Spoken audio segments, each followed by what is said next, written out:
The Book of Esther, Chapter 1. Now it came to pass in the days of Ahasuerus. This is Ahasuerus which reigned from India even unto Ethiopia, over 127 provinces, that in those days when the king Ahasuerus sat on the throne of his kingdom, which was in Shushan the palace, in the 3rd year of his reign, he made a feast unto all his princes and his servants, the power of Persia and Media, the nobles and princes of the provinces, being before him. When he showed the riches of his glorious kingdom, and the honour of his excellent majesty many days, even 180 days, and when these days were expired, the king made a feast unto all the people that were present in Shushan the palace, both unto great and small, 7 days, in the court of the garden of the king's palace, where were white, green, and blue hangings, fastened with cords of fine linen and purple to silver rings and pillars of marble. The beds were of gold and silver, upon a pavement of red and blue and white and black marble. And they gave them drink in vessels of gold, the vessels being diverse one from another, and royal wine in abundance, according to the state of the king. And the drinking was according to the law. None did compel, for so the king had appointed to all the officers of his house that they should do according to every man's pleasure. Also Vashti, the queen, made a feast for the women in the royal house, which belonged to King Ahasuerus.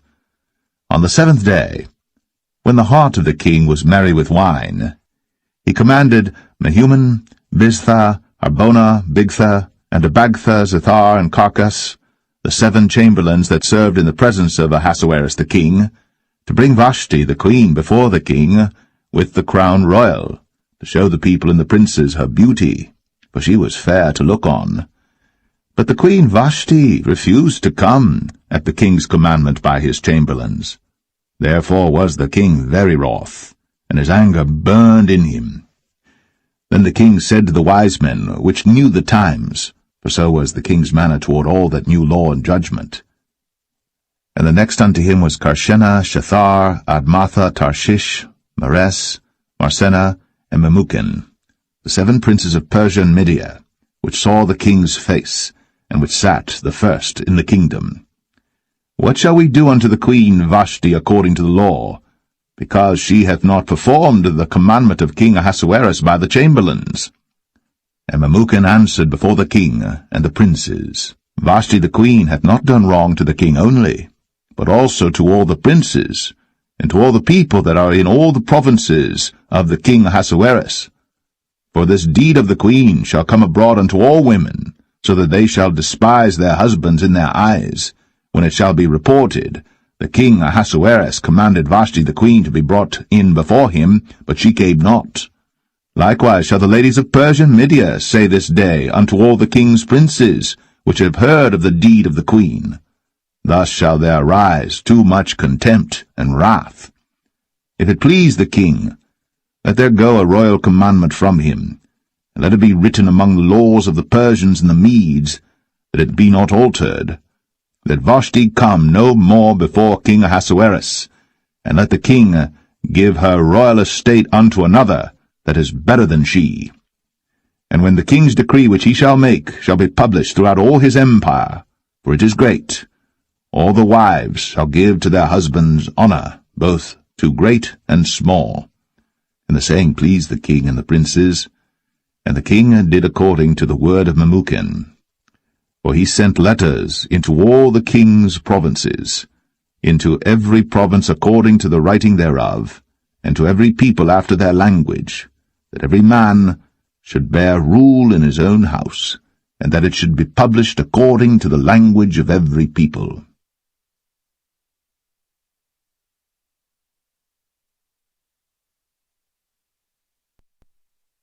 Esther 2. After these things, when the wrath of King Ahasuerus was appeased, he remembered Vashti, and what she had done, and what was decreed against her. Then said the king's servants that ministered unto him, Let there be fair young virgins sought for the king, and let the king appoint officers in all the provinces of his kingdom, that they may gather together all the fair young virgins unto Shushan the palace, to the house of the women, unto the custody of Hegai, the king's chamberlain, keeper of the women, and let their things for purification be given them. And let the maiden, which pleaseth the king, be queen instead of Vashti. And the thing pleased the king, and he did so. Now in Shushan the palace there was a certain Jew, whose name was Mordecai the son of Jair, the son of Shimei, the son of Kish, a Benjamite, who had been carried away from Jerusalem with the captivity which had been carried away with Jeconiah king of Judah, whom Nebuchadnezzar the king of Babylon had carried away. And he brought up Hadassah, that is Esther, his uncle's daughter, for she had neither father nor mother, and the maid was fair and beautiful, whom Mordecai, when her father and mother were dead, took for his own daughter. So it came to pass, when the king's commandment and his decree was heard, and when many maidens were gathered together unto Shushan the palace to the custody of Hegai, that Esther was brought also unto the king's house, to the custody of Hegai, keeper of the women. And the maiden pleased him, and she obtained kindness of him, and he speedily gave her her things for purification, with such things as belonged to her, and 7 maidens, which were meet to be given her, out of the king's house. And he preferred her and her maids unto the best place of the house of the women. Esther had not shown her people nor her kindred, for Mordecai had charged her that she should not show it. And Mordecai walked every day before the court of the women's house, to know how Esther did, and what should become of her. Now when every maid's turn was come to go in to King Ahasuerus, after that she had been 12 months, according to the manner of the women, for so were the days of their purifications accomplished, to wit, 6 months with oil of myrrh, and 6 months with sweet odors, and with other things for the purifying of the women. Then thus came every maiden unto the king. Whatsoever she desired was given her to go with her out of the house of the women unto the king's house. In the evening she went, and on the morrow she returned into the second house of the women, to the custody of Shashgaz, the king's chamberlain, which kept the concubines. She came in unto the king no more, except the king delighted in her, and that she were called by name.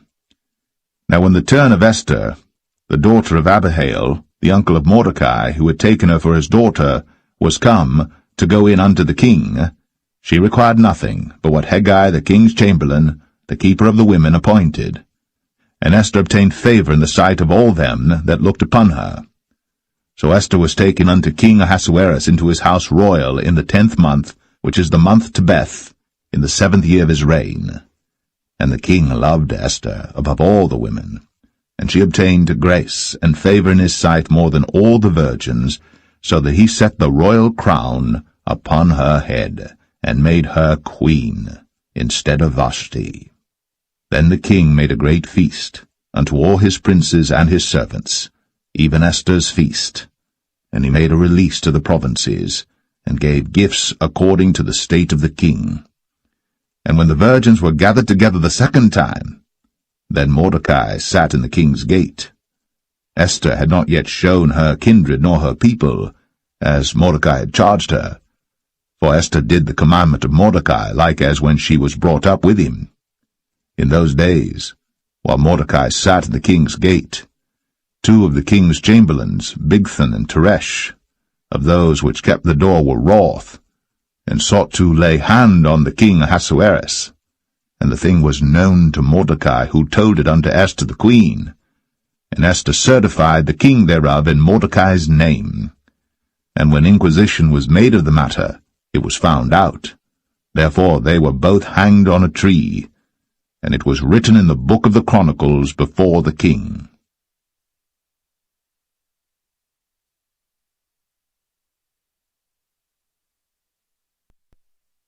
Esther 3.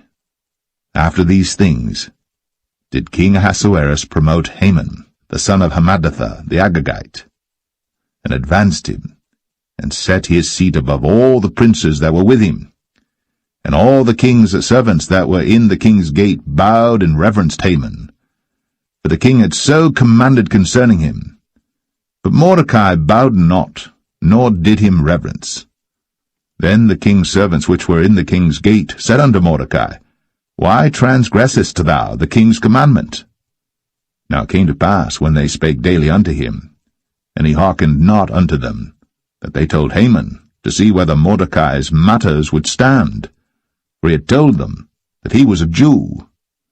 And when Haman saw that Mordecai bowed not, nor did him reverence, then was Haman full of wrath, and he thought scorn to lay hands on Mordecai alone, for they had shown him the people of Mordecai.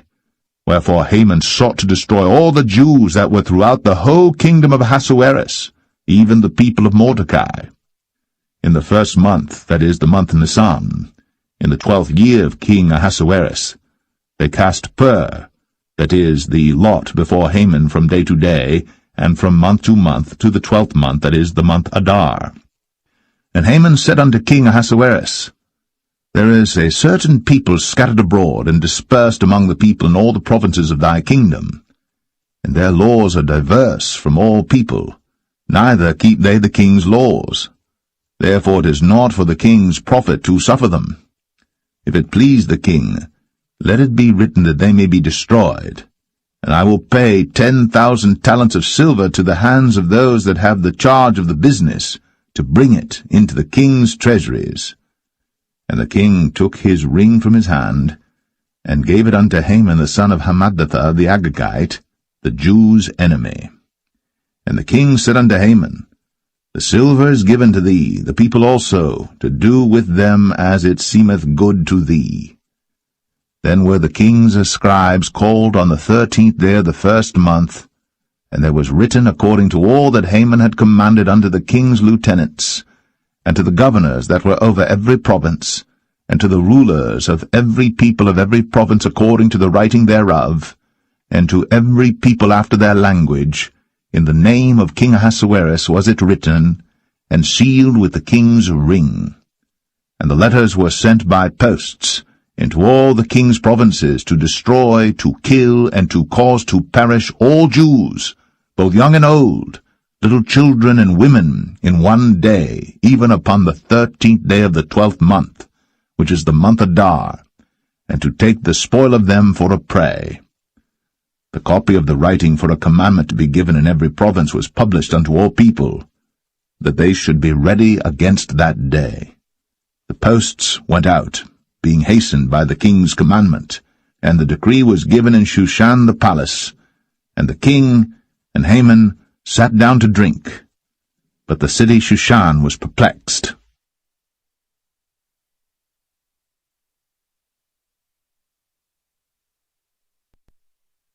Esther 4.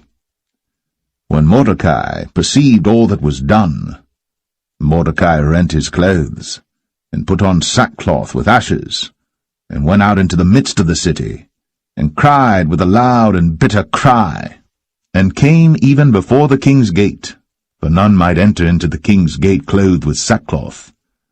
And in every province, whithersoever the king's commandment and his decree came, there was great mourning among the Jews, and fasting and weeping and wailing, and many lay in sackcloth and ashes.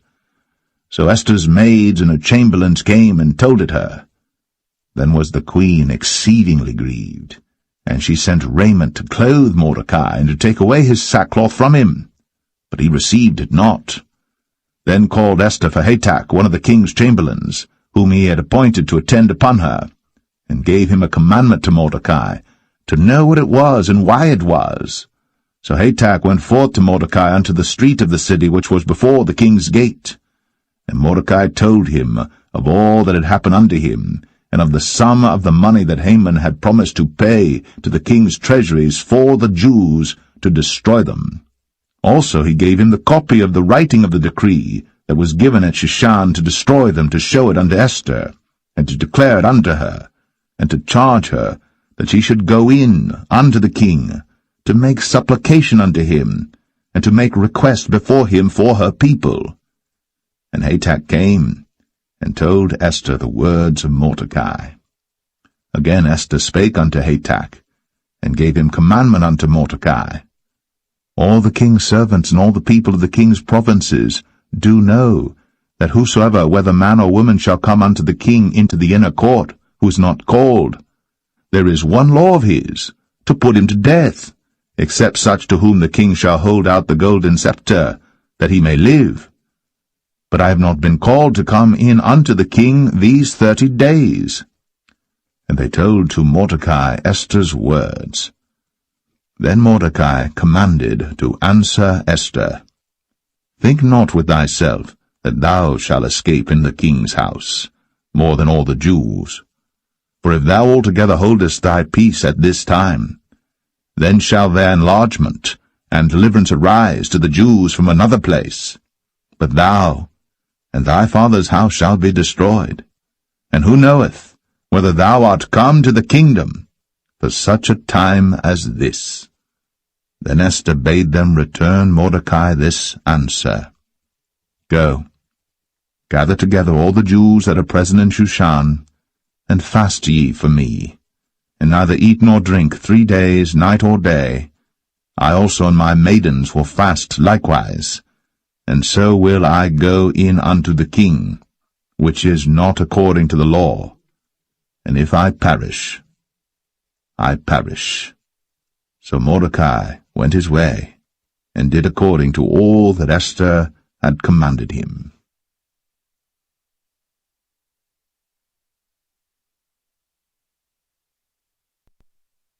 Esther 5. Now it came to pass on the 3rd day, that Esther put on her royal apparel, and stood in the inner court of the king's house, over against the king's house. And the king sat upon his royal throne in the royal house, over against the gate of the house. And it was so, when the king saw Esther the queen standing in the court, that she obtained favor in his sight, and the king held out to Esther the golden scepter that was in his hand. So Esther drew near, and touched the top of the scepter. Then said the king unto her, What wilt thou, Queen Esther? And what is thy request? It shall be even given thee to the half of the kingdom. And Esther answered, If it seem good unto the king, let the king and Haman come this day unto the banquet that I have prepared for him. Then the king said, Cause Haman to make haste, that he may do as Esther hath said. So the king and Haman came to the banquet that Esther had prepared. And the king said unto Esther at the banquet of wine, What is thy petition? And it shall be granted thee. And what is thy request? Even to the half of the kingdom it shall be performed.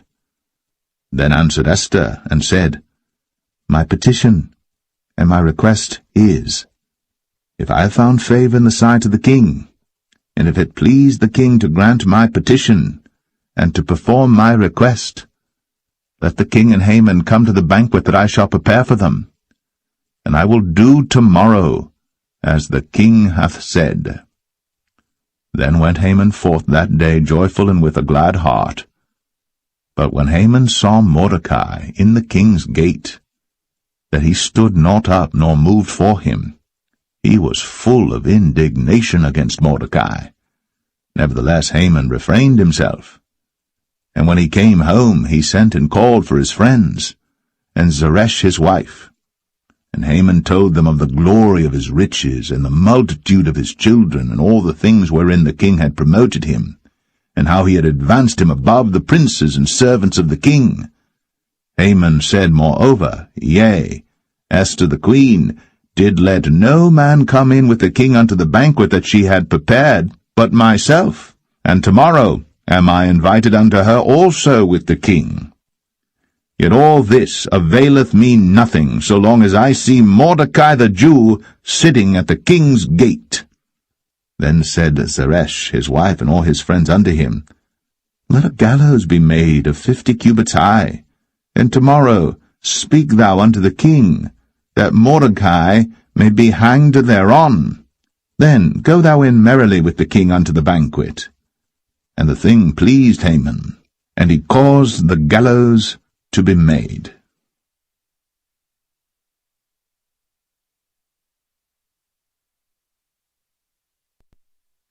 Esther 6.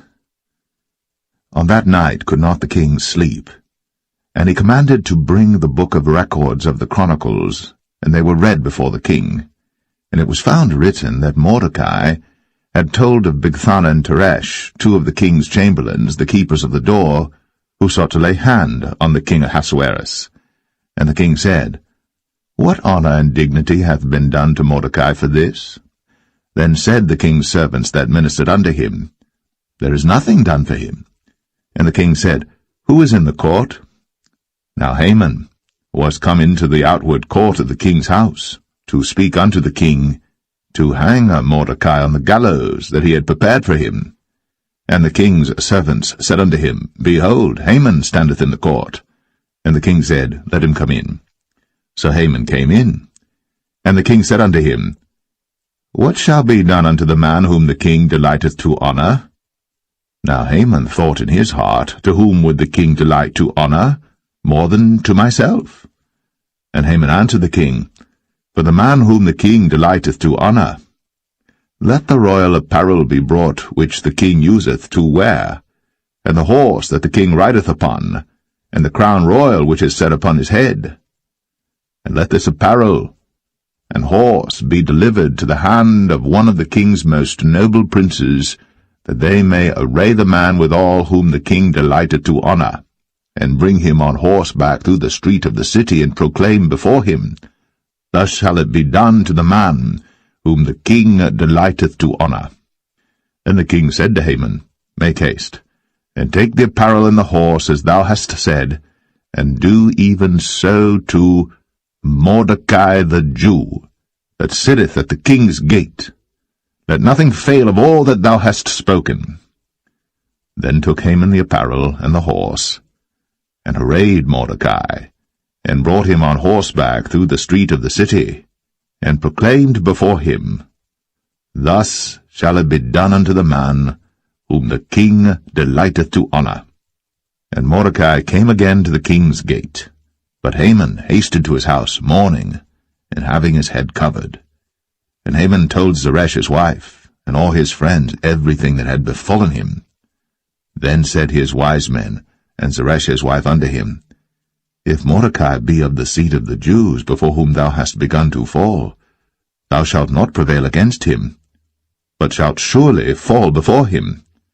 And while they were yet talking with him, came the king's chamberlains, and hasted to bring Haman unto the banquet that Esther had prepared.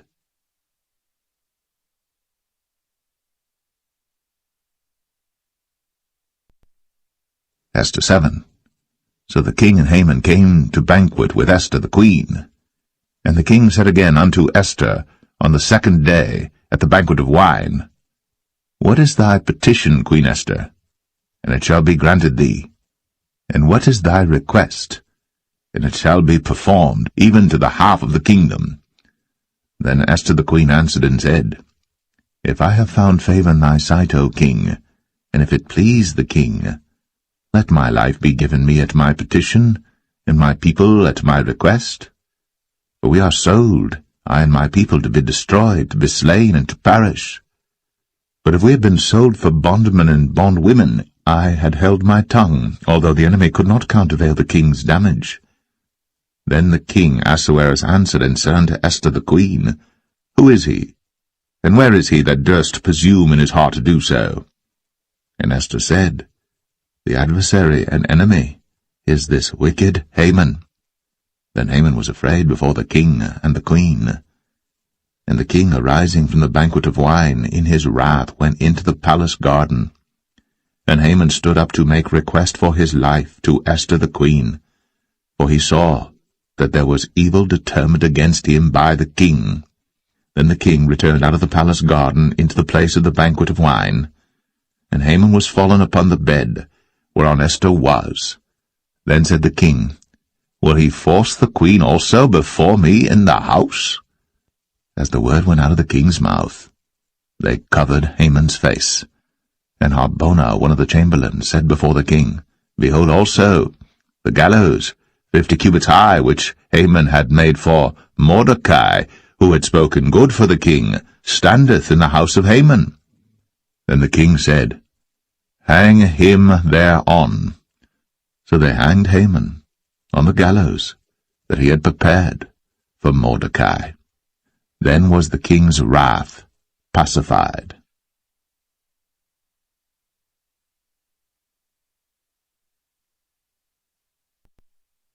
Esther 8. On that day did the king Ahasuerus give the house of Haman, the Jews' enemy, unto Esther the queen. And Mordecai came before the king, for Esther had told what he was unto her. And the king took off his ring, which he had taken from Haman, and gave it unto Mordecai. And Esther set Mordecai over the house of Haman. And Esther spake yet again before the king, and fell down at his feet, and besought him with tears to put away the mischief of Haman the Agagite, and his device that he had devised against the Jews. Then the king held out the golden scepter toward Esther. So Esther arose, and stood before the king, and said, If it please the king, and if I have found favor in his sight, and the things seem right before the king, and I be pleasing in his eyes, let it be written to reverse the letters devised by Haman, the son of Hammedatha, the Agagite, which he wrote to destroy the Jews, which are in all the king's provinces. For how can I endure to see the evil that shall come unto my people? Or how can I endure to see the destruction of my kindred? Then the king Ahasuerus said unto Esther the queen, and to Mordecai the Jew, Behold, I have given Esther the house of Haman, and him they have hanged upon the gallows, because he laid his hand upon the Jews. Write ye also for the Jews, as it liketh you, in the king's name, and seal it with the king's ring. For the writing which is written in the king's name, and sealed with the king's ring, may no man reverse. Then were the king's scribes called at that time in the 3rd month, that is, the month Sivan, on the 23 day thereof. And it was written according to all that Mordecai commanded unto the Jews, and to the lieutenants, and the deputies and rulers of the provinces which are from India unto Ethiopia, 127 provinces, unto every province according to the writing thereof, and unto every people after their language, and to the Jews according to their writing and according to their language. And he wrote in the king Ahasuerus' name, and sealed it with the king's ring, and sent letters by posts, on horseback, and riders on mules, camels, and young dromedaries, wherein the king granted the Jews which were in every city to gather themselves together, and to stand for their life, to destroy, to slay, and to cause to perish all the power of the people in province that would assault them, both little ones and women, and to take the spoil of them for a prey. Upon one day in all the provinces of King Ahasuerus, namely, upon the 13th day of the 12th month, which is the month Adar, the copy of the writing for a commandment to be given in every province was published unto all people, and that the Jews should be ready against that day to avenge themselves on their enemies. So the posts that rode upon mules and camels went out, being hastened and pressed on by the king's commandment. And the decree was given at Shushan, the palace. And Mordecai went out from the presence of the king, in royal apparel of blue and white, and with a great crown of gold, and with a garment of fine linen and purple, and the city of Shushan rejoiced and was glad. The Jews had light, and gladness, and joy, and honor. And in every province, and in every city, whithersoever the king's commandment and his decree came, the Jews had joy and gladness, a feast and a good day. And many of the people of the land became Jews, for the fear of the Jews fell upon them.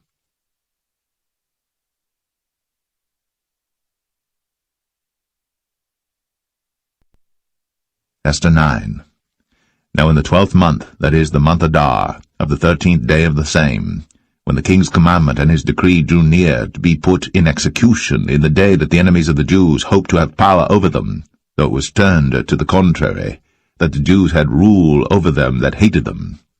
The Jews gathered themselves together in their cities throughout all the provinces of the king Ahasuerus, to lay hand on such as sought their hurt, and no man could withstand them, for the fear of them fell upon all people.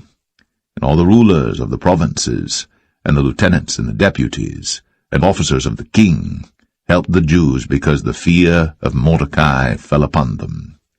For Mordecai was great in the king's house, and his fame went out throughout all the provinces. For this man Mordecai waxed greater and greater. Thus the Jews smote all their enemies with a stroke of the sword, and slaughter and destruction, and did what they would unto those that hated them. And in Shushan the palace the Jews slew and destroyed 500 men. And Parishandatha, and Dalphon, and Aspartha, and Poratha, and Adalia, and Aradatha, and Parmashta, and Arisai, and Aradai, and Vajezatha, the 10 sons of Haman, the sons of Hammedatha, the enemy of the Jews, slew they, but on the spoil laid they not their hand. On that day the number of those that were slain in Shushan the palace was brought before the king. And the king said unto Esther the queen, The Jews have slain and destroyed 500 men in Shushan the palace, and the 10 sons of Haman. What have they done in the rest of the king's provinces? Now, what is thy petition? And it shall be granted thee. Or what is thy request further? And it shall be done. Then said Esther, If it please the king, let it be granted to the Jews which are in Shushan to do tomorrow also according unto this day's decree, and that Haman's 10 sons be hanged upon the gallows. And the king commanded it so to be done. And the decree was given at Shushan, and they hanged Haman's 10 sons. For the Jews that were in Shushan gathered themselves together on the 14th day also of the month Adar, and slew 300 men at Shushan, but on the prey they laid not their hand. But the other Jews that were in the king's provinces gathered themselves together, and stood for their lives, and had rest from their enemies, and slew of their foes 75,000. But they laid not their hands on the prey. On the 13th day of the month Adar, and on the 14th day of the same, rested they, and made it a day of feasting and gladness. But the Jews that were at Shushan assembled together on the 13th day thereof, and on the 14th thereof, and on the 15th day of the same they rested and made it a day of feasting and gladness. Therefore the Jews of the villages that dwelt in the unwalled towns made the 14th day of the month Adar a day of gladness and feasting, and a good day, and of sending portions one to another. And Mordecai wrote these things, and sent letters unto all the Jews that were in all the provinces of the king Ahasuerus, both nigh and far, to establish this among them, that they should keep the 14th day of the month Adar, and the 15th day of the same yearly, as the days wherein the Jews rested from their enemies, and the month which was turned unto them from sorrow to joy, and from mourning into a good day, that they should make them days of feasting and joy, and of sending portions one to another, and gifts to the poor. And the Jews undertook to do as they had begun, and as Mordecai had written unto them, because Haman the son of Hammedatha, the Agagite, the enemy of all the Jews, had devised against the Jews to destroy them, and had cast pur, that is, the lot, to consume them, and to destroy them. But when Esther came before the king, he commanded by letters that his wicked device, which he devised against the Jews, should return upon his own head, and that he and his sons should be hanged on the gallows. Wherefore they called these days Purim, after the name of Pur. Therefore, for all the words of this letter, and of that which they had seen concerning this matter, and which had come unto them, the Jews ordained, and took upon them, and upon their seed, and upon all such as joined themselves unto them, so as it should not fail, that they would keep these 2 days according to their writing and according to their appointed time every year, and that these days should be remembered and kept throughout every generation, every family, every province, and every city, and that these days of Purim should not fail from among the Jews, nor the memorial of them perish from their seed. Then Esther the queen, the daughter of Abihail, and Mordecai the Jew, wrote with all authority to confirm this second letter of Purim. And he sent the letters unto all the Jews, to the 127 provinces of the kingdom of Ahasuerus, with words of peace and truth, to confirm these days of Purim in their times appointed, according as Mordecai the Jew and Esther the queen had enjoined them, and as they had decreed for themselves and for their seed the matters of the fastings and their cry. And the decree of Esther confirmed these matters of Purim, and it was written in the book.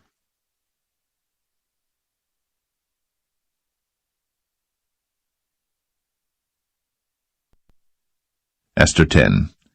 And the king Ahasuerus laid a tribute upon the land, and upon the isles of the sea, and all the acts of his power and of his might, and the declaration of the greatness of Mordecai whereunto the king advanced him, are they not written in the book of the chronicles of the kings of Media and Persia? For Mordecai the Jew was next unto King Ahasuerus, and great among the Jews, and accepted of the multitude of his brethren, seeking the wealth of his people, and speaking peace to all his seed.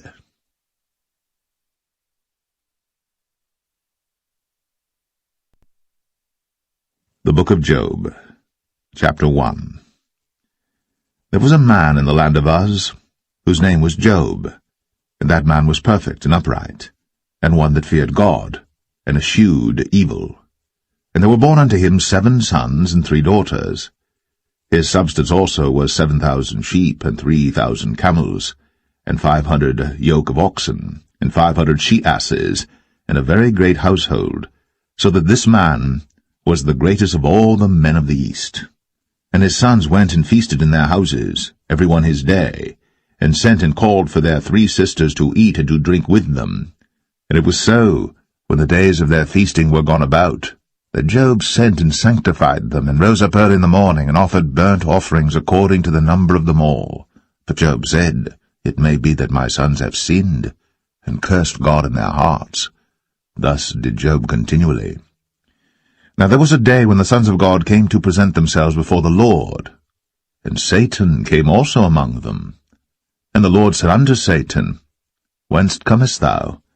Then Satan answered the Lord and said, From going to and fro in the earth, and from walking up and down in it. And the Lord said unto Satan, Hast thou considered my servant Job, that there is none like him in the earth, a perfect and an upright man, one that feareth God, and escheweth evil? Then Satan answered the Lord, and said, Doth Job fear God for naught? Hast not thou made an hedge about him, and about his house, and about all that he hath on every side? Thou hast blessed the work of his hands, and his substance is increased in the land. But put forth thine hand now, and touch all that he hath, and he will curse thee to thy face. And the Lord said unto Satan, Behold, all that he hath is in thy power. Only upon himself put not forth thine hand. So Satan went forth from the presence of the Lord. And there was a day when his sons and his daughters were eating and drinking wine in their eldest brother's house. And there came a messenger unto Job, and said, The oxen were plowing, and the asses feeding beside them. And the Sabaeans fell upon them, and took them away. Yea, they have slain the servants with the edge of the sword. And I only am escaped alone to tell thee. While he was yet speaking, there came also another, and said, The fire of God is fallen from heaven, and hath burned up the sheep and the servants, and consumed them, and I only am escaped alone to tell thee. While he was yet speaking, there came also another, and said, The Chaldeans made out 3 bands, and fell upon the camels, and have carried them away, yea, and slain the servants with the edge of the sword, and I only have escaped alone to tell thee. While he was yet speaking, there came also another, and said, Thy sons and thy daughters were eating and drinking wine in their eldest brother's house, and behold, there came a great wind from the wilderness, and smote the 4 corners of the house, and it fell upon the young men, and they are dead.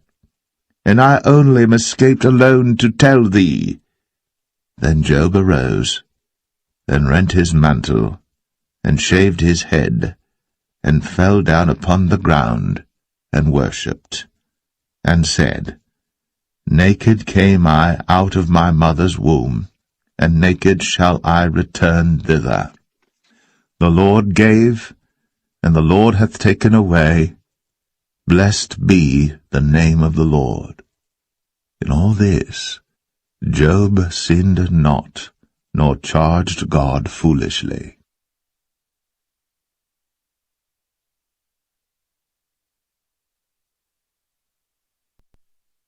Job 2. Again there was a day when the sons of God came to present themselves before the Lord. And Satan came also among them to present himself before the Lord. And the Lord said unto Satan, From whence comest thou? And Satan answered the Lord, and said, From going to and fro in the earth, and from walking up and down in it. And the Lord said unto Satan, Hast thou considered my servant Job, that there is none like him in the earth, a perfect and an upright man, one that feareth God and escheweth evil? And still he holdeth fast his integrity, although thou movest me against him to destroy him without cause. And Satan answered the Lord and said, Skin for skin, yea, all that a man hath will he give for his life. But put forth thy hand now, and touch his bone and his flesh, and he will curse thee to thy face. And the Lord said unto Satan, Behold, he is in thine hand, but save his life. So went Satan forth from the presence of the Lord, and smote Job with sore boils, from the sole of his foot unto his crown. And he took him a potsherd to scrape himself withal, and he sat down among the ashes. Then said his wife unto him, Dost thou still retain thine integrity? Curse God, and die. But he said unto her, Thou speakest as one of the foolish women speaketh. What, shall we receive good at the hand of God? And shall we not receive evil? In all this did not Job sin with his lips. Now when Job's 3 friends heard of all this evil that was come upon him, they came every one from his own place, Eliphaz the Temanite, and Bildad the Shuhite, and Zophar the Naamathite, for they had made an appointment together to come to mourn with him, and to comfort him. And when they lifted up their eyes afar off, and knew him not, they lifted up their voice and wept, and they rent every one his mantle, and sprinkled dust upon their heads toward heaven. So they sat down with him upon the ground 7 days and 7 nights, and none spake a word unto him, for they saw that his grief was very great.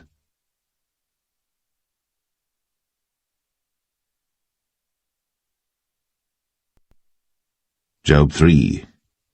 After this opened Job his mouth, and cursed his day.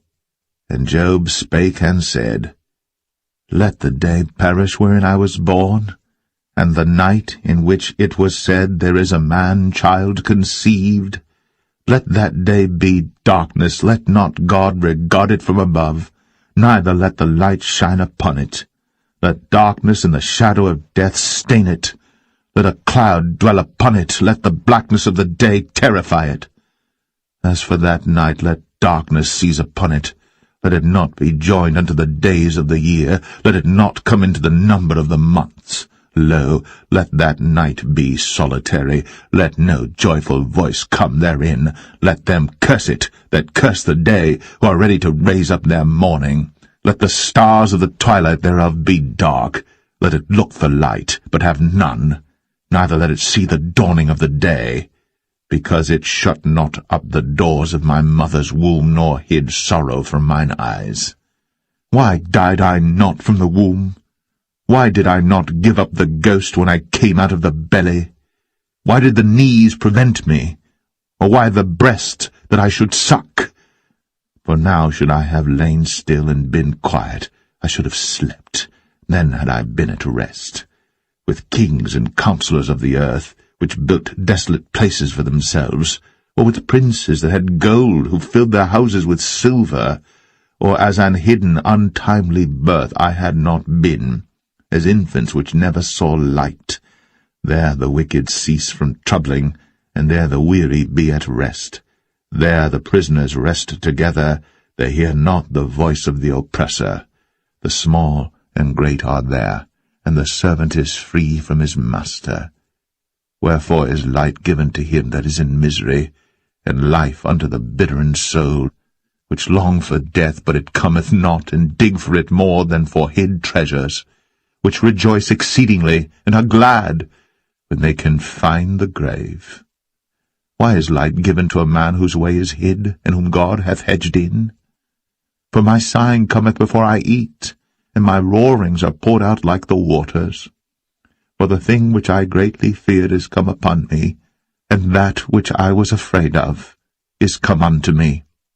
I was not in safety, neither had I rest, neither was I quiet, yet trouble came.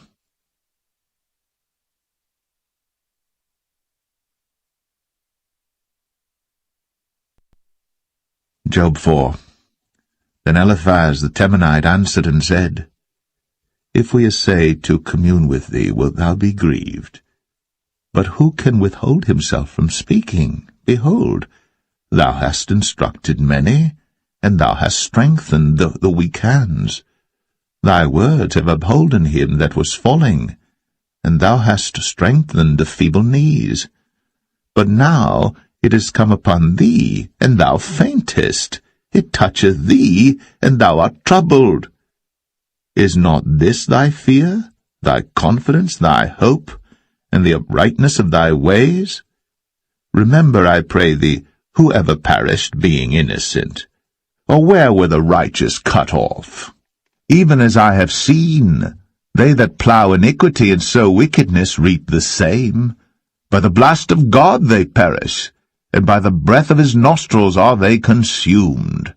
The roaring of the lion, and the voice of the fierce lion, and the teeth of the young lions are broken.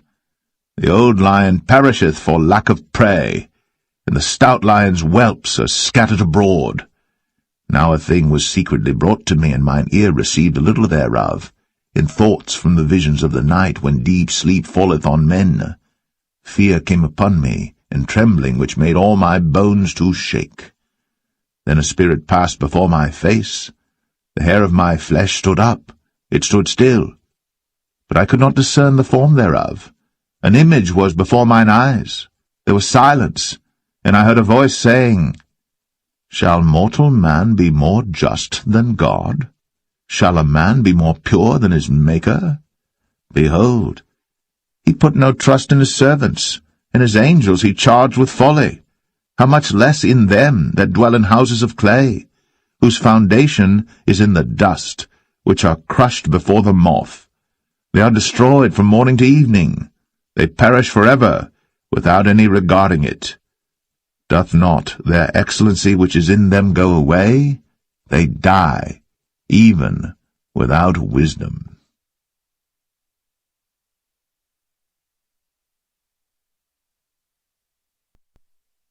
Job 5. Call now if there be any that will answer thee, and to which of the saints wilt thou turn? For wrath killeth the foolish man, and envy slayeth the silly one. I have seen the foolish taking root, but suddenly I cursed his habitation. His children are far from safety, and they are crushed in the gate, neither is there any to deliver them. Whose harvest the hungry eateth up, and taketh it, even out of the thorns, and the robber swalloweth up their substance. Although affliction cometh not forth of the dust, neither doth trouble spring out of the ground. Yet man is born unto trouble, as the sparks fly upward. I would seek unto God, and unto God would I commit my cause, which doeth great things, and unsearchable, marvelous things without number, who giveth rain upon the earth, and sendeth waters upon the fields, who set up on high those that be low, that those which mourn may be exalted to safety. He disappointeth the devices of the crafty, so that their hands cannot perform their enterprise. He taketh the wise in their own craftiness, and the counsel of the froward is carried headlong. They meet with darkness in the daytime, and grope in the noonday as in the night. But he saveth the poor from the sword, from their mouth, and from the hand of the mighty. So the poor hath hope, and iniquity stoppeth her mouth. Behold, happy is the man whom God correcteth. Therefore despise not thou the chastening of the Almighty. For he maketh sore, and bindeth up. He woundeth, and his hands make whole. He shall deliver thee in 6 troubles, yea, in 7 there shall no evil touch thee. In famine he shall redeem thee from death, and in war from the power of the sword. Thou shalt be hid from the scourge of the tongue, neither shalt thou be afraid of destruction when it cometh. At destruction and famine thou shalt laugh, neither shalt thou be afraid of the beast of the earth. For thou shalt be in league with the stones of the field, and the beast of the field shall be at peace with thee. And thou shalt know that thy tabernacle shall be in peace, and thou shalt visit thy habitation, and shalt not sin. Thou shalt know also that thy seed shall be great, and thine offspring as the grass of the earth. Thou shalt come to thy grave in a full age, like as a shock of corn cometh in his season. Lo, this, we have searched it, so it is, hear it, and know thou it for thy good.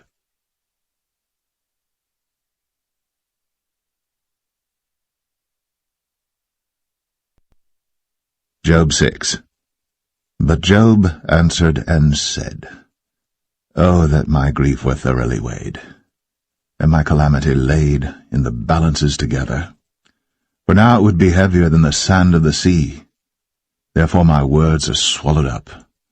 For the arrows of the Almighty are within me, the poison whereof drinketh up my spirit.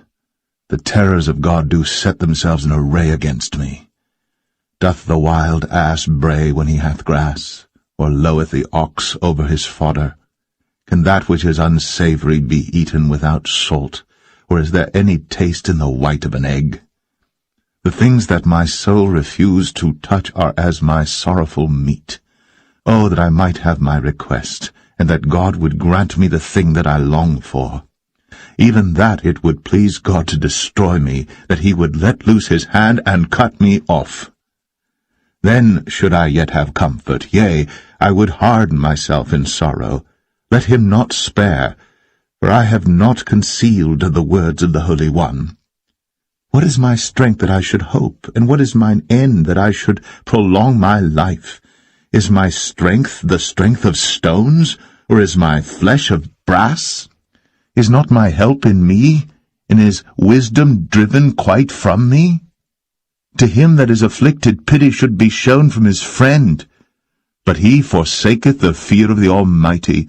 My brethren have dealt deceitfully as a brook, and as the stream of brooks they pass away, which are blackish by reason of the ice, and wherein the snow is hid. What time they wax warm, they vanish. When it is hot, they are consumed out of their place. The paths of their way are turned aside. They go to nothing and perish. The troops of Tema looked. The companies of Sheba waited for them. They were confounded because they had hoped. They came thither and were ashamed. For now ye are nothing. Ye see my casting down and are afraid. Did I say, Bring unto me, or give a reward for me of your substance, or deliver me from the enemy's hand, or redeem me from the hand of the mighty? Teach me, and I will hold my tongue, and cause me to understand wherein I have erred. How forcible are right words!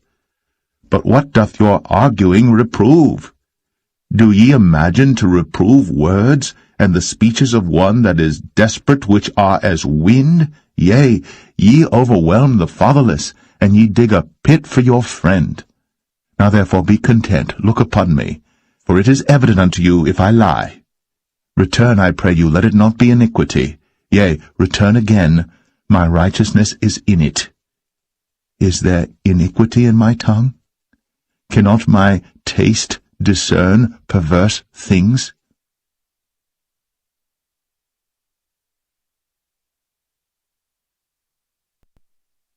Job 7. Is there not an appointed time to man upon earth? Are not his days also like the days of an hireling? As a servant earnestly desireth the shadow, and as an hireling looketh for the reward of his work, so am I made to possess months of vanity, and wearisome nights are appointed to me. When I lie down, I say, When shall I arise, and the night be gone? And I am full of tossings to and fro unto the dawning of the day. My flesh is clothed with worms and clods of dust. My skin is broken and become loathsome. My days are swifter than a weaver's shuttle, and are spent without hope. Oh, remember that my life is wind.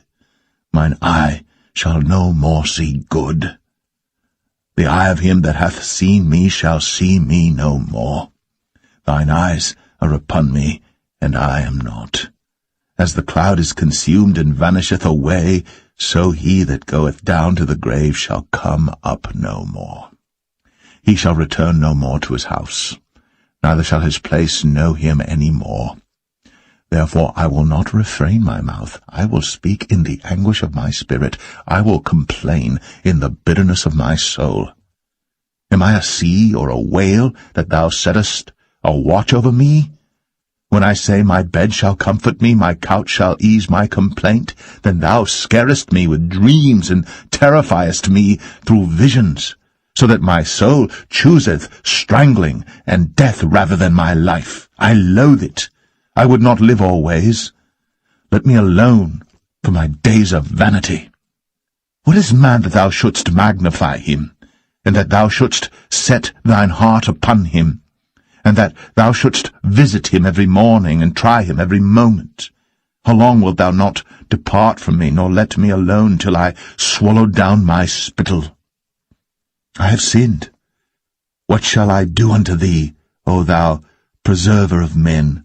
Why hast thou set me as a mark against thee, so that I am a burden to myself? And why dost thou not pardon my transgression, and take away my iniquity? For now shall I sleep in the dust, and thou shalt seek me in the morning, but I shall not be.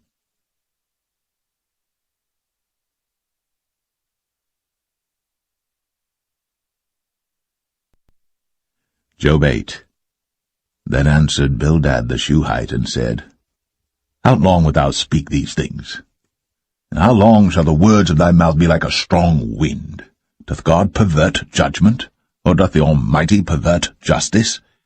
If thy children have sinned against him, and he have cast them away for their transgression, if thou wouldst seek unto God betimes, and make thy supplication to the Almighty, if thou wert pure and upright, surely now he would awake for thee, and make the habitation of thy righteousness prosperous. Though thy beginning was small, yet thy latter end should greatly increase. For inquire, I pray thee, of the former age, and prepare thyself to the search of their fathers. For we are but of yesterday, and know nothing, because our days upon earth are a shadow. Shall not they teach thee, and tell thee, and utter words out of their heart? Can the rush grow up without mire? Can the flag grow without water? Whilst it is yet in his greenness, and not cut down, it withereth before any other herb. So are the paths of all that forget God, and the hypocrite's hope shall perish. Whose hope shall be cut off, and whose trust shall be a spider's web? He shall lean upon his house, but it shall not stand. He shall hold it fast, but it shall not endure. He is green before the sun, and his branch shooteth forth in his garden. His roots are wrapped about the heap, and seeth the place of stones. If he destroy him from his place, then it shall deny him, saying, I have not seen thee. Behold, this is the joy of his way, and out of the earth shall others grow. Behold, God will not cast away a perfect man, neither will he help the evildoers, till he fill thy mouth with laughing, and thy lips with rejoicing. They that hate thee shall be clothed with shame, and the dwelling place of the wicked shall come to naught.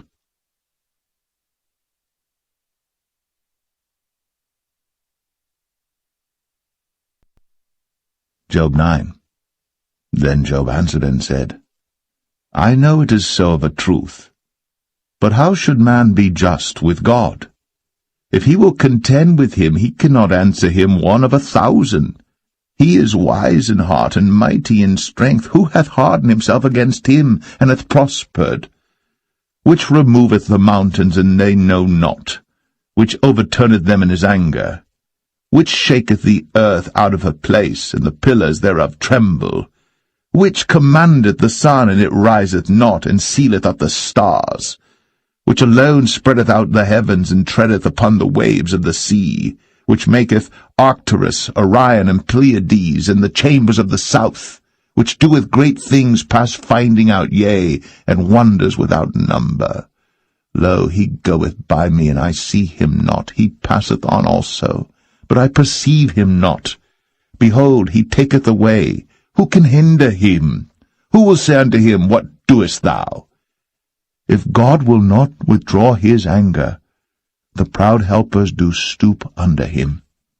how much less shall I answer him, and choose out my words to reason with him?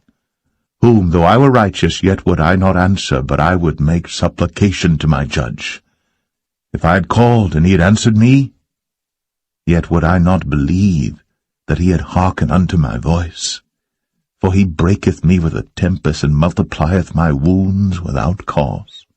He will not suffer me to take my breath, but filleth me with bitterness. If I speak of strength, lo, he is strong. And if of judgment, who shall set me a time to plead?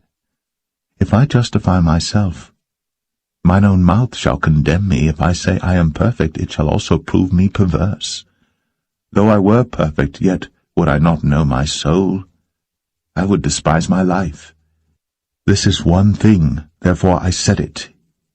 He destroyeth the perfect and the wicked. If the scourge slay suddenly, he will laugh at the trial of the innocent. The earth is given into the hand of the wicked. He covereth the faces of the judges thereof. If not, where and who is he? Now my days are swifter than a post. They flee away. They see no good. They are passed away as the swift ships, as the eagle that hasteth to the prey. If I say, I will forget my complaint, I will leave off my heaviness, and comfort myself. I am afraid of all my sorrows. I know that thou wilt not hold me innocent. If I be wicked, why then labour I in vain? If I wash myself with snow water, and make my hands never so clean, yet shalt thou plunge me in the ditch, and mine own clothes shall abhor me. For he is not a man as I am, that I should answer him, and we should come together in judgment. Neither is there any daysman betwixt us, that might lay his hand upon us both. Let him take his rod away from me, and let not his fear terrify me. Then would I speak, and not fear him. But it is not so with me.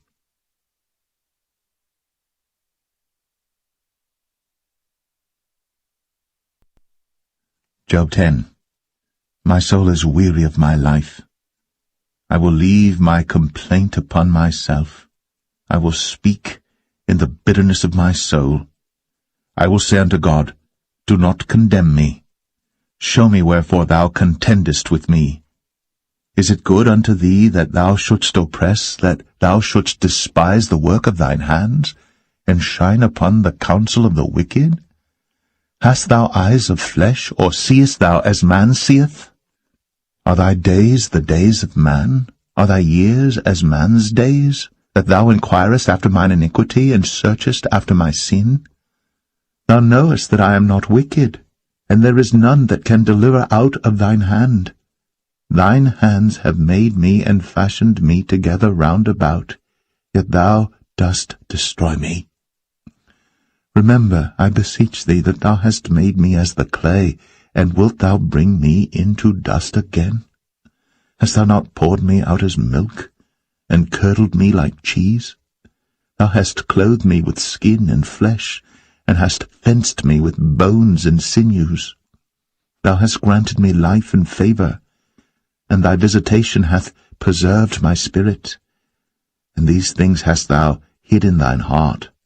I know that this is with thee. If I sin, then thou markest me, and thou wilt not acquit me from mine iniquity.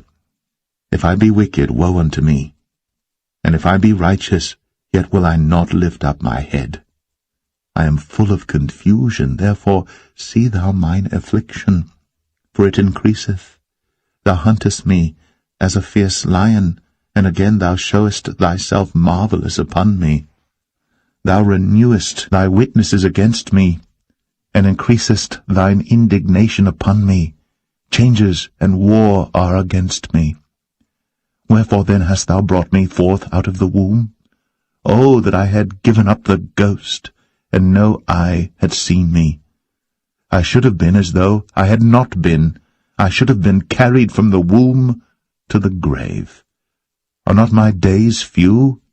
Cease then, and let me alone, that I may take comfort a little before I go whence I shall not return, even to the land of darkness and the shadow of death, a land of darkness as darkness itself, and of the shadow of death, without any order, and where the light is as darkness.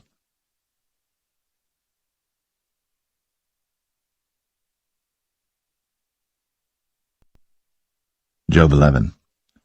Then answered Zophar the Naamathite, and said, Should not the multitude of words be answered?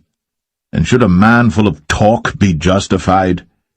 Should thy lies make men hold their peace? And when thou mockest, shall no man make thee ashamed?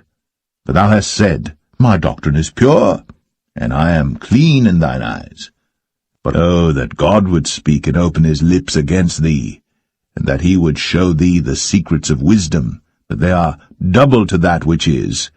Know therefore that God exacteth of thee less than thine iniquity deserveth. Canst thou by searching find out God? Canst thou find out the Almighty unto perfection? It is as high as heaven. What canst thou do? Deeper than hell. What canst thou know? The measure thereof is longer than the earth, and broader than the sea. If he cut off, and shut up, or gather together, then who can hinder him? For he knoweth vain men, he seeth wickedness also. Will he not then consider it? For vain man would be wise, though man be born like a wild ass's coat. If thou prepare thine heart, and stretch out thine hands toward him, if iniquity be in thine hand, put it far away, and let not wickedness dwell in thy tabernacles. For then shalt thou lift up thy face without spot, yea, thou shalt be steadfast, and shalt not fear, because thou shalt forget thy misery, and remember it as waters that pass away. And thine age shall be clearer than the noonday. Thou shalt shine forth, thou shalt be as the morning, and thou shalt be secure, because there is hope. Yea, thou shalt dig about thee, and thou shalt take thy rest in safety. Also thou shalt lie down, and none shall make thee afraid. Yea, many shall make suit unto thee. But the eyes of the wicked shall fail, and they shall not escape, and their hope shall be as the giving up of the ghost.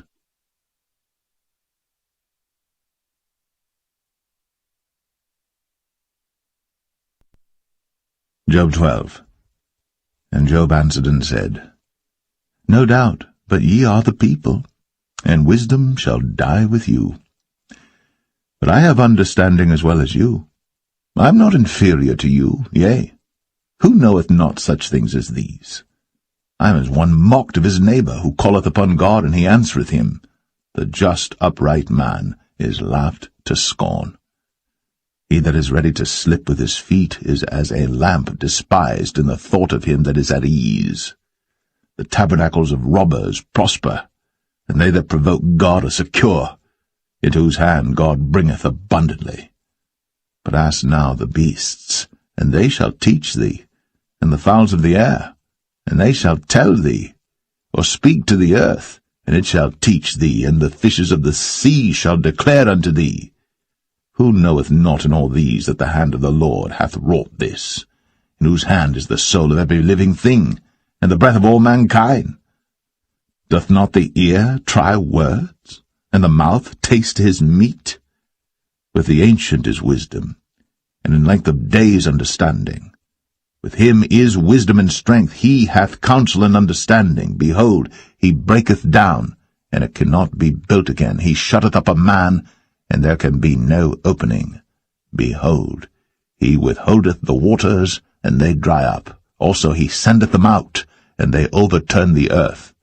With him is strength and wisdom. The deceived and the deceiver are his.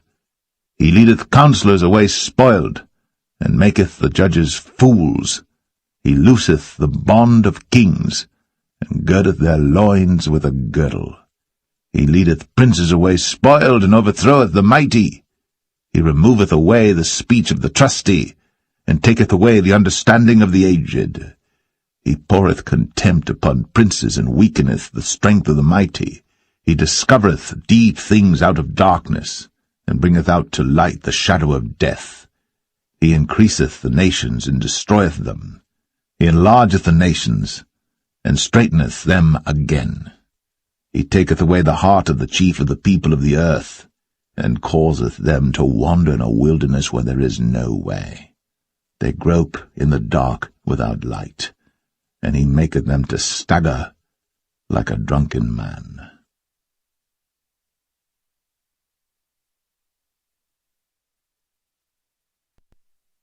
Job 13. Lo, mine eye hath seen all this, mine ear hath heard and understood it. What ye know, the same do I know also. I am not inferior unto you.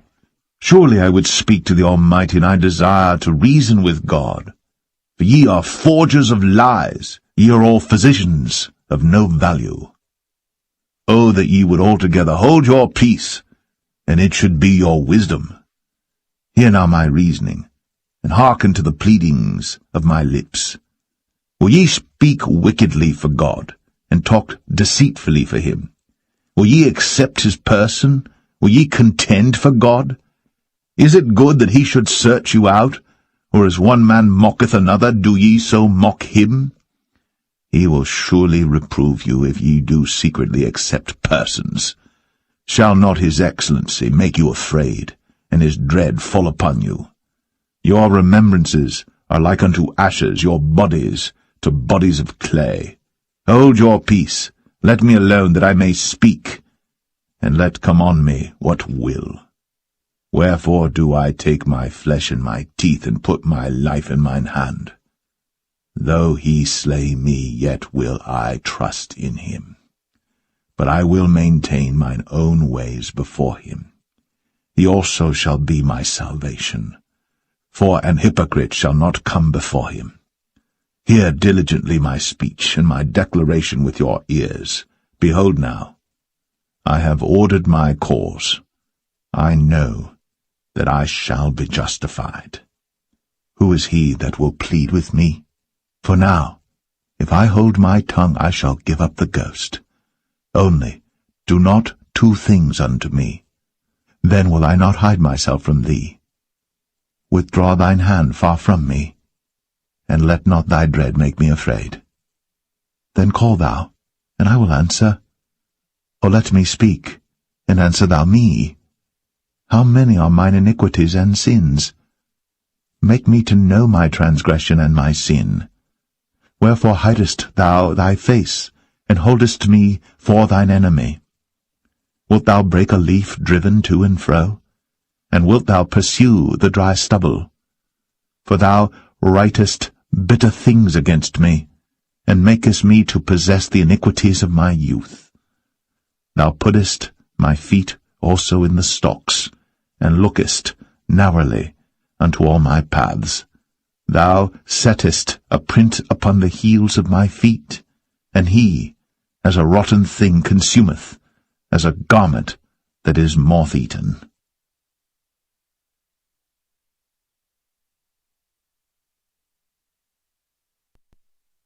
Job 14. Man that is born of a woman is of few days, and full of trouble. He cometh forth like a flower, and is cut down. He fleeth also as a shadow, and continueth not. And dost thou open thine eyes upon such an one, and bringest me into judgment with thee? Who can bring a clean thing out of an unclean? Not one. Seeing his days are determined, the number of his months are with thee. Thou hast appointed his bounds that he cannot pass. Turn from him, that he may rest, till he shall accomplish, as an hireling his day. For there is hope of a tree, if it be cut down, that it will sprout again, and that the tender branch thereof will not cease. Though the root thereof wax old in the earth, and the stalk thereof die in the ground, yet through the scent of the water it will bud, and bring forth boughs like a plant. But man dieth and wasteth away, yea, man giveth up the ghost. And where is he? As the waters fail from the sea, and the flood decayeth and drieth up, so man lieth down and riseth not, till the heavens be no more. They shall not awake, nor be raised out of their sleep. Oh, that thou wouldst hide me in the grave, that thou wouldst keep me secret, until thy wrath be past, that thou wouldst appoint me a set time and remember me. If a man die, shall he live again? All the days of my appointed time will I wait, till my change come. Thou shalt call, and I will answer thee. Thou wilt have a desire to the work of thine hands. For now thou numberest my steps. Dost thou not watch over my sin? My transgression is sealed up in a bag, and thou sewest up mine iniquity. And surely the mountain falling cometh to naught, and the rock is removed out of his place. The waters wear the stones. Thou washest away the things which grow out of the dust of the earth, and thou destroyest the hope of man. Thou prevailest for ever against him, and he passeth. Thou changest his countenance, and sendest him away. His sons come to honour, and he knoweth it not, and they are brought low, but he perceiveth it not of them. But his flesh upon him shall have pain, and his soul within him shall mourn.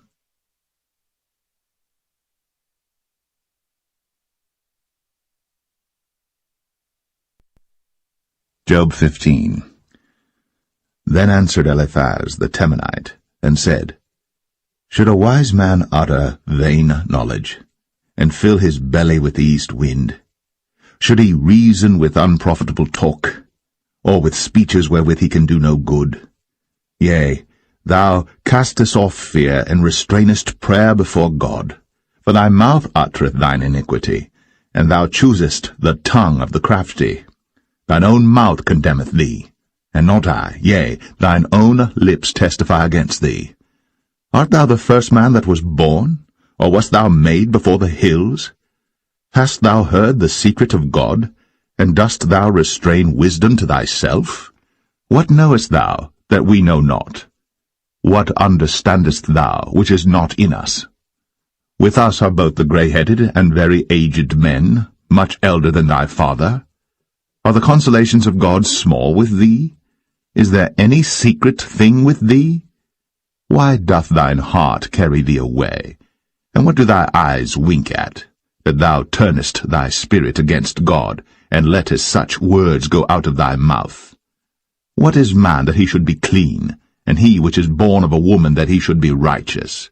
Behold, he putteth no trust in his saints, yea, the heavens are not clean in his sight. How much more abominable and filthy is man, which drinketh iniquity like water? I will show thee, hear me, and that which I have seen I will declare, which wise men have told from their fathers, and have not hid it, unto whom alone the earth was given, and no stranger passed among them.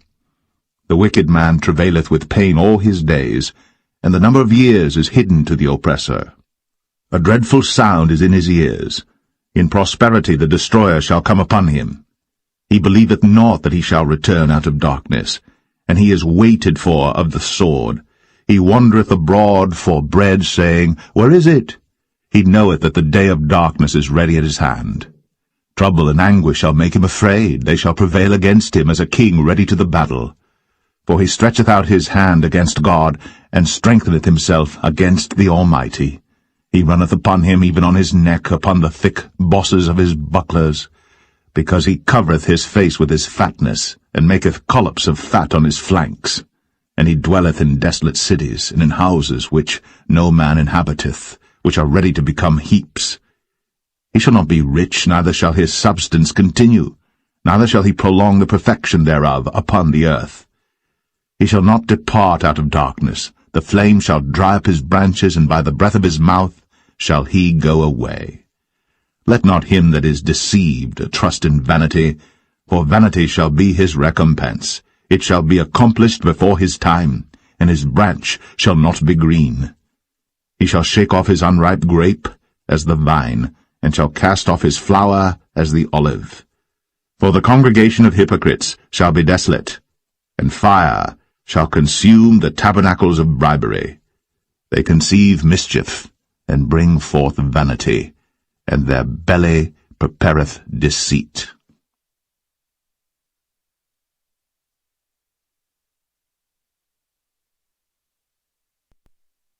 Job 16. Then Job answered and said, I've heard many such things. Miserable comforters are ye all. Shall vain words have an end, or what emboldeneth thee that thou answerest?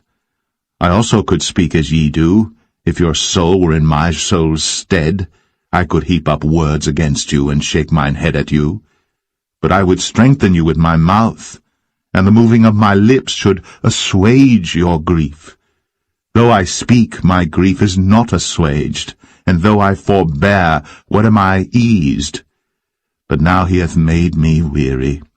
Thou hast made desolate all my company, and thou hast filled me with wrinkles, which is a witness against me, and my leanness rising up in me beareth witness to my face. He teareth me in his wrath, who hateth me. He gnasheth upon me with his teeth. Mine enemy sharpeneth his eyes upon me. They have gaped upon me with their mouth. They have smitten me upon the cheek reproachfully. They have gathered themselves together against me. God hath delivered me to the ungodly, and turned me over into the hands of the wicked. I was at ease, but he hath broken me asunder. He hath also taken me by my neck, and shaken me to pieces, and set me up for his mark. His archers compass me round about. He cleaveth my reins asunder, and doth not spare. He poureth out my gall upon the ground. He breaketh me with breach upon breach. He runneth upon me like a giant. I have sewed sackcloth upon my skin, and defiled my horn in the dust. My face is foul with weeping, and on my eyelids is the shadow of death. Not for any injustice in mine hands, also my prayer is pure. O earth, cover not thou my blood, and let my cry have no place. Also now, behold, my witness is in heaven, and my record is on high. My friends scorn me, but mine eye poureth out tears unto God. Oh, that one might plead for a man with God as a man pleadeth for his neighbor. When a few years are come, then I shall go the way whence I shall not return.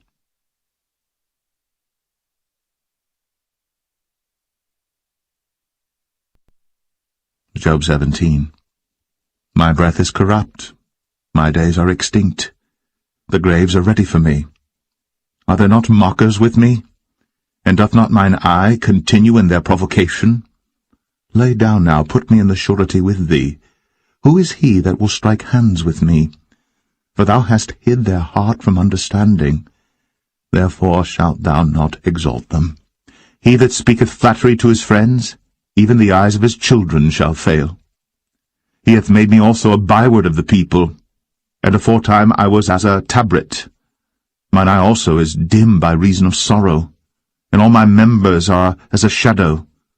Upright men shall be astonished at this, and the innocent shall stir up himself against the hypocrite.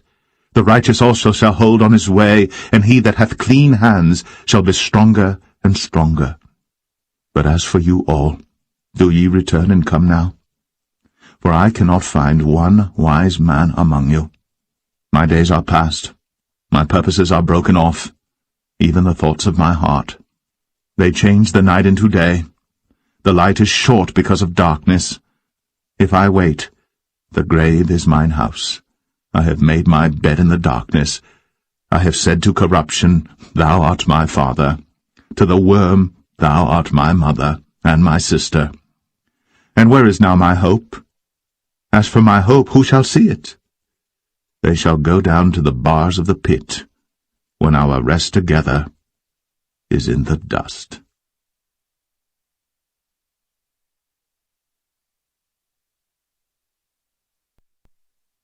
Job 18. Then answered Bildad the Shuhite, and said, How long will it be ere ye make an end of words? Mark, and afterwards we will speak. Wherefore are we counted as beasts, and reputed vile in your sight? He teareth himself in his anger. Shall the earth be forsaken for thee, and shall the rock be removed out of his place? Yea, the light of the wicked shall be put out, and the spark of his fire shall not shine. The light shall be dark in his tabernacle, and his candle shall be put out with him. The steps of his strength shall be straitened, and his own counsel shall cast him down.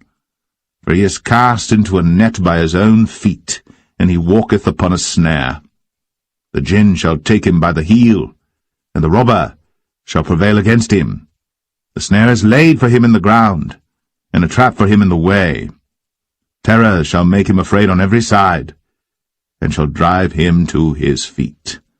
His strength shall be hunger-bitten, and destruction shall be ready at his side. It shall devour the strength of his skin, even the firstborn of death shall devour his strength. His confidence shall be rooted out of his tabernacle, and it shall bring him to the king of terrors. It shall dwell in his tabernacle, because it is none of his. Brimstone shall be scattered upon his habitation. His roots shall be dried up beneath, and above shall his branch be cut off. His remembrance shall perish from the earth, and he shall have no name in the street. He shall be driven from light into darkness, and chased out of the world. He shall neither have son nor nephew among his people, nor any remaining in his dwellings. They that come after him shall be astonished at his day, as they that went before were affrighted. Surely such are the dwellings of the wicked, and this is the place of him that knoweth not God.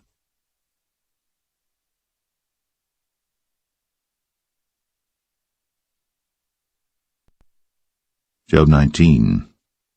Then Job answered and said, How long will ye vex my soul, and break me in pieces with words?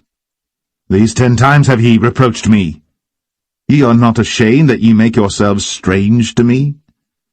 And be it indeed that I have erred, mine error remaineth with myself. If indeed ye will magnify yourselves against me, and plead against me my reproach, know now that God hath overthrown me, and hath compassed me with his net. Behold, I cry out of wrong, but I am not heard. I cry aloud, but there is no judgment.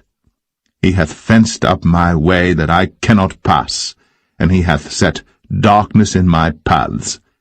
He hath stripped me of my glory, and taken the crown from my head.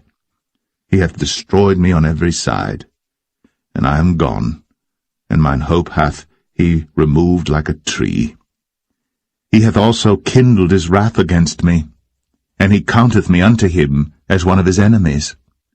His troops come together, and raise up their way against me, and encamp round about my tabernacle. He hath put my brethren far from me, and mine acquaintance are verily estranged from me. My kinsfolk have failed, and my familiar friends have forgotten me. They that dwell in mine house and my maids count me for a stranger.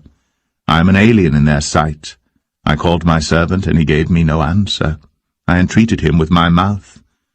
My breath is strange to my wife, though I entreated for the children's sake of mine own body.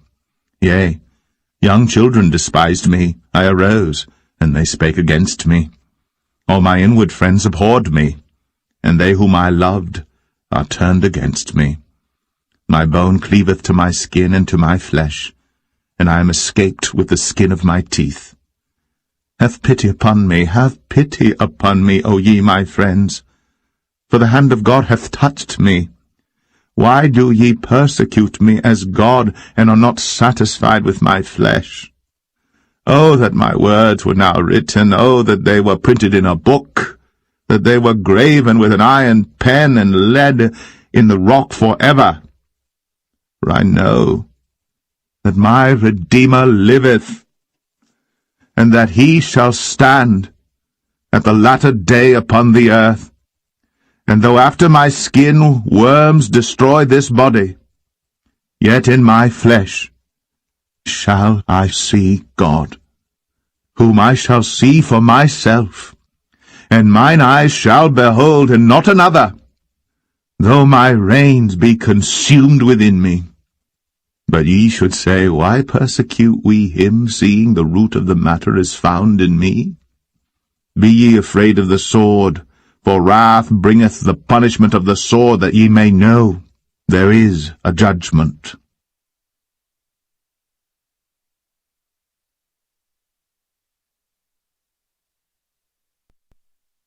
Job 20. Then answered Zophar the Naamathite, and said, Therefore do my thoughts cause me to answer, and for this I make haste. I have heard the check of my reproach, and the spirit of my understanding causeth me to answer. Knowest thou not this of old, since man was placed upon earth, that the triumphing of the wicked is short, and the joy of the hypocrite but for a moment? Though his excellency mount up to the heavens, and his head reach unto the clouds, yet he shall perish for ever like his own dung. They which have seen him shall say, Where is he? He shall fly away as a dream, and shall not be found. Yea, he shall be chased away as a vision of the night. The eye also which saw him shall see him no more, neither shall his place any more behold him.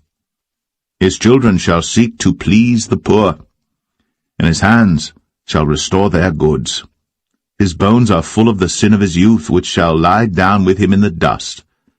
Though wickedness be sweet in his mouth, though he hide it under his tongue, though he spare it, and forsake it not, but keep it still within his mouth, yet his meat in his bowels is turned. It is the gall of asps within him. He hath swallowed down riches, and he shall vomit them up again. God shall cast them out of his belly. He shall suck the poison of asps. The viper's tongue shall slay him. He shall not see the rivers, the floods, the brooks of honey and butter. That which he laboured for shall he restore, and shall not swallow it down. According to his substance shall the restitution be, and he shall not rejoice therein. Because he hath oppressed, and hath forsaken the poor, because he hath violently taken away an house which he builded not. Surely he shall not feel quietness in his belly. He shall not save of that which he desired. There shall none of his meat be left. Therefore shall no man look for his goods. In the fullness of his sufficiency he shall be in straits. Every hand of the wicked shall come upon him. When he is about to fill his belly, God shall cast the fury of his wrath upon him, and shall rain it upon him while he is eating. He shall flee from the iron weapon, and the bow of steel shall strike him through. It is drawn, and cometh out of the body, yea, the glittering sword cometh out of his gall, terrors are upon him. All darkness shall be hid in his secret places. A fire not blown shall consume him. It shall go ill with him that is left in his tabernacle. The heaven shall reveal his iniquity, and the earth shall rise up against him. The increase of his house shall depart, and his goods shall flow away in the day of his wrath. This is the portion of a wicked man from God, and the heritage appointed unto him by God.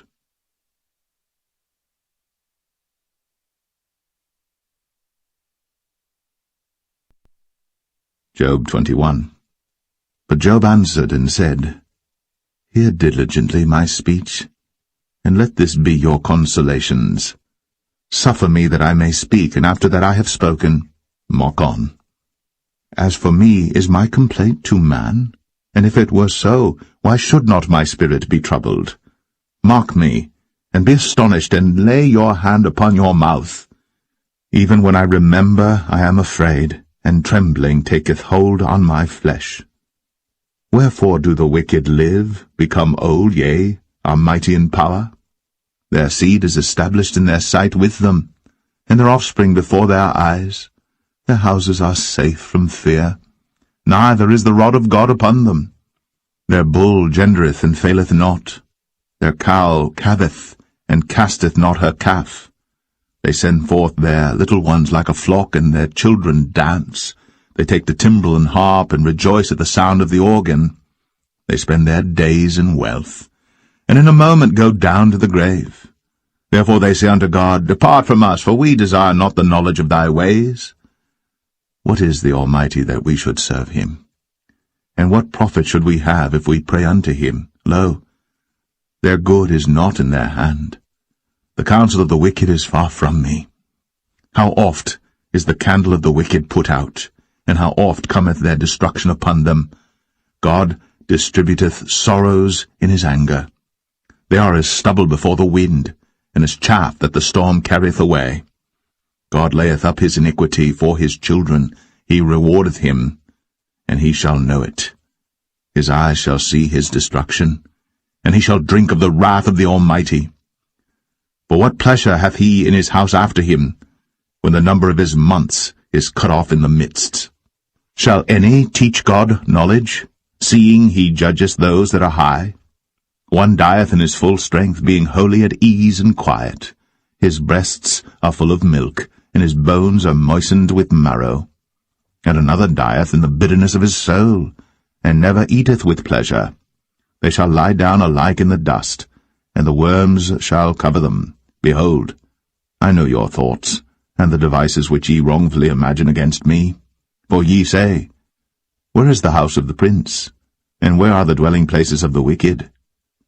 Have ye not asked them that go by the way, and do ye not know their tokens, that the wicked is reserved to the day of destruction? They shall be brought forth to the day of wrath. Who shall declare his way to his face, and who shall repay him what he hath done? Yet shall he be brought to the grave, and shall remain in the tomb. The clods of the valley shall be sweet unto him, and every man shall draw after him, as there are innumerable before him. How then comfort ye me in vain, seeing in your answers there remaineth falsehood?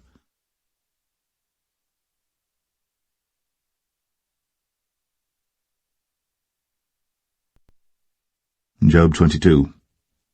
Then Eliphaz the Temanite answered and said, Can a man be profitable unto God, as he that is wise may be profitable unto himself? Is it any pleasure to the Almighty that thou art righteous, or is it gain to him that thou makest thy ways perfect? Will he reprove thee for fear of thee? Will he enter with thee into judgment? Is not thy wickedness great, and thine iniquities infinite? For thou hast taken a pledge from thy brother for naught, and stripped the naked of their clothing. Thou hast not given water to the weary to drink, and thou hast withholden bread from the hungry. But as for the mighty man, he had the earth, and the honourable man dwelt in it. Thou hast sent widows away empty, and the arms of the fatherless have been broken. Therefore snares are round about thee, and sudden fear troubleth thee. Or darkness that thou canst not see, and abundance of waters cover thee. Is not God in the height of heaven? And behold the height of the stars, how high they are? And thou sayest, How doth God know? Can he judge through the dark cloud? Thick clouds are a covering to him, that he seeth not, and he walketh in the circuit of heaven. Hast thou marked the old way which wicked men have trodden, which were cut down out of time, whose foundation was overflown with a flood, which said unto God, Depart from us, and what can the Almighty do for them? Yet he filled their houses with good things. But the counsel of the wicked is far from me. The righteous see it and are glad, and the innocent laugh them to scorn. Whereas our substance is not cut down, but the remnant of them the fire consumeth. Acquaint now thyself with him, and be at peace, thereby good shall come unto thee. Receive, I pray thee, the law from his mouth, and lay up his words in thine heart. If thou return to the Almighty, thou shalt be built up. Thou shalt put away iniquity far from thy tabernacles. Then shalt thou lay up gold as dust, and the gold of Ophir as the stones of the brooks. Yea, the Almighty shall be thy defence, and thou shalt have plenty of silver. For then shalt thou have thy delight in the Almighty, and shalt lift up thy face unto God. Thou shalt make thy prayer unto him, and he shall hear thee, and thou shalt pay thy vows. Thou shalt also decree a thing, and it shall be established unto thee, and the light shall shine upon thy ways. When men are cast down, then thou shalt say, There is lifting up, and he shall save the humble person. He shall deliver the island of the innocent, and it is delivered by the pureness of thine hands.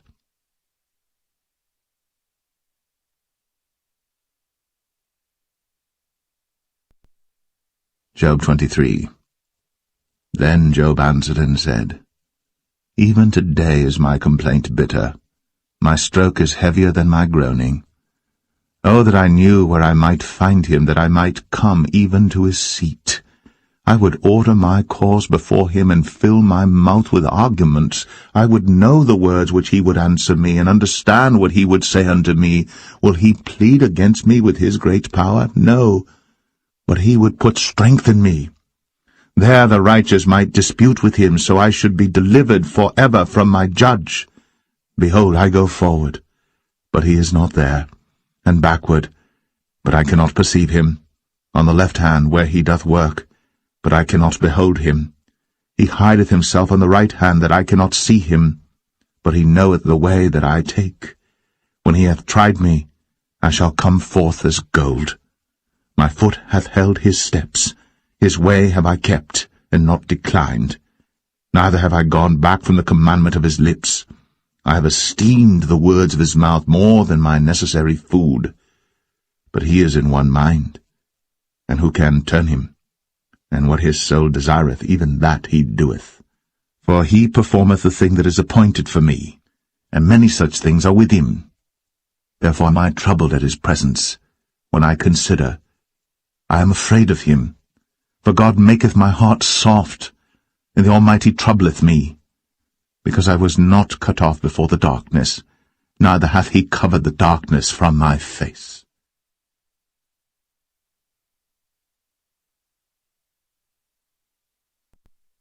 Job 24. Why, seeing times are not hidden from the Almighty, do they that know him not see his days? Some remove the landmarks. They violently take away flocks and feed thereof. They drive away the ass of the fatherless. They take the widow's ox for a pledge. They turn the needy out of the way. The poor of the earth hide themselves together. Behold, as wild asses in the desert, go they forth to their work, rising betimes for a prey. The wilderness yieldeth food for them, and for their children. They reap every one his corn in the field, and they gather the vintage of the wicked. They cause the naked to lodge without clothing, that they have no covering in the cold. They are wet with the showers of the mountains, and embrace the rock for want of a shelter. They pluck the fatherless from the breast, and take a pledge of the poor. They cause him to go naked without clothing, and they take away the sheaf from the hungry, which make oil within their walls, and tread their winepresses, and suffer thirst. Men groan from out of the city, and the soul of the wounded crieth out. Yet God layeth not folly to them. They are of those that rebel against the light. They know not the ways thereof, nor abide in the paths thereof. The murderer rising with the light killeth the poor and needy, and in the night is as a thief. The eye also of the adulterer waiteth for the twilight, saying, No eye shall see me, and disguiseth his face. In the dark they dig through houses which they had marked for themselves in the daytime. They know not the light. For the morning is to them even as the shadow of death. If one know them, they are in the terrors of the shadow of death. He is swift as the waters. Their portion is cursed in the earth. He beholdeth not the way of the vineyards. Drought and heat consume the snow waters. So doth the grave those which have sinned. The womb shall forget him. The worm shall feed sweetly on him. He shall be no more remembered, and wickedness shall be broken as a tree. He evil entreateth the barren that beareth not, and doeth not good to the widow. He draweth also the mighty with his power. He riseth up, and no man is sure of life. Though it be given him to be in safety whereon he resteth, yet his eyes are upon their ways. They are exalted for a little while, but are gone and brought low. They are taken out of the way as all other, and cut off as the tops of the ears of corn. And if it be not so now, who will make me a liar, and make my speech nothing worth?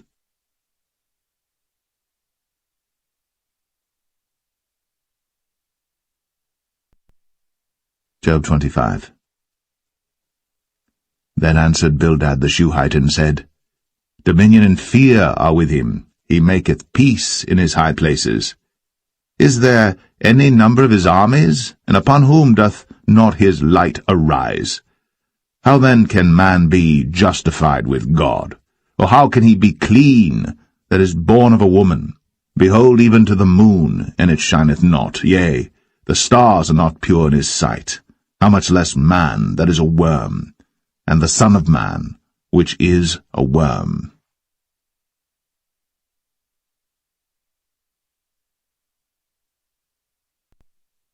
Job 26. But Job answered and said, How hast thou helped him that is without power? How savest thou the arm that hath no strength? How hast thou counselled him that hath no wisdom? And how hast thou plentifully declared the thing as it is? To whom hast thou uttered words, and whose spirit came from thee? Dead things are formed from under the waters, and the inhabitants thereof. Hell is naked before him, and destruction hath no covering. He stretcheth out the north over the empty place, and hangeth the earth upon nothing. He bindeth up the waters in his thick clouds, and the cloud is not rent under them. He holdeth back the face of his throne, and spreadeth his cloud upon it. He hath compassed the waters with bounds until the day and night come to an end. The pillars of heaven tremble and are astonished at his reproof. He divideth the sea with his power, and by his understanding he smiteth through the proud. By his spirit he hath garnished the heavens, his hand hath formed the crooked serpent. Lo, these are parts of his ways, but how little a portion is heard of him. But the thunder of his power, who can understand?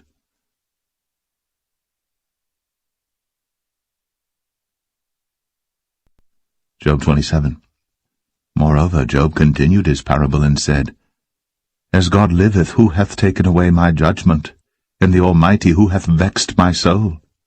All the while my breath is in me, and the Spirit of God is in my nostrils, my lips shall not speak wickedness, nor my tongue utter deceit. God forbid that I should justify you. Till I die will I not remove mine integrity from me. My righteousness I hold fast, and will not let it go. My heart shall not reproach me so long as I live. Let mine enemy be as the wicked, and he that riseth up against me as the unrighteous. For what is the hope of the hypocrite, though he hath gained, when God taketh away his soul? Will God hear his cry when trouble cometh upon him? Will he delight himself in the Almighty? Will he always call upon God? I will teach you by the hand of God. That which is with the Almighty will I not conceal. Behold, all ye yourselves have seen it. Why then are ye thus altogether vain? This is the portion of a wicked man with God, and the heritage of oppressors, which they shall receive of the Almighty. If his children be multiplied, it is for the sword, and his offspring shall not be satisfied with bread. Those that remain of him shall be buried in death, and his widows shall not weep.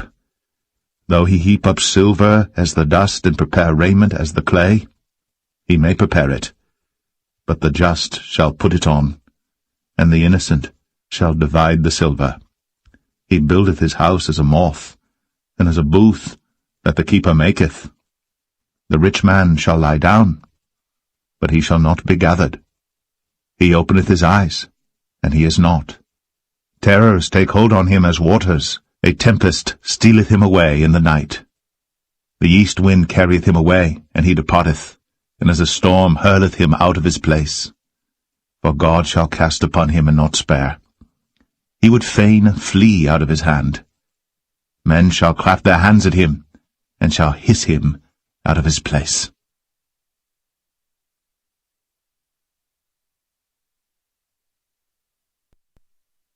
Job 28. Surely there is a vein for the silver, and a place for gold where they refine it. Iron is taken out of the earth, and brass is molten out of the stone. He setteth an end to darkness, and searcheth out all perfection.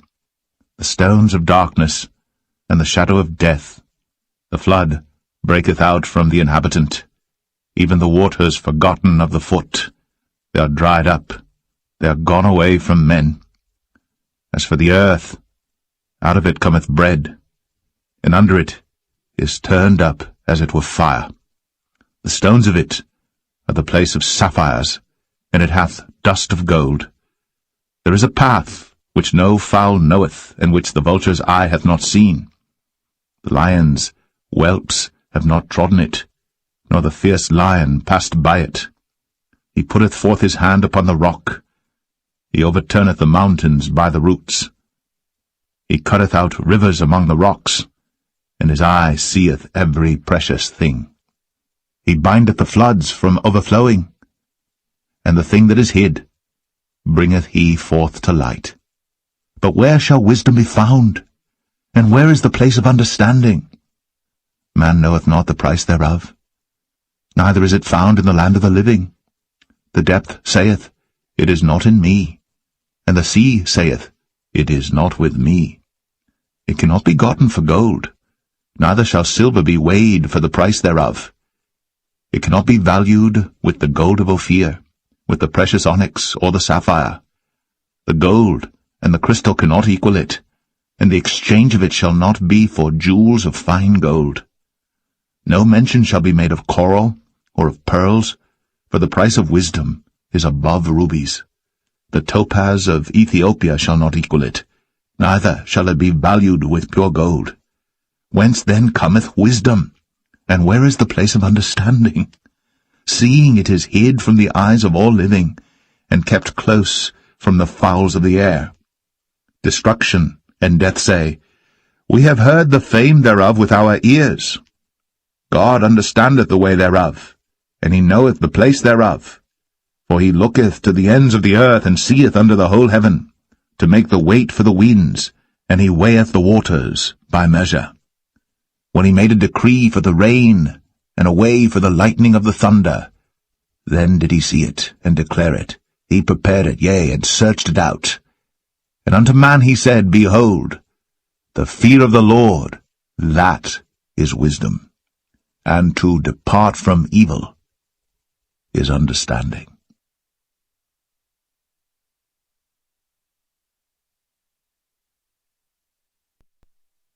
Job 29.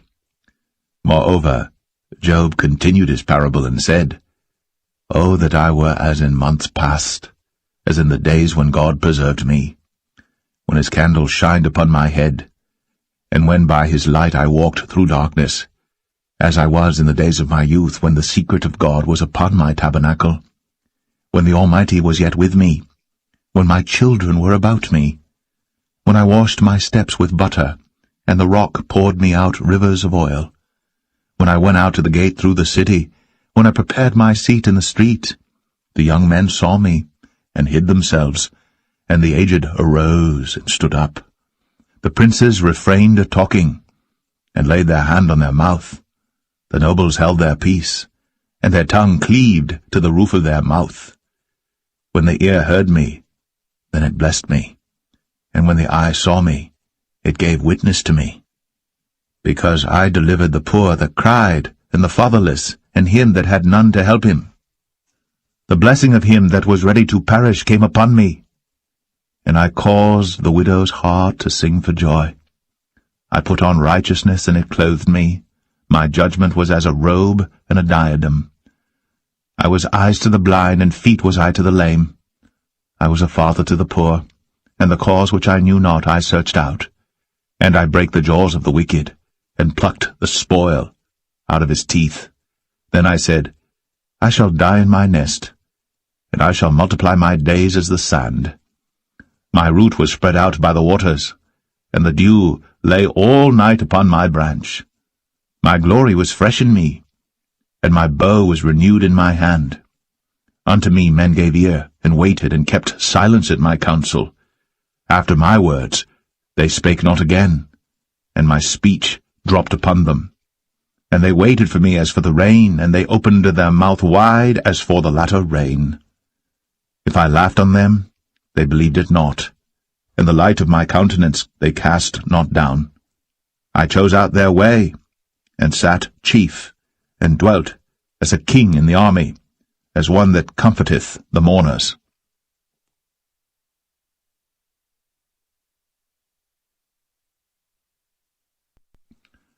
Job 30. But now, they that are younger than I have me in derision, whose fathers I would have disdained to have set with the dogs of my flock.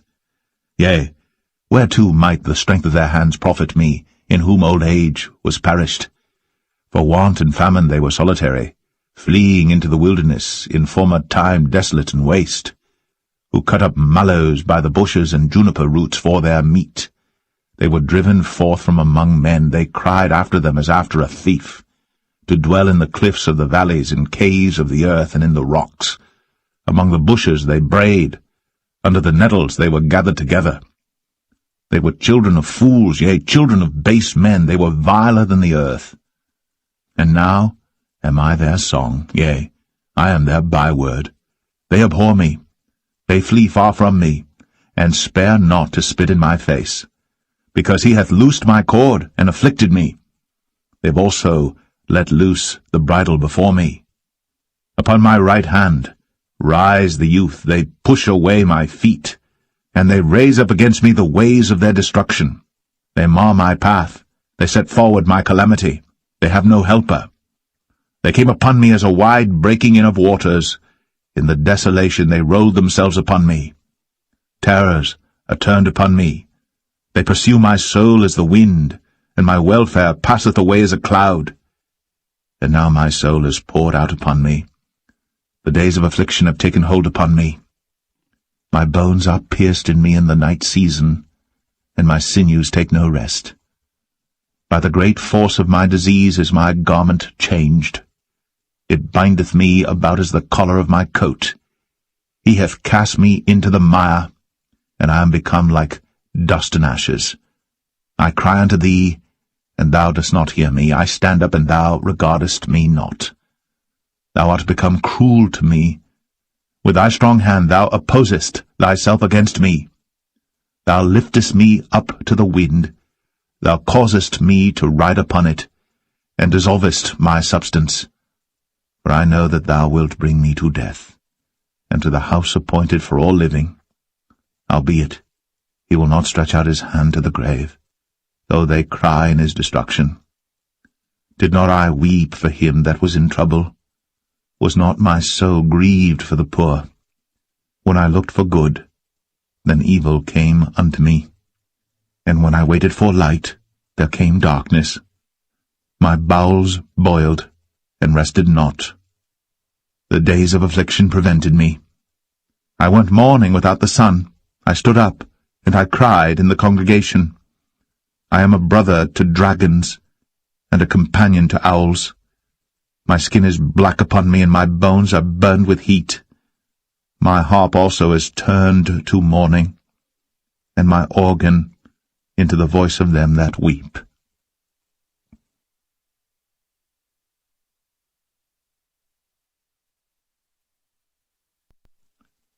Job 31. I made a covenant with mine eyes. Why then should I think upon a maid? For what portion of God is there from above, and what inheritance of the Almighty from on high? Is not destruction to the wicked, and a strange punishment to the workers of iniquity? Doth not he see my ways and count all my steps? If I have walked with vanity, or if my foot hath hasted to deceit, let me be weighed in an even balance, that God may know mine integrity. If my step hath turned out of the way, and mine heart walked after mine eyes, and if any blot hath cleaved to mine hands, then let me sow, and let another eat, yea, let my offspring be rooted out. If mine heart have been deceived by a woman, or if I have laid wait at my neighbour's door, then let my wife grind unto another, and let others bow down upon her. For this is an heinous crime, yea, it is an iniquity to be punished by the judges. For it is a fire that consumeth to destruction, and would root out all mine increase. If I did despise the cause of my manservant or of my maidservant when they contended with me, what then shall I do when God riseth up, and when he visiteth? What shall I answer him? Did not he that made me in the womb make him? And did not one fashion us in the womb? If I have withheld the poor from their desire, or have caused the eyes of the widow to fail, or have eaten my morsel myself alone, and the fatherless hath not eaten thereof. For from my youth he was brought up with me, as with a father, and I have guided her from my mother's womb. If I have seen any perish for want of clothing, or any poor without covering, if his loins have not blessed me, and if he were not warmed with the fleece of my sheep, if I have lifted up my hand against the fatherless, when I saw my help in the gate, then let mine arm fall from my shoulder blade, and mine arm be broken from the bone. For destruction from God was a terror to me, and by reason of his highness I could not endure. If I have made gold my hope, or have said to the fine gold, Thou art my confidence, if I rejoiced because my wealth was great, and because mine hand had gotten much, if I beheld the sun when it shined, or the moon walking in brightness, and my heart hath been secretly enticed, or my mouth hath kissed my hand, this also were an iniquity to be punished by the judge, for I should have denied the God that is above. If I rejoiced at the destruction of him that hated me, or lifted up myself when evil found him, neither have I suffered my mouth to sin by wishing a curse to his soul. If the men of my tabernacle said not, Oh, that we had of his flesh, we cannot be satisfied. The stranger did not lodge in the street, but I opened my doors to the traveller. If I covered my transgressions as Adam, by hiding mine iniquity in my bosom, did I fear a great multitude, or did the contempt of families terrify me, that I kept silence, and went not out of the door? Oh, that one would hear me! Behold, my desire is that the Almighty would answer me, and that mine adversary had written a book. Surely I would take it upon my shoulder, and bind it as a crown to me. I would declare unto him the number of my steps. As a prince would I go near unto him. If my land cry against me, or that the furrows likewise thereof complain, if I have eaten the fruits thereof without money, or have caused the owners thereof to lose their life, let thistles grow instead of wheat, and cockle instead of barley. The words of Job are ended.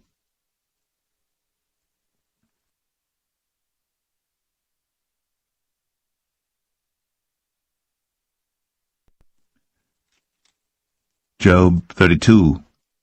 So these 3 men ceased to answer Job, because he was righteous in his own eyes. Then was kindled the wrath of Elihu the son of Barachel the Buzite, of the kindred of Ram. Against Job was his wrath kindled, because he justified himself rather than God. Also against his 3 friends was his wrath kindled, because they had found no answer, and yet had condemned Job. Now Elihu had waited till Job had spoken, because they were elder than he.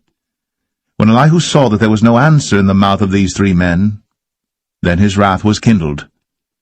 And Elihu the son of Barachel the Buzite answered and said, I am young, and ye are very old. Wherefore I was afraid, and durst not show you mine opinion. I said, Days should speak, and multitude of years should teach wisdom.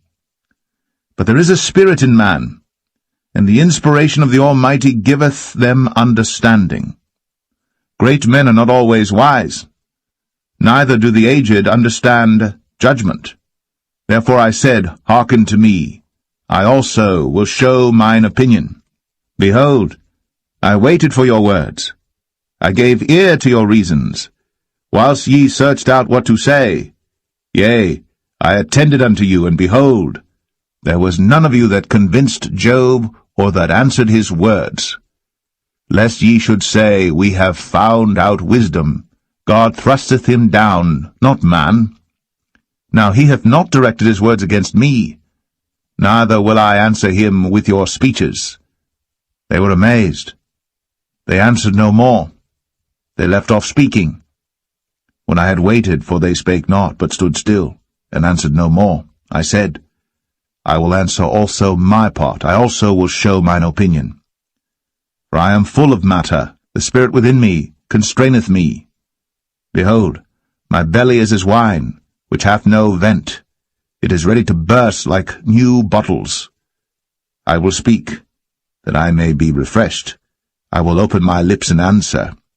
Let me not, I pray you, accept any man's person, neither let me give flattering titles unto man. For I know not to give flattering titles. In so doing my Maker would soon take me away.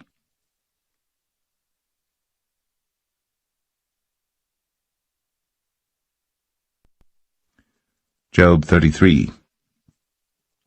Wherefore, Job, I pray thee, hear my speeches, and hearken to all my words. Behold, now I have opened my mouth, my tongue hath spoken in my mouth. My word shall be of the uprightness of my heart, and my lips shall utter knowledge clearly. The Spirit of God hath made me, and the breath of the Almighty hath given me life. If thou canst answer me, set thy words in order before me, stand up. Behold, I am according to thy wish in God's stead. I also am formed out of the clay. Behold, my terror shall not make thee afraid, neither shall my hand be heavy upon thee. Surely thou hast spoken in mine hearing, and I have heard the voice of thy word, saying, I am clean without transgression, I am innocent, neither is there iniquity in me. Behold, he findeth occasions against me. He counteth me for his enemy. He putteth my feet in the stocks, he marketh all my paths. Behold, in this thou art not just. I will answer thee, that God is greater than man. Why dost thou strive against him? For he giveth not account of any of his matters. For God speaketh once, yea, twice, yet man perceiveth it not. In a dream, in a vision of the night, when deep sleep falleth upon men, in slumberings upon the bed, then he openeth the ears of men, and sealeth their instruction, that he may withdraw man from his purpose, and hide pride from man. He keepeth back his soul from the pit, and his life from perishing by the sword. He is chastened also with pain upon his bed, and the multitude of his bones with strong pain, so that his life abhorreth bread, and his soul dainty meat. His flesh is consumed away that it cannot be seen, and his bones that were not seen stick out. Yea, his soul draweth near unto the grave, and his life to the destroyers. If there be a messenger with him, an interpreter, one among 1,000, to show unto man his uprightness, then he is gracious unto him, and saith, Deliver him from going down to the pit. I have found a ransom. His flesh shall be fresher than a child's. He shall return to the days of his youth. He shall pray unto God, and he will be favorable unto him. And he shall see his face with joy, for he will render unto man his righteousness. He looketh upon men, and if any say, I have sinned and perverted that which was right, and it profited me not, he will deliver his soul from going into the pit, and his life shall see the light. Lo, all these things worketh God oftentimes with man, to bring back his soul from the pit, to be enlightened with the light of the living. Mark well, O Job, hearken unto me, hold thy peace, and I will speak. If thou hast anything to say, answer me, speak, for I desire to justify thee. If not, hearken unto me, hold thy peace, and I shall teach thee wisdom.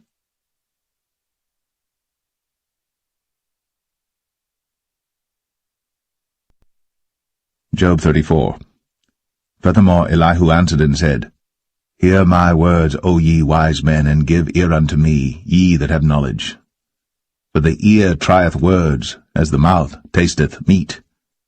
Let us choose to us judgment, let us know among ourselves what is good. For Job hath said, I am righteous, and God hath taken away my judgment. Should I lie against my right? My wound is incurable without transgression. What man is like Job, who drinketh up scorning like water, which goeth in company with the workers of iniquity, and walketh with wicked men? For he hath said, It profiteth a man nothing that he should delight himself with God. Therefore hearken unto me, ye men of understanding. Far be it from God that he should do wickedness, and from the Almighty that he should commit iniquity. For the work of a man shall he render unto him, and cause every man to find according to his ways. Yea, surely God will not do wickedly, neither will the Almighty pervert judgment. Who hath given him a charge over the earth, or who hath disposed the whole world? If he set his heart upon man, if he gathered unto himself his spirit and his breath, all flesh shall perish together, and man shall turn again unto dust. If now thou hast understanding, hear this. Hearken to the voice of my words. Shall even he that hateth right govern? And wilt thou condemn him that is most just? Is it fit to say to a king, Thou art wicked, and to princes, Ye are ungodly? How much less to him that accepteth not the persons of princes, nor regardeth the rich more than the poor? For they all are the work of his hands.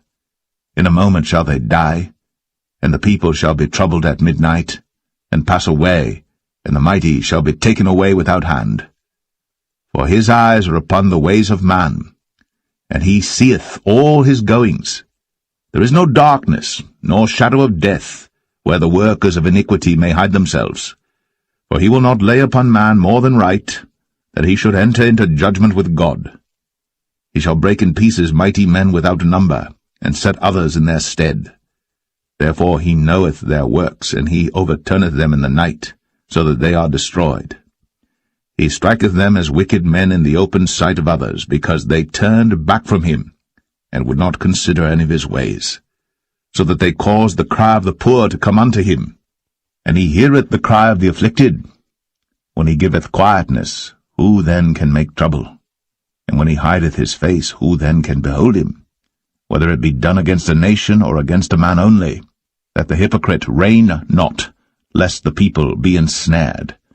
Surely it is meet to be said unto God, I have borne chastisement, I will not offend any more. That which I see not, teach thou me. If I have done iniquity, I will do no more. Should it be according to thy mind? He will recompense it, whether thou refuse, or whether thou choose, and not I. Therefore speak what thou knowest. Let men of understanding tell me, and let a wise man hearken unto me. Job hath spoken without knowledge, and his words were without wisdom. My desire is that Job may be tried unto the end because of his answers for wicked men. For he addeth rebellion unto his sin. He clappeth his hands among us, and multiplied his words against God.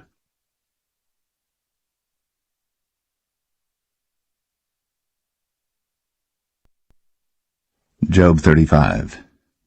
Elihu spake moreover and said, Thinkest thou this to be right, that thou saidst, My righteousness is more than God's? For thou saidst, What advantage will it be unto thee?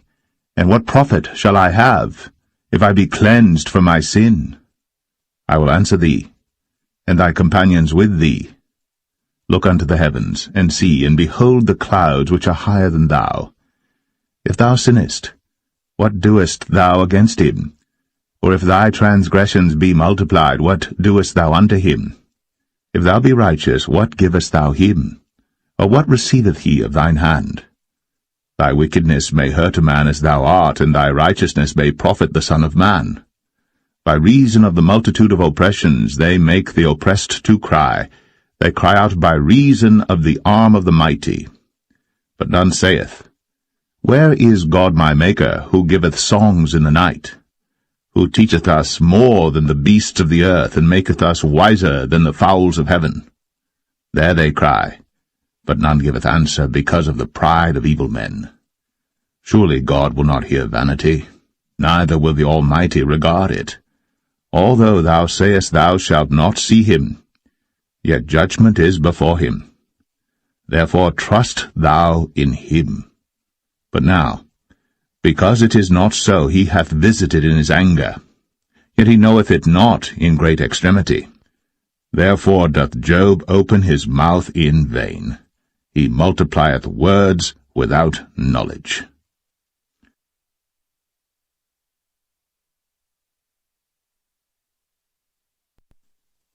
Job 36. Elihu also proceeded and said, Suffer me a little, and I will show thee that I have yet to speak on God's behalf. I will fetch my knowledge from afar, and will ascribe righteousness to my Maker. For truly my words shall not be false. He that is perfect in knowledge is with thee. Behold, God is mighty, and despiseth not any. He is mighty in strength and wisdom. He preserveth not the life of the wicked, but giveth right to the poor. He withdraweth not his eyes from the righteous. But with kings are they on the throne, yea, he doth establish them for ever, and they are exalted. And if they be bound in fetters and be holden in cords of affliction, then he showeth them their work, and their transgressions that they have exceeded. He openeth also their ear to discipline, and commandeth that they return from iniquity. If they obey and serve him, they shall spend their days in prosperity, and their years in pleasures. But if they obey not, they shall perish by the sword, and they shall die without knowledge. But the hypocrites in heart heap up wrath.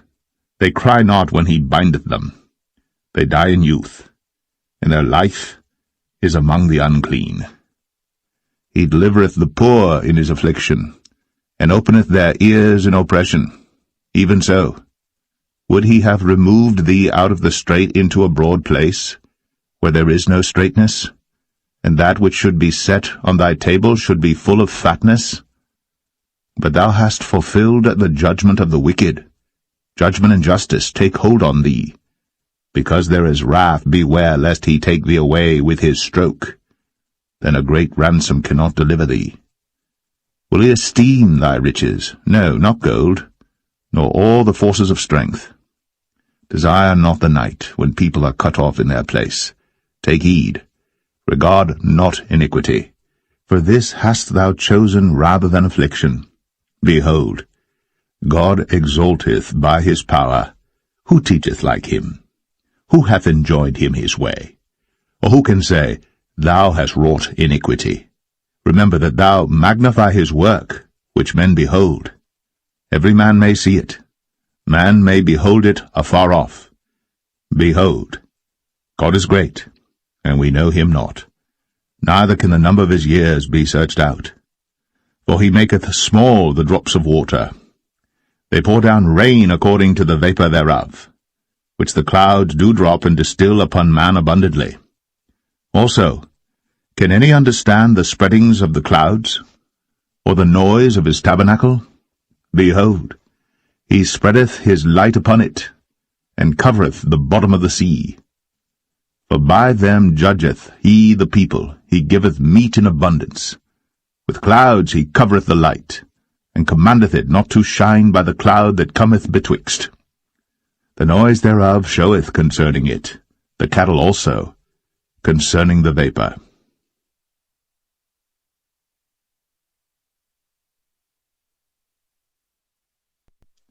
Job 37. At this also my heart trembleth, and is moved out of his place. Hear attentively the noise of his voice, and the sound that goeth out of his mouth. He directeth it under the whole heaven, and is lightning unto the ends of the earth. After it a voice roareth. He thundereth with the voice of his excellency, and he will not stay them when his voice is heard. God thundereth marvellously with his voice. Great things doeth he, which we cannot comprehend. For he saith to the snow, Be thou on the earth, likewise to the small rain, and to the great rain of his strength. He sealeth up the hand of every man, that all men may know his work. Then the beasts go into dens, and remain in their places. Out of the south cometh the whirlwind, and cold out of the north. By the breath of God frost is given, and the breath of the waters is straitened. Also by watering he wearieth the thick cloud, he scattereth his bright cloud. And it is turned round about by his counsels, that they may do whatsoever he commandeth them upon the face of the world in the earth. He causeth it to come, whether for correction, or for his land, or for mercy. Hearken unto this, O Job, stand still, and consider the wondrous works of God. Dost thou know when God disposed them, and caused the light of his cloud to shine? Dost thou know the balancings of the clouds, the wondrous works of him, which is perfect in knowledge? How thy garments are warm, when he quieteth the earth by the south wind. Hast thou with him spread out the sky, which is strong, and as a molten looking-glass? Teach us what we shall say unto him, for we cannot order our speech by reason of darkness. Shall it be told him that I speak? If a man speak, surely he shall be swallowed up. And now men see not the bright light which is in the clouds, but the wind passeth, and cleanseth them. Fair weather cometh out of the north. With God is terrible majesty. Touching the Almighty, we cannot find him out. He is excellent in power, and in judgment, and in plenty of justice he will not afflict. Men do therefore fear him. He respecteth not any that are wise of heart.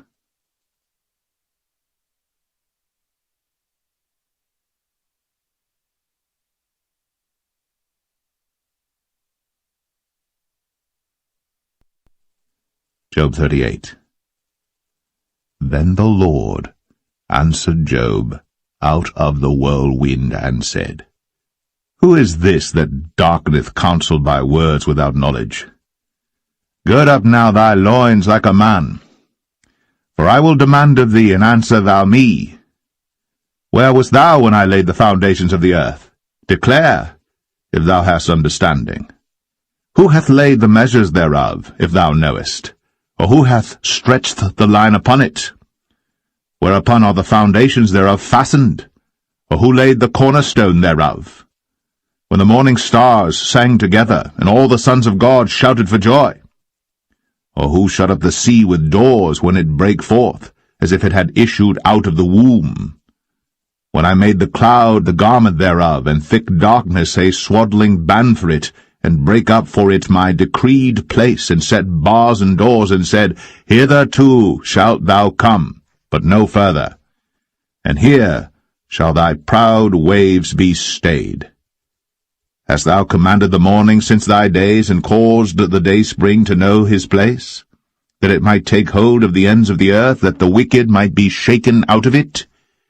It is turned as clay to the seal, and they stand as a garment. And from the wicked their light is withholden, and the high arm shall be broken. Hast thou entered into the springs of the sea? Or hast thou walked in the search of the depth? Have the gates of death been opened unto thee? Or hast thou seen the doors of the shadow of death? Hast thou perceived the breadth of the earth? Declare if thou knowest it all. Where is the way where light dwelleth? And as for darkness, where is the place thereof? That thou shouldst take it to the bound thereof, and that thou shouldst know the paths to the house thereof. Knowest thou it because thou wast then born, or because the number of thy days is great? Hast thou entered into the treasures of the snow? Or hast thou seen the treasures of the hail which I have reserved against the time of trouble, against the day of battle and war? By what way is the light parted, which scattereth the east wind upon the earth? Who hath divided a water course for the overflowing of waters, or a way for the lightning of thunder, to cause it to rain on the earth, where no man is, on the wilderness, wherein there is no man, to satisfy the desolate and waste ground, and to cause the bud of the tender herb to spring forth? Hath the rain a father, or who hath begotten the drops of dew? Out of whose womb came the ice, and the hoary frost of heaven, who hath gendered it? The waters are hid as with a stone, and the face of the deep is frozen. Canst thou bind the sweet influences of Pleiades, or loose the bands of Orion? Canst thou bring forth Mazzaroth in his season, or canst thou guide Arcturus with his sons? Knowest thou the ordinances of heaven? Canst thou set the dominion thereof in the earth? Canst thou lift up thy voice to the clouds, that abundance of waters may cover thee? Canst thou send lightnings that they may go, and say unto thee, Here we are? Who hath put wisdom in the inward parts, or who hath given understanding to the heart? Who can number the clouds in wisdom, or who can stay the bottles of heaven, when the dust groweth into hardness, and the clods cleave fast together? Wilt thou hunt the prey for the lion, or fill the appetite of the young lions when they couch in their dens and abide in the covert to lie in wait? Who provideth for the raven his food, when his young ones cry unto God? They wander for lack of meat.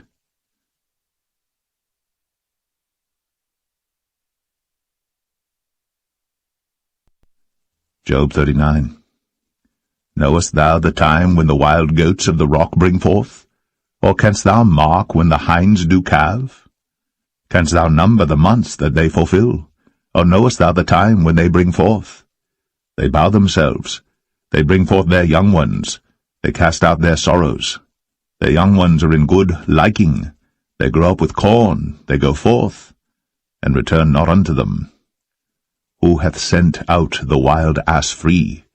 Or who hath loosed the bands of the wild ass? Whose house I have made in the wilderness, and the barren land his dwellings. He scorneth the multitude of the city, neither regardeth he the crying of the driver. The range of the mountains is his pasture, and he searcheth after every green thing. Will the unicorn be willing to serve thee, or abide by thy crib? Canst thou bind the unicorn with his band in the furrow? Or will he harrow the valleys after thee? Wilt thou trust him because his strength is great? Or wilt thou leave thy labor to him? Wilt thou believe him, that he will bring home thy seed and gather it into thy barn? Gavest thou the goodly wings unto the peacocks, or wings and feathers unto the ostrich, which leaveth her eggs in the earth, and warmeth them in dust, and forgetteth that the foot may crush them, or that the wild beast may break them? She is hardened against her young ones, as though they were not hers. Her labour is in vain without fear. Because God hath deprived her of wisdom, neither hath he imparted to her understanding. What time she lifteth up herself on high, she scorneth the horse and his rider. Hast thou given the horse strength? Hast thou clothed his neck with thunder? Canst thou make him afraid as a grasshopper? The glory of his nostrils is terrible. He paweth in the valley, and rejoiceth in his strength. He goeth on to meet the armed men. He mocketh at fear, and is not affrighted, neither turneth he back from the sword. The quiver rattleth against him, the glittering spear and the shield. He swalloweth the ground with fierceness and rage. Neither believeth he that it is the sound of the trumpet. He saith among the trumpets, Ha, ha! And he smelleth the battle afar off, the thunder of the captains, and the shouting. Doth the hawk fly by thy wisdom, and stretch her wings toward the south? Doth the eagle mount up at thy command, and make her nest on high? She dwelleth and abideth on the rock, upon the crag of the rock, and the strong place. From thence she seeketh the prey, and her eyes behold afar off. Her young ones also suck up blood, and where the slain are, there is she.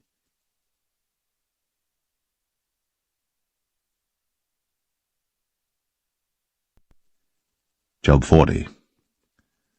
Moreover, the Lord answered Job, and said, Shall he that contendeth with the Almighty instruct him? He that reproveth God? Let him answer it. Then Job answered the Lord, and said, Behold, I am vile. What shall I answer thee? I will lay mine hand upon my mouth. Once have I spoken, but I will not answer, yea, twice, but I will proceed no further. Then answered the Lord unto Job out of the whirlwind, and said, Gird up thy loins now like a man. I will demand of thee, and declare thou unto me. Wilt thou also disannul my judgment? Wilt thou condemn me that thou mayest be righteous? Hast thou an arm like God, or canst thou thunder with a voice like him? Deck thyself now with majesty and excellency, and array thyself with glory and beauty. Cast abroad the rage of thy wrath, and behold every one that is proud, and abase him. Look on every one that is proud, and bring him low, and tread down the wicked in their place. Hide them in the dust together, and bind their faces in secret. Then will I also confess unto thee that thine own right hand can save thee. Behold now Behemoth, which I made with thee. He eateth grass as an ox, lo now, his strength is in his loins, and his force is in the navel of his belly. He moveth his tail like a cedar, the sinews of his stones are wrapped together. His bones are as strong pieces of brass, his bones are like bars of iron. He is the chief of the ways of God. He that made him can make his sword to approach unto him. Surely the mountains bring him forth food, where all the beasts of the field play. He lieth under the shady trees in the covert of the reed and fens. The shady trees cover him with their shadow. The willows of the brook compass him about. Behold, he drinketh up a river, and hasteth not. He trusteth that he can draw up Jordan into his mouth. He taketh it with his eyes. His nose pierceth through snares.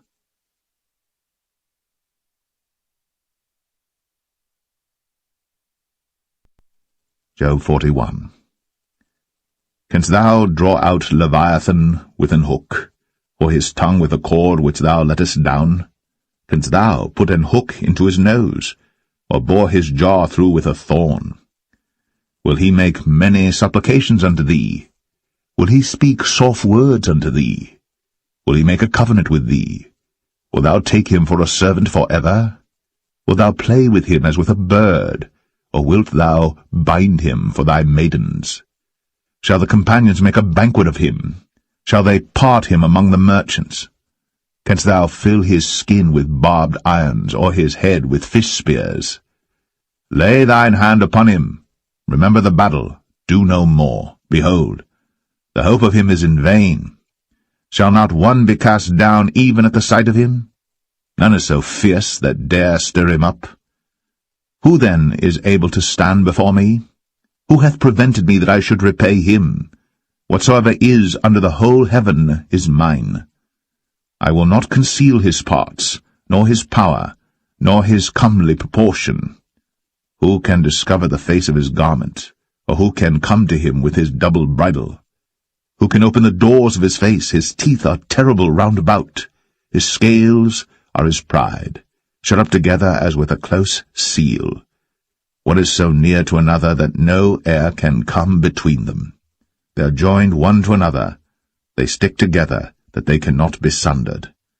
By his sneezings a light doth shine, and his eyes are like the eyelids of the morning. Out of his mouth go burning lamps, and sparks of fire leap out. Out of his nostrils goeth smoke, as out of a seething pot or cauldron. His breath kindleth coals, and a flame goeth out of his mouth. In his neck remaineth strength, and sorrow is turned into joy before him. The flakes of his flesh are joined together. They are firm in themselves. They cannot be moved. His heart is as firm as a stone, yea, as hard as a piece of the nether millstone. When he raiseth up himself, the mighty are afraid. By reason of breakings they purify themselves. The sword of him that layeth at him cannot hold, the spear, the dart, nor the habergeon. He esteemeth iron as straw, and brass as rotten wood. The arrow cannot make him flee. Slingstones are turned with him into stubble. Darts are counted as stubble. He laugheth at the shaking of a spear. Sharp stones are under him. He spreadeth sharp-pointed things upon the mire. He maketh the deep to boil like a pot. He maketh the sea like a pot of ointment. He maketh a path to shine after him. One would think the deep to be hoary. Upon earth there is not his like, who is made without fear. He beholdeth all high things. He is a king over all the children of pride.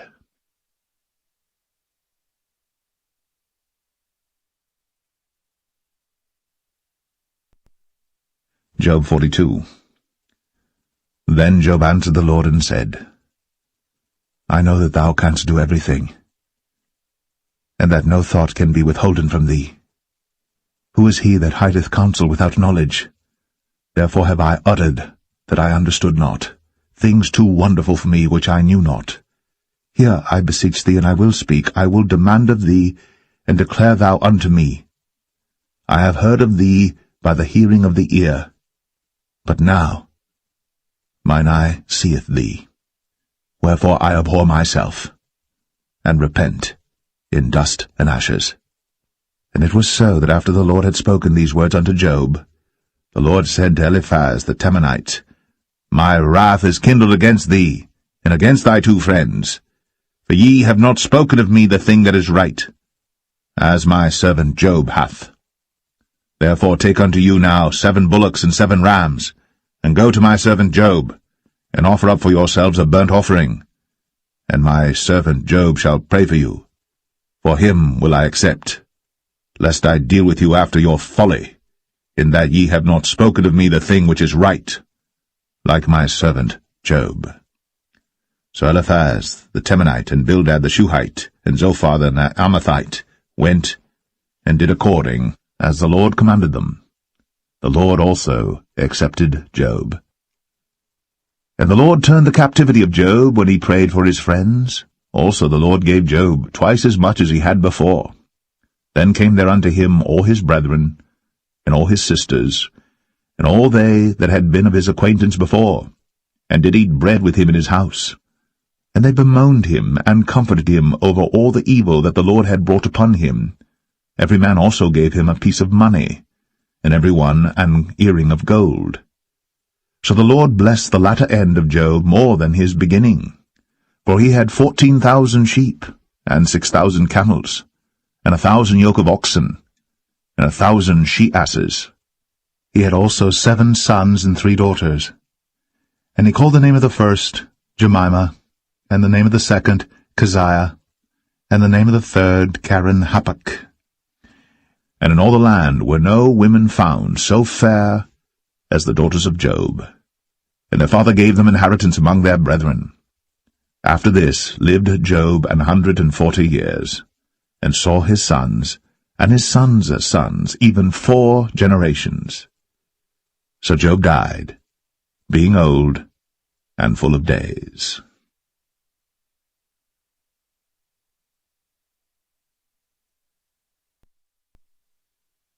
The Book of Psalms. Psalm 1. Blessed is the man that walketh not in the counsel of the ungodly, nor standeth in the way of sinners, nor sitteth in the seat of the scornful. But his delight is in the law of the Lord, and in his law doth he meditate day and night. And he shall be like a tree planted by the rivers of water, that bringeth forth his fruit in his season. His leaf also shall not wither, and whatsoever he doeth shall prosper. The ungodly are not so, but are like the chaff which the wind driveth away. Therefore the ungodly shall not stand in the judgment, nor sinners in the congregation of the righteous. For the Lord knoweth the way of the righteous, but the way of the ungodly shall perish.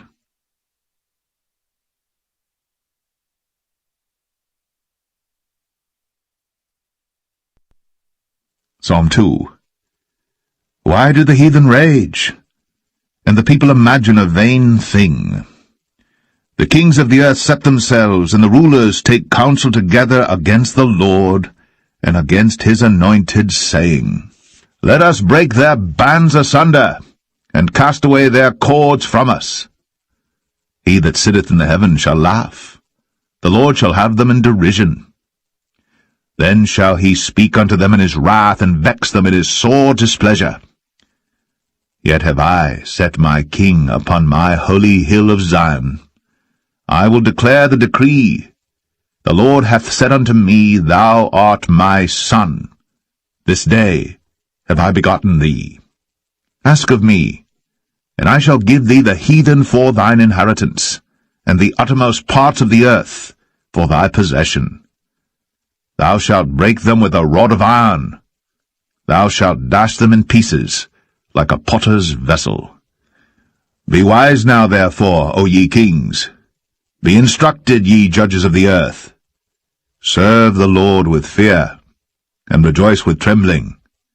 Kiss the Son, lest he be angry, and ye perish from the way, when his wrath is kindled but a little. Blessed are all they that put their trust in him.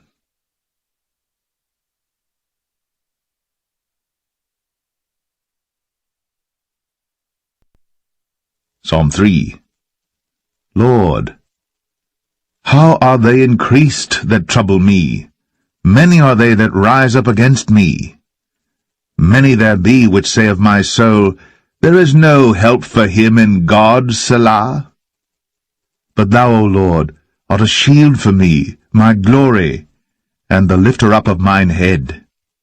I cried unto the Lord with my voice, and he heard me out of his holy hill, Selah. I laid me down and slept. I awaked, for the Lord sustained me. I will not be afraid of 10,000s of people that have set themselves against me round about. Arise, O Lord, save me, O my God. For thou hast smitten all mine enemies upon the cheekbone. Thou hast broken the teeth of the ungodly. Salvation belongeth unto the Lord. Thy blessing is upon thy people, Selah.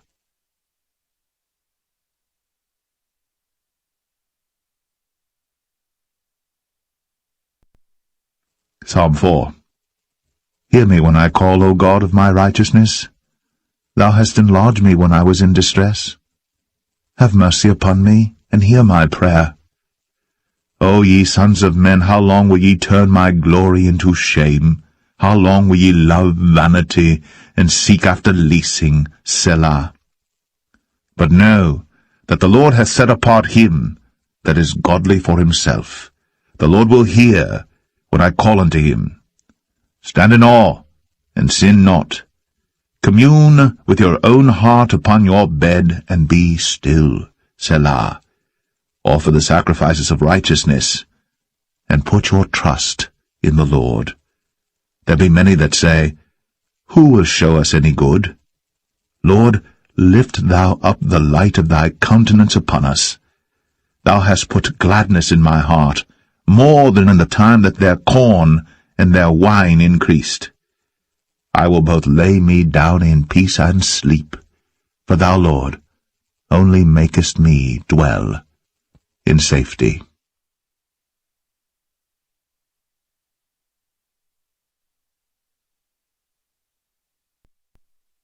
Psalm 5.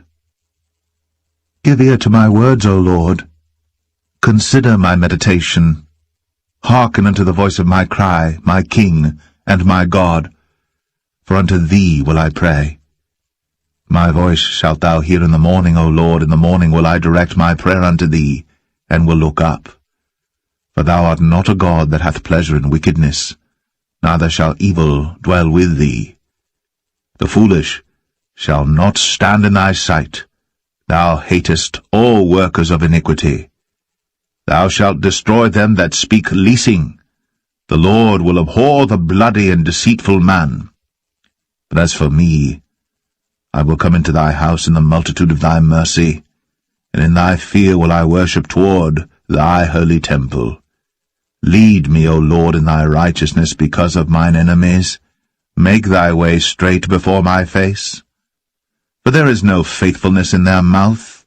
Their inward part is very wickedness. Their throat is an open sepulchre. They flatter with their tongue. Destroy thou them, O God. Let them fall by their own counsels.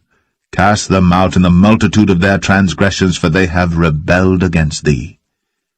But let all those that put their trust in thee rejoice. Let them have a shout for joy, because thou defendest them. Let them also that love thy name be joyful in thee. For thou, Lord, wilt bless the righteous. With favor wilt thou compass him as with a shield.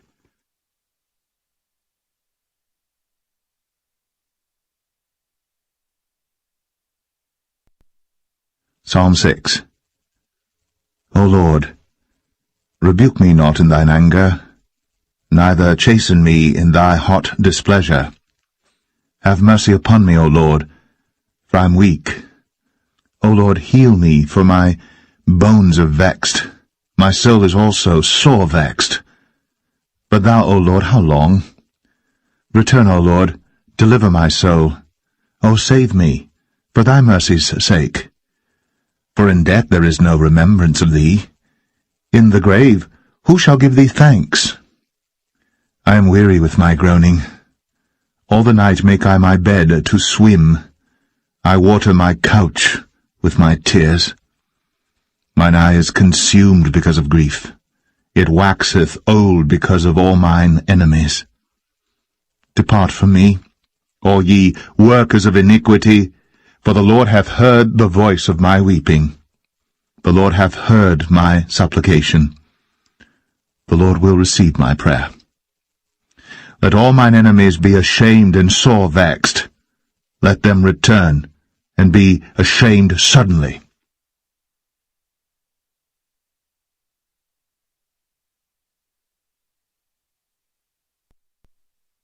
Psalm 7. O Lord my God, in thee do I put my trust. Save me from all them that persecute me, and deliver me. Lest he tear my soul like a lion, rending it in pieces, while there is none to deliver. O Lord my God, if I have done this, if there be iniquity in my hands, if I have rewarded evil unto him that was at peace with me, yea, I have delivered him that without cause is mine enemy.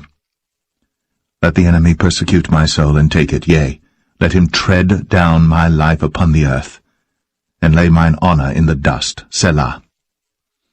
Arise, O Lord, in thine anger. Lift up thyself because of the rage of mine enemies, and awake for me to the judgment that thou hast commanded. So shall the congregation of the people compass thee about. For their sakes, therefore, return thou on high. The Lord shall judge the people. Judge me, O Lord, according to my righteousness, and according to mine integrity that is in me. O let the wickedness of the wicked come to an end, but establish the just. For the righteous God trieth the hearts, and reigns. My defence is of God, which saveth the upright in heart. God judgeth the righteous, and God is angry with the wicked every day. If he turn not, he will whet his sword. He hath bent his bow, and made it ready. He hath also prepared for him the instruments of death. He ordaineth his arrows against the persecutors. Behold, he travaileth with iniquity, and hath conceived mischief, and brought forth falsehood. He made a pit, and digged it, and is fallen into the ditch which he made. His mischief shall return upon his own head, and his violent dealing shall come down upon his own pate. I will praise the Lord according to his righteousness, and will sing praise to the name of the Lord Most High.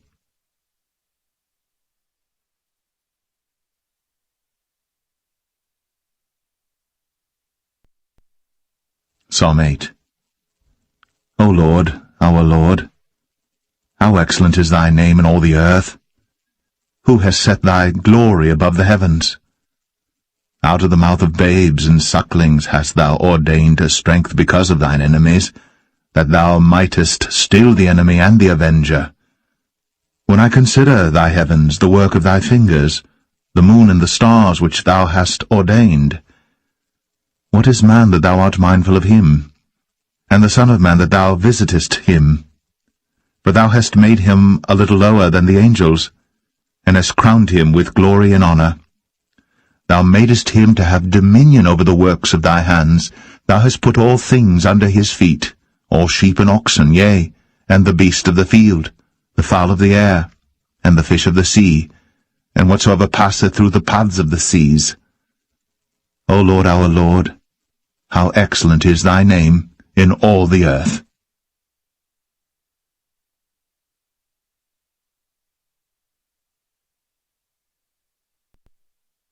Psalm 9. I will praise thee, O Lord, with my whole heart. I will show forth all thy marvelous works.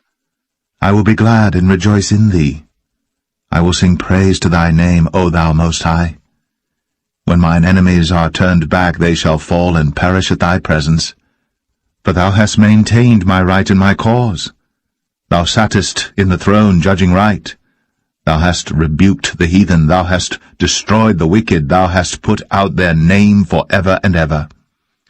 O thou enemy, destructions are come to a perpetual end, and thou hast destroyed cities. Their memorial is perished with them. But the Lord shall endure forever. He hath prepared his throne for judgment, and he shall judge the world in righteousness. He shall minister judgment to the people in uprightness. The Lord also will be a refuge for the oppressed, a refuge in times of trouble. And they that know thy name will put their trust in thee, for thou, Lord, hast not forsaken them that seek thee. Sing praises to the Lord which dwelleth in Zion. Declare among the people his doings. When he maketh inquisition for blood, he remembereth them. He forgetteth not the cry of the humble. Have mercy upon me, O Lord. Consider my trouble which I suffer of them that hate me. Thou that liftest me up from the gates of death, that I may show forth all thy praise in the gates of the daughter of Zion. I will rejoice in thy salvation. The heathen are sunk down in the pit that they made. In the net which they hid is their own foot taken. The Lord is known by the judgment which he executeth. The wicked is snared in the work of his own hands. Higgaion, Selah. The wicked shall be turned into hell, and all the nations that forget God. For the needy shall not always be forgotten. The expectation of the poor shall not perish for ever. Arise, O Lord, let not man prevail. Let the heathen be judged in thy sight. Put them in fear, O Lord, that the nations may know themselves to be but men. Selah.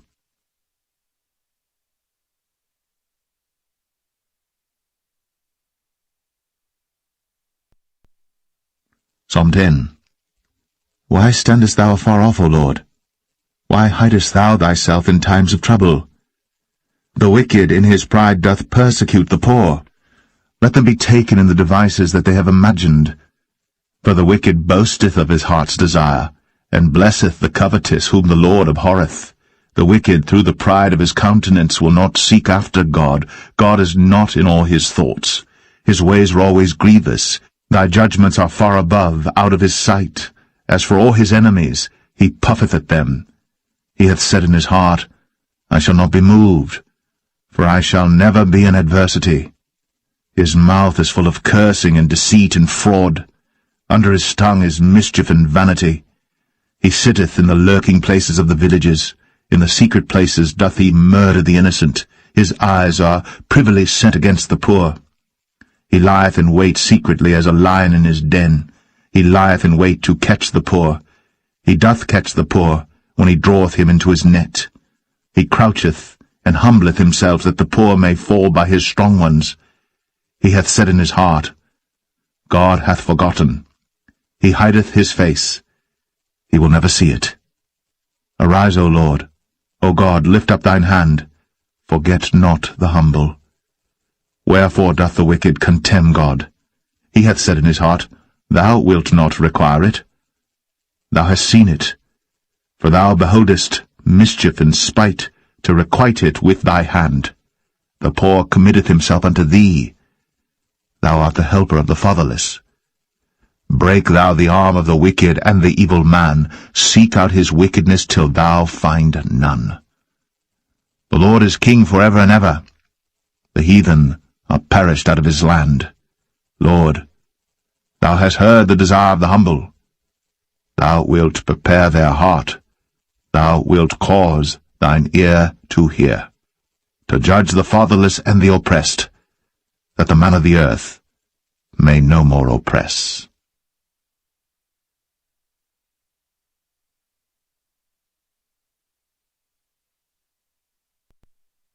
Psalm 11.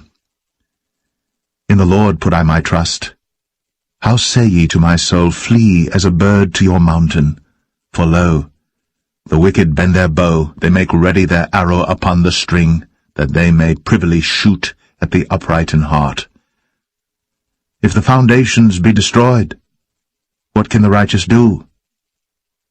The Lord is in his holy temple. The Lord's throne is in heaven. His eyes behold, His eyelids try the children of men. The Lord trieth the righteous, but the wicked and him that loveth violence his soul hateth. Upon the wicked he shall rain snares, fire and brimstone, and an horrible tempest. This shall be the portion of their cup. For the righteous Lord loveth righteousness, his countenance doth behold the upright.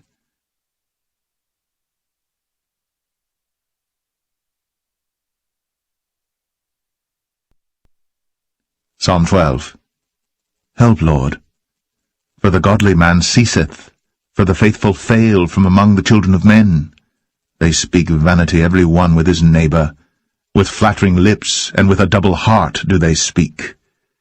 The Lord shall cut off all flattering lips, and the tongue that speaketh proud things. Who have said, with our tongue will we prevail, our lips are our own. Who is Lord over us? For the oppression of the poor, for the sighing of the needy, now will I arise, saith the Lord. I will set him in safety from him that puffeth at him.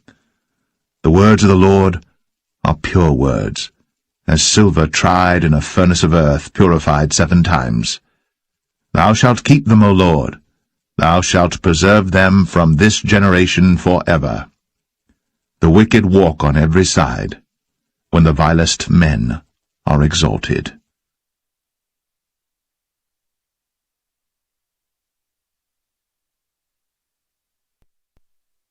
Psalm 13. How long wilt thou forget me, O Lord? Forever? How long wilt thou hide thy face from me? How long shall I take counsel in my soul, having sorrow in my heart daily? How long shall mine enemy be exalted over me? Consider and hear me, O Lord my God. Lighten mine eyes, lest I sleep the sleep of death. Lest mine enemy say, I have prevailed against him. And those that trouble me rejoice when I am moved. But I have trusted in thy mercy. My heart shall rejoice in thy salvation. I will sing unto the Lord, because he hath dealt bountifully with me.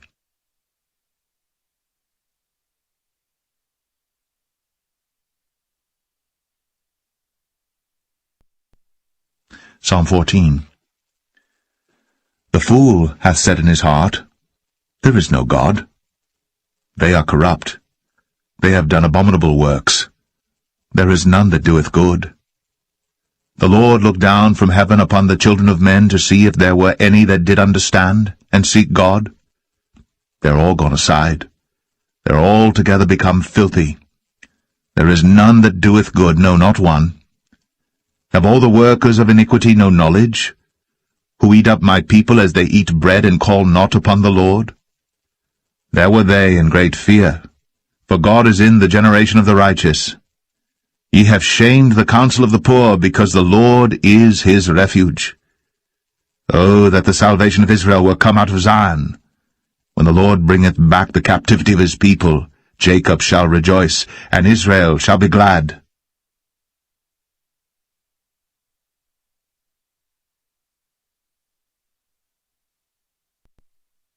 Psalm 15. Lord, who shall abide in thy tabernacle? Who shall dwell in thy holy hill? He that walketh uprightly, and worketh righteousness, and speaketh the truth in his heart. He that backbiteth not with his tongue, nor doeth evil to his neighbor, nor taketh up a reproach against his neighbor, in whose eyes a vile person is contemned, but he honoureth them that fear the Lord, he that sweareth to his own hurt, and changeth not, he that putteth not out his mouth to usury, nor taketh reward against the innocent, he that doeth these things shall never be moved.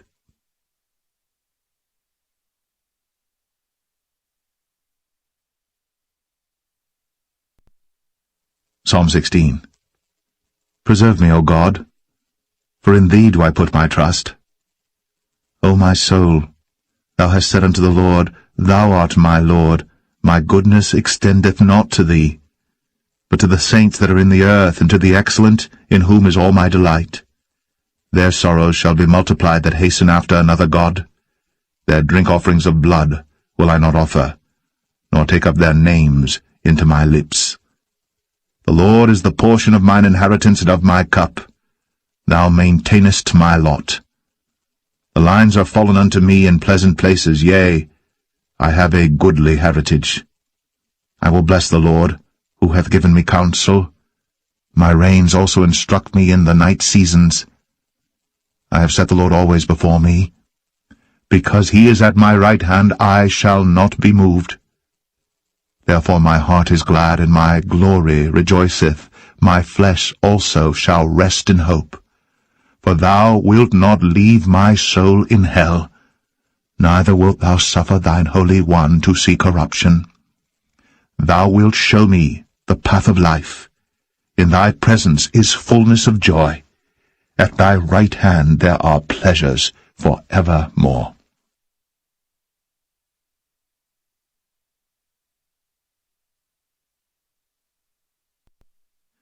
Psalm 17.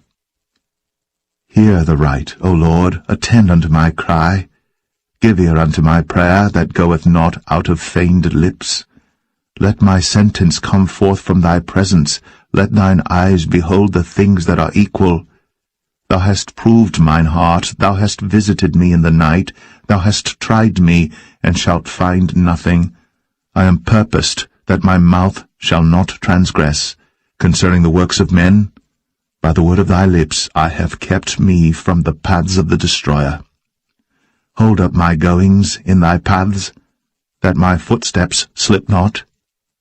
I have called upon thee, for thou wilt hear me, O God. Incline thine ear unto me, and hear my speech. Show thy marvelous loving-kindness, O thou that savest by thy right hand them which put their trust in thee from those that rise up against them. Keep me as the apple of the eye.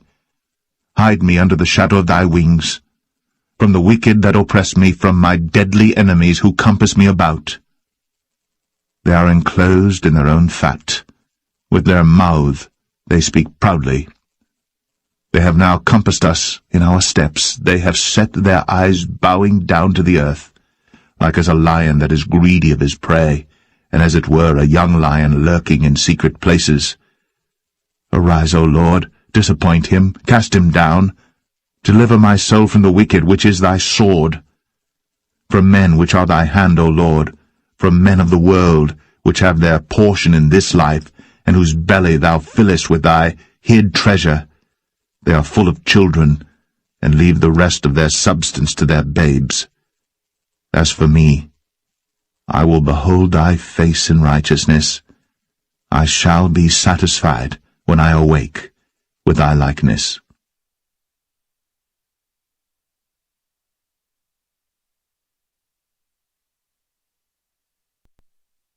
Psalm 18. I will love thee, O Lord, my strength.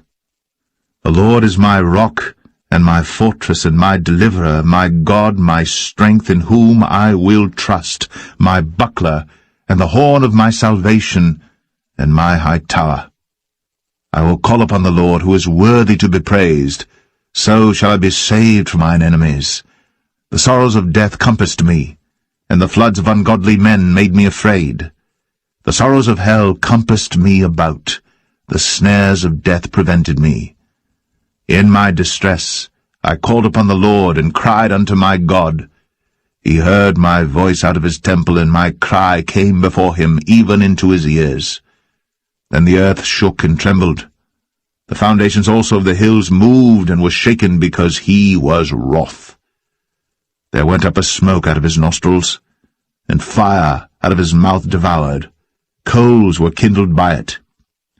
He bowed the heavens also, and came down, and darkness was under his feet. And he rode upon a cherub, and did fly, yea, he did fly upon the wings of the wind. He made darkness his secret place. His pavilion round about him were dark waters and thick clouds of the skies. At the brightness that was before him his thick clouds passed, hailstones and coals of fire. The Lord also thundered in the heavens, and the highest gave his voice, hailstones and coals of fire. Yea, he sent out his arrows and scattered them. and he shot out lightnings and discomfited them. Then the channels of waters were seen, and the foundations of the world were discovered at thy rebuke, O Lord, at the blast of the breath of thy nostrils. He sent from above, he took me, he drew me out of many waters, he delivered me from my strong enemy, and from them which hated me. For they were too strong for me, they prevented me in the day of my calamity. But the Lord was my stay. He brought me forth also into a large place, he delivered me because he delighted in me. The Lord rewarded me according to my righteousness. According to the cleanness of my hands hath he recompensed me. For I have kept the ways of the Lord, and have not wickedly departed from my God. For all his judgments were before me, and I did not put away his statutes from me. I was also upright before him, and I kept myself from mine iniquity. Therefore hath the Lord recompensed me according to my righteousness, according to the cleanness of my hands in his eyesight. With the merciful, thou wilt show thyself merciful. With an upright man, thou wilt show thyself upright. With the pure, thou wilt show thyself pure. And with the froward, thou wilt show thyself froward. For thou wilt save the afflicted people, but wilt bring down high looks. For thou wilt light my candle. The Lord my God will enlighten my darkness. For by thee I have run through a troop, and by my God have I leaped over a wall. As for God, his way is perfect. The word of the Lord is tried. He is a buckler to all those that trust in him. For who is God save the Lord? Or who is a rock save our God?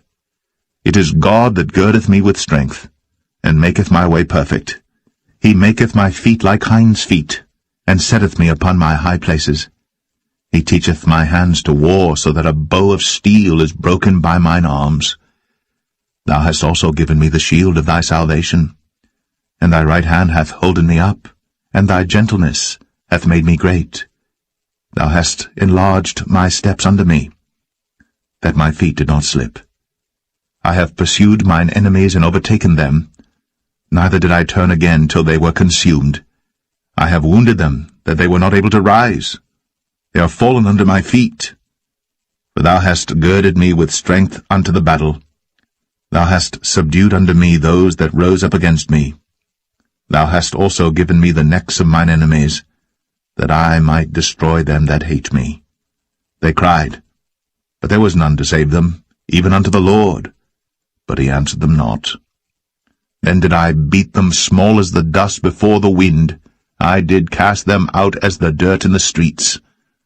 Thou hast delivered me from the strivings of the people, and thou hast made me the head of the heathen. A people whom I have not known shall serve me. As soon as they hear of me, they shall obey me. The strangers shall submit themselves unto me. The strangers shall fade away and be afraid out of their close places. The Lord liveth, and blessed be my rock, and let the God of my salvation be exalted. It is God that avengeth me, and subdueth the people unto me. He delivereth me from mine enemies, yea, thou liftest me up above those that rise up against me. Thou hast delivered me from the violent man. Therefore will I give thanks unto thee, O Lord, among the heathen, and sing praises unto thy name. Great deliverance giveth he to his king, and showeth mercy to his anointed, to David, and to his seed for evermore.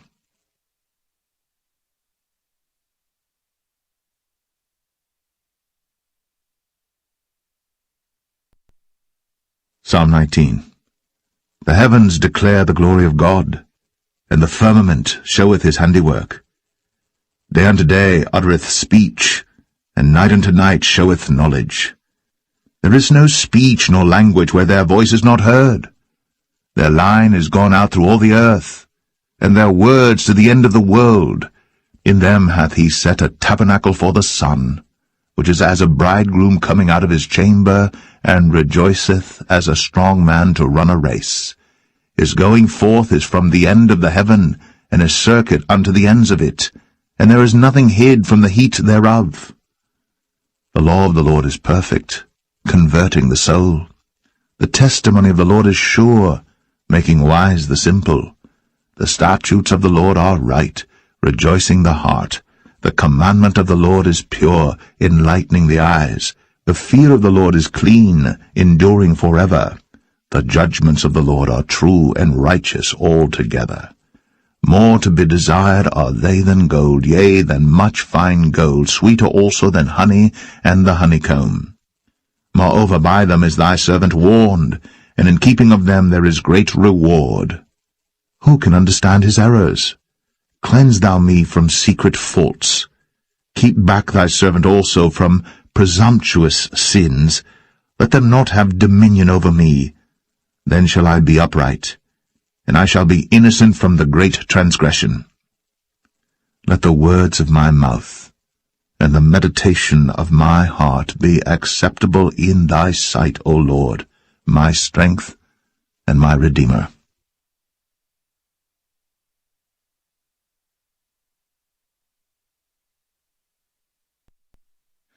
Psalm 20. The Lord hear thee in the day of trouble. The name of the God of Jacob defend thee. Send thee help from the sanctuary, and strengthen thee out of Zion. Remember all thy offerings, and accept thy burnt sacrifice, Selah. Grant thee according to thine own heart, and fulfill all thy counsel. We will rejoice in thy salvation, and in the name of our God we will set up our banners. The Lord fulfill all thy petitions.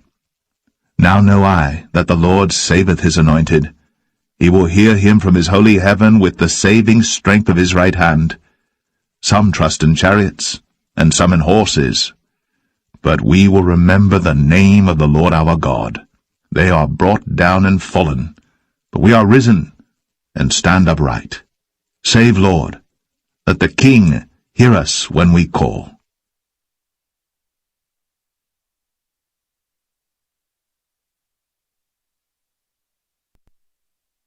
Psalm 21.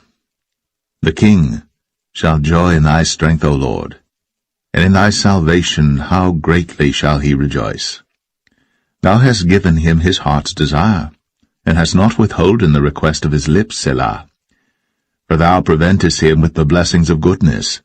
Thou settest a crown of pure gold on his head. He asked life of thee, and thou gavest it him, even length of days for ever and ever. His glory is great in thy salvation. Honour and majesty hast thou laid upon him. For thou hast made him most blessed for ever. Thou hast made him exceeding glad with thy countenance. For the king trusteth in the Lord, and through the mercy of the Most High he shall not be moved. Thine hand shall find out all thine enemies. Thy right hand shall find out those that hate thee. Thou shalt make them as a fiery oven in the time of thine anger. The Lord shall swallow them up in his wrath, and the fire shall devour them. Their fruit shalt thou destroy from the earth, and their seed from among the children of men. For they intended evil against thee. They imagined a mischievous device which they are not able to perform. Therefore shalt thou make them turn their back, when thou shalt make ready thine arrows upon thy strings against the face of them. Be thou exalted, Lord, in thine own strength, so will we sing and praise thy power.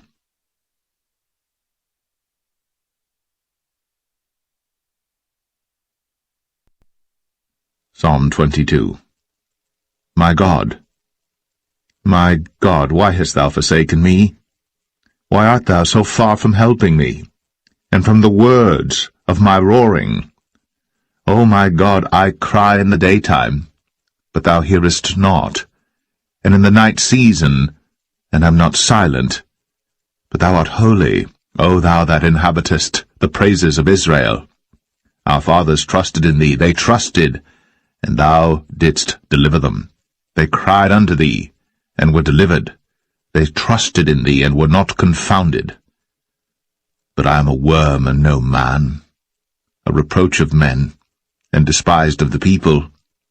All they that see me laugh me to scorn. They shoot out the lip, they shake the head, saying, He trusted on the Lord, that he would deliver him. Let him deliver him, seeing he delighted in him. But thou art he that took me out of the womb. Thou didst make me hope, when I was upon my mother's breasts. I was cast upon thee from the womb. Thou art my God from my mother's belly. Be not far from me, for trouble is near, for there is none to help. Many bulls have compassed me, strong bulls of Bashan have beset me round. They gaped upon me with their mouths as a ravening and a roaring lion. I am poured out like water, and all my bones are out of joint. My heart is like wax, it is melted in the midst of my bowels. My strength is dried up like a potsherd, and my tongue cleaveth to my jaws. And thou hast brought me into the dust of death. For dogs have compassed me, the assembly of the wicked have enclosed me. They pierced my hands and my feet. I may tell all my bones, they look and stare upon me. They part my garments among them, and cast lots upon my vesture. But be not thou far from me, O Lord, O my strength. Haste thee to help me. Deliver my soul from the sword, my darling from the power of the dog. Save me from the lion's mouth, for thou hast heard me from the horns of the unicorns. I will declare thy name unto my brethren. In the midst of the congregation will I praise thee. Ye that fear the Lord, praise him. All ye, the seed of Jacob, glorify him, and fear him, all ye, the seed of Israel. For he hath not despised, nor abhorred the affliction of the afflicted, neither hath he hid his face from him. But when he cried unto him, he heard. My praise shall be of thee in the great congregation. I will pay my vows before them that fear him. The meek shall eat and be satisfied. They shall praise the Lord that seek him. Your heart shall live for ever. All the ends of the world shall remember and turn unto the Lord, and all the kindreds of the nations shall worship before thee. For the kingdom is the Lord's, and he is the governor among the nations. All they that be fat upon earth shall eat and worship. All they that go down to the dust shall bow before him, and none can keep alive his own soul. A seed shall serve him. It shall be accounted to the Lord for a generation. They shall come, and shall declare his righteousness unto a people that shall be born, that he hath done this.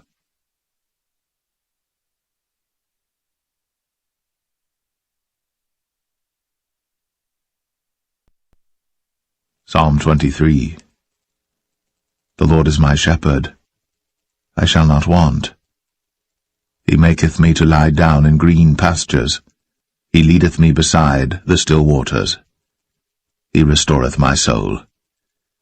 He leadeth me in the paths of righteousness for his name's sake. Yea, though I walk through the valley of the shadow of death, I will fear no evil, for thou art with me. Thy rod and thy staff, they comfort me. Thou preparest a table before me in the presence of mine enemies. Thou anointest my head with oil. My cup runneth over. Surely goodness and mercy shall follow me all the days of my life, and I will dwell in the house of the Lord forever.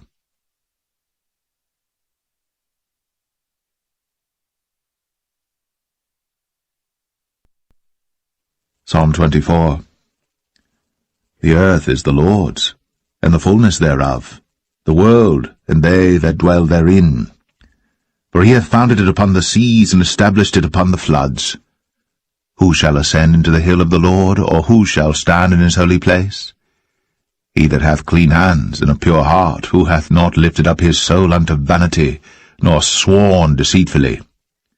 He shall receive the blessing from the Lord, and righteousness from the God of his salvation. This is the generation of them that seek him, that seek thy face, O Jacob. Selah. Lift up your heads, O ye gates, and be ye lift up, ye everlasting doors, and the King of glory shall come in. Who is this King of glory? The Lord strong and mighty, the Lord mighty in battle. Lift up your heads, O ye gates, even lift them up, ye everlasting doors, and the King of glory shall come in. Who is this King of glory? The Lord of hosts, he is the King of glory. Selah.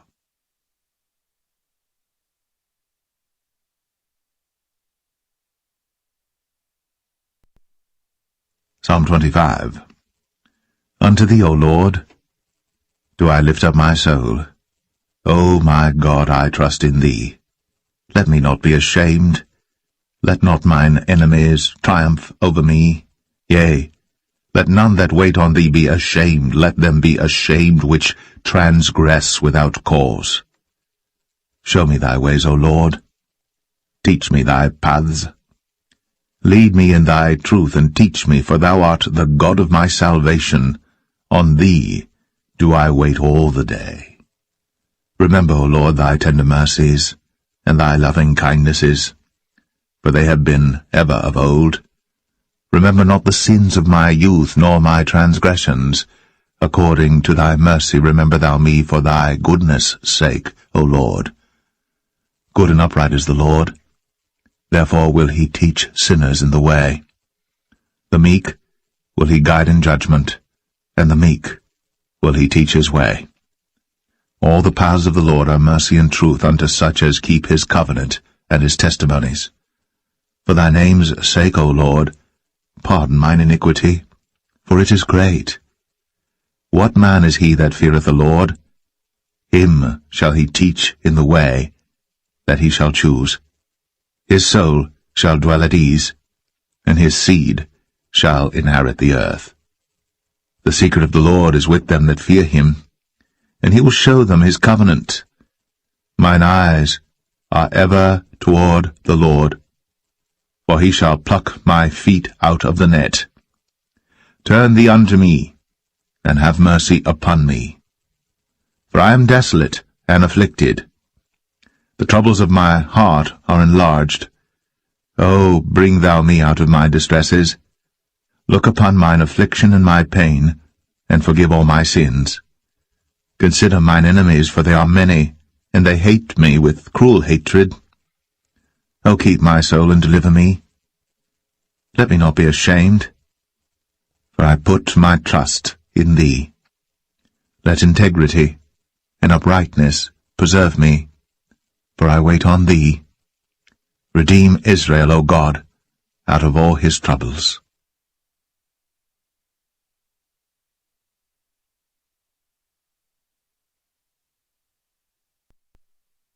Psalm 26. Judge me, O Lord, for I have walked in mine integrity. I have trusted also in the Lord. Therefore I shall not slide. Examine me, O Lord, and prove me. Try my reins in my heart. For thy loving kindness is before mine eyes, and I have walked in thy truth. I have not sat with vain persons, neither will I go in with dissemblers. I have hated the congregation of evildoers, and will not sit with the wicked.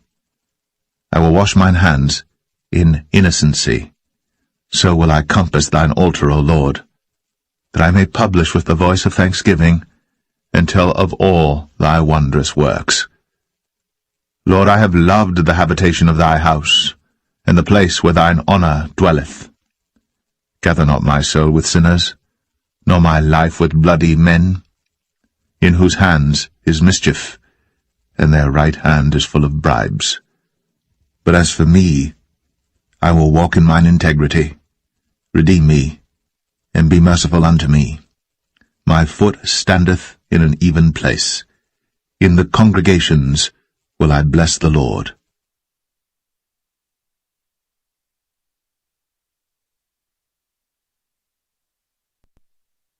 Psalm 27. The Lord is my light and my salvation. Whom shall I fear? The Lord is the strength of my life. Of whom shall I be afraid? When the wicked, even mine enemies and my foes, came upon me to eat up my flesh, they stumbled and fell. Though an host should encamp against me, my heart shall not fear. Though war should rise against me, in this will I be confident. One thing have I desired of the Lord, that will I seek after, that I may dwell in the house of the Lord all the days of my life, to behold the beauty of the Lord, and to inquire in his temple. For in the time of trouble he shall hide me in his pavilion. In the secret of his tabernacle shall he hide me. He shall set me up upon a rock. And now shall mine head be lifted up above mine enemies round about me. Therefore will I offer in his tabernacle sacrifices of joy. I will sing, yea, I will sing praises unto the Lord. Hear, O Lord, when I cry with my voice. Have mercy also upon me, and answer me. When thou saidst, Seek ye my face, my heart said unto thee, Thy face, Lord, will I seek. Hide not thy face far from me. Put not thy servant away in anger.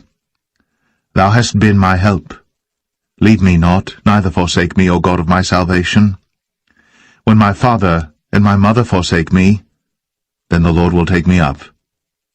Teach me thy way, O Lord, and lead me in a plain path because of mine enemies. Deliver me not over unto the will of mine enemies, for false witnesses are risen up against me, and such as breathe out cruelty. I had fainted, unless I had believed to see the goodness of the Lord in the land of the living. Wait on the Lord. Be of good courage, and he shall strengthen thine heart. Wait, I say, on the Lord.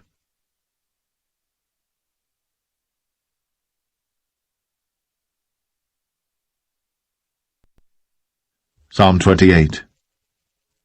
Unto thee will I cry, O Lord, my rock. Be not silent to me, lest if thou be silent to me, I become like them that go down into the pit. Hear the voice of my supplications when I cry unto thee, when I lift up my hands toward thy holy oracle. Draw me not away with the wicked and with the workers of iniquity, which speak peace to their neighbors, but mischief is in their hearts. Give them according to their deeds, and according to the wickedness of their endeavors give them after the work of their hands. Render to them their desert. Because they regard not the works of the Lord, nor the operation of his hands, he shall destroy them, and not build them up. Blessed be the Lord, because he hath heard the voice of my supplications. The Lord is my strength and my shield. My heart trusted in him, and I am helped. Therefore my heart greatly rejoiceth, and with my song will I praise him. The Lord is their strength, and he is the saving strength of his anointed. Save thy people, and bless thine inheritance. Feed them also, and lift them up forever.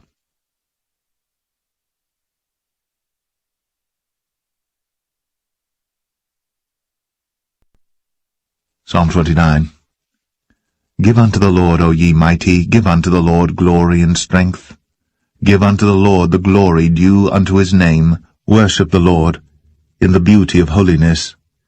The voice of the Lord is upon the waters. The God of glory thundereth. The Lord is upon many waters. The voice of the Lord is powerful. The voice of the Lord is full of majesty. The voice of the Lord breaketh the cedars. Yea, the Lord breaketh the cedars of Lebanon. He maketh them also to skip like a calf, Lebanon and Sirion like a young unicorn. The voice of the Lord divideth the flames of fire. The voice of the Lord shaketh the wilderness. The Lord shaketh the wilderness of Kadesh. The voice of the Lord maketh the hinds to calve, and discovereth the forests, and in his temple doth every one speak of his glory. The Lord sitteth upon the flood, yea, the Lord sitteth king for ever. The Lord will give strength unto his people. The Lord will bless his people with peace.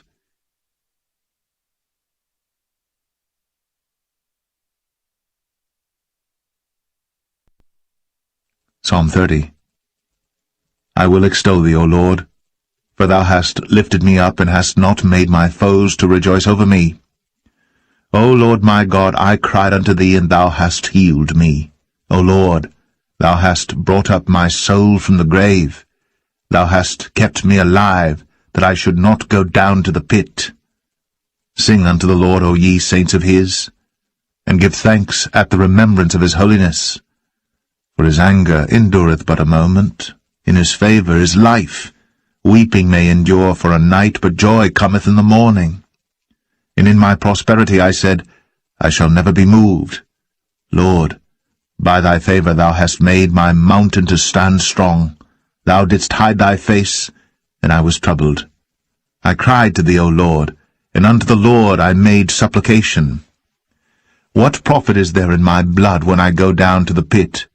Shall the dust praise thee? Shall it declare thy truth? Hear, O Lord, and have mercy upon me. Lord, be thou my helper. Thou hast turned for me my mourning into dancing. Thou hast put off my sackcloth and girded me with gladness, to the end that my glory may sing praise to thee, and not be silent. O Lord my God, I will give thanks unto thee forever.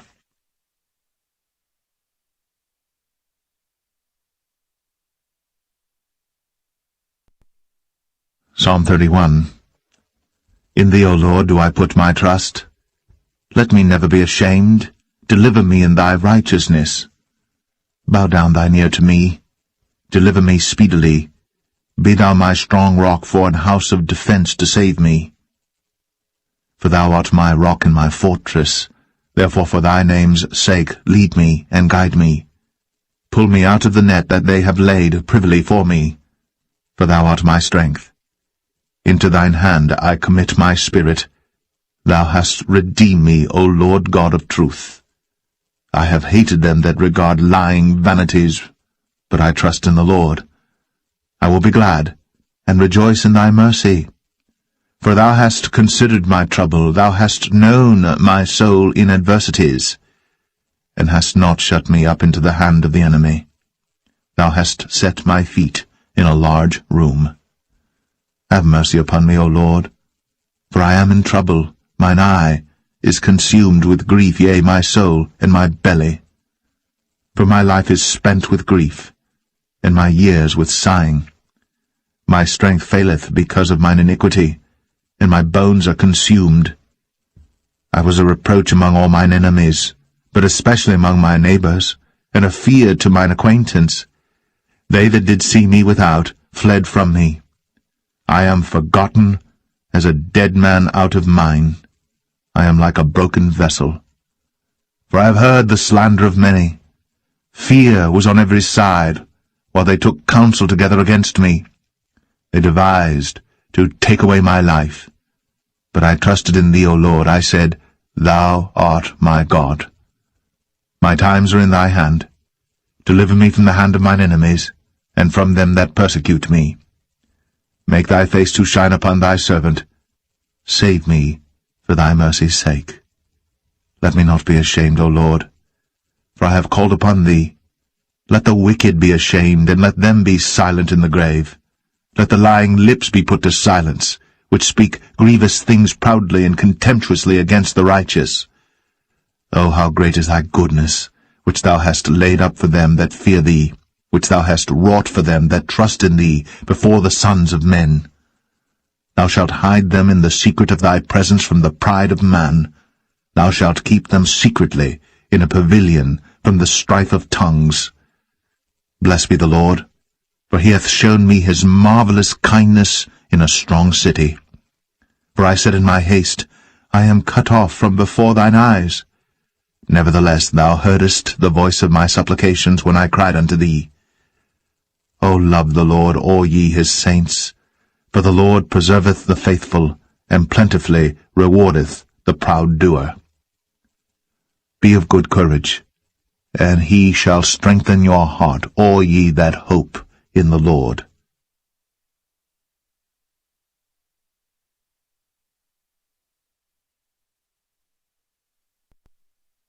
Psalm 32.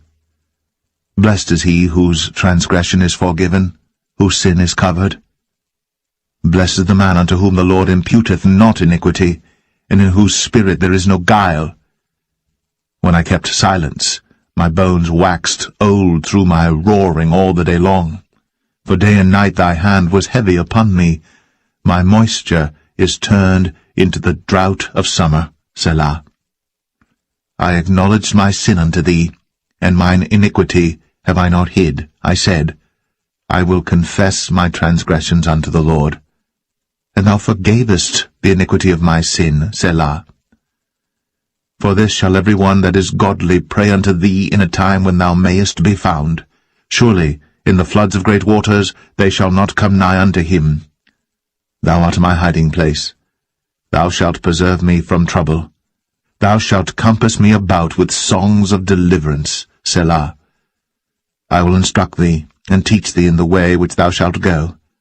I will guide thee with mine eye. Be ye not as the horse, or as the mule, which have no understanding, whose mouth must be held in with bit and bridle, lest they come near unto thee. Many sorrows shall be to the wicked, but he that trusteth in the Lord, mercy shall compass him about. Be glad in the Lord, and rejoice, ye righteous, and shout for joy, all ye that are upright in heart.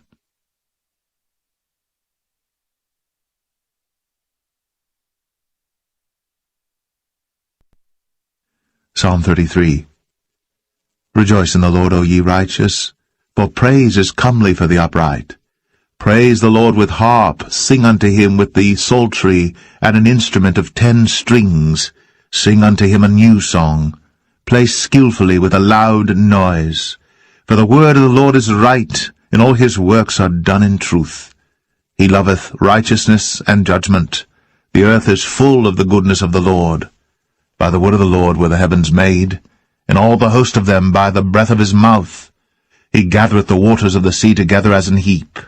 He layeth up the depth in storehouses. Let all the earth fear the Lord. Let all the inhabitants of the world stand in awe of him. For he spake, and it was done. He commanded, and it stood fast. The Lord bringeth the counsel of the heathen to naught. He maketh the devices of the people of none effect. The counsel of the Lord standeth forever, the thoughts of his heart to all generations. Blessed is the nation whose God is the Lord, and the people whom he hath chosen for his own inheritance. The Lord looketh from heaven. He beholdeth all the sons of men. From the place of his habitation he looketh upon all the inhabitants of the earth. He fashioneth their hearts alike. He considereth all their works. There is no king saved by the multitude of an host. A mighty man is not delivered by much strength. An horse is a vain thing for safety, neither shall he deliver any by his great strength. Behold, the eye of the Lord is upon them that fear him, upon them that hope in his mercy, to deliver their soul from death, and to keep them alive in famine. Our soul waiteth for the Lord. He is our help and our shield. For our heart shall rejoice in him, because we have trusted in his holy name. Let thy mercy, O Lord, be upon us, according as we hope in thee.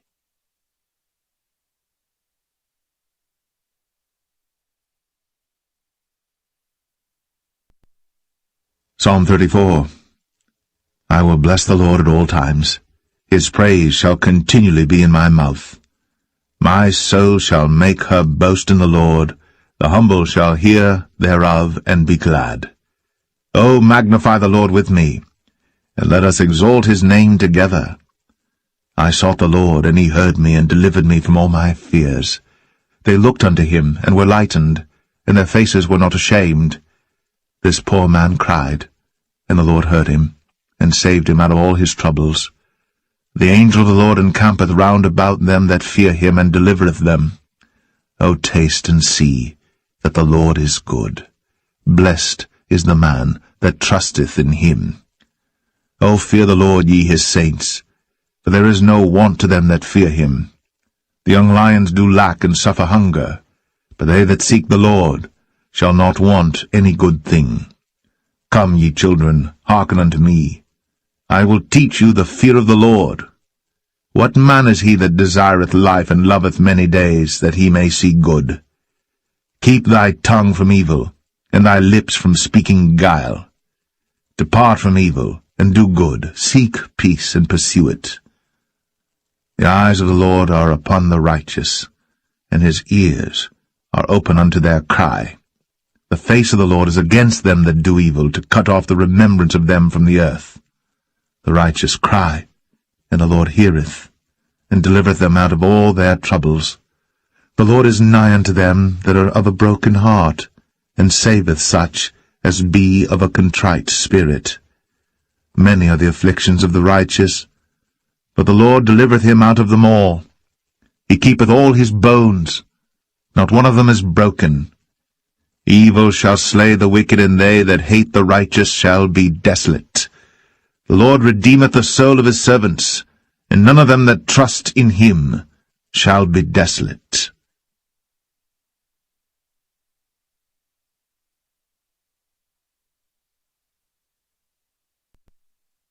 Psalm 35. Plead my cause, O Lord, with them that strive with me. Fight against them that fight against me. Take hold of shield and buckler, and stand up for mine help. Draw out also the spear, and stop the way against them that persecute me. Say unto my soul, I am thy salvation. Let them be confounded and put to shame that seek after my soul. Let them be turned back and brought to confusion that devise my hurt. Let them be as chaff before the wind, and let the angel of the Lord chase them. Let their way be dark and slippery, and let the angel of the Lord persecute them. For without cause have they hid for me their net in a pit, which without cause they have digged for my soul. Let destruction come upon him at unawares, and let his net that he hath hid catch himself. Into that very destruction let him fall. And my soul shall be joyful in the Lord. It shall rejoice in his salvation. All my bones shall say, Lord, who is like unto thee, which deliverest the poor from him that is too strong for him, yea, the poor and the needy from him that spoileth him? False witnesses did rise up. They laid to my charge things that I knew not.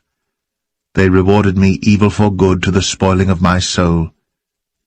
But as for me, when they were sick, my clothing was sackcloth. I humbled my soul with fasting, and my prayer returned into mine own bosom. I behaved myself as though he had been my friend or brother. I bowed down heavily, as one that mourneth for his mother. But in mine adversity they rejoiced, and gathered themselves together. Yea, the abjects gathered themselves together against me, and I knew it not. They did tear me, and ceased not. With hypocritical mockers and feasts they gnashed upon me with their teeth. Lord, how long wilt thou look on? Rescue my soul from their destructions, my darling from the lions. I will give thee thanks in the great congregation. I will praise thee among much people. Let not them that are mine enemies wrongfully rejoice over me, neither let them wink with the eye that hate me without a cause. For they speak not peace, but they devise deceitful matters against them that are quiet in the land. Yea, they opened their mouth wide against me, and said, Aha, aha, our eye hath seen it. This thou hast seen, O Lord. Keep not silence. O Lord, be not far from me. Stir up thyself, and awake to my judgment, even unto my cause, my God and my Lord. Judge me, O Lord my God, according to thy righteousness, and let them not rejoice over me. Let them not say in their hearts, Ah, so would we have it. Let them not say, We have swallowed him up.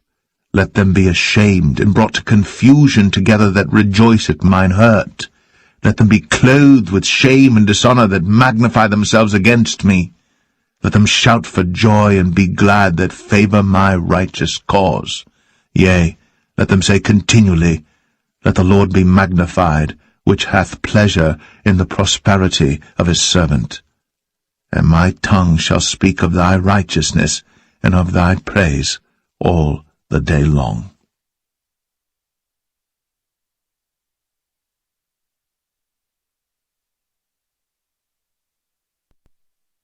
Psalm 36.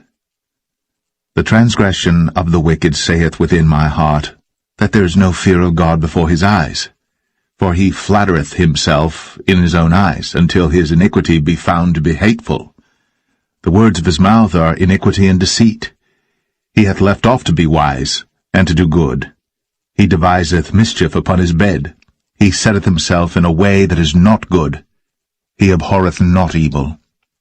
Thy mercy, O Lord, is in the heavens, and thy faithfulness reacheth unto the clouds. Thy righteousness is like the great mountains.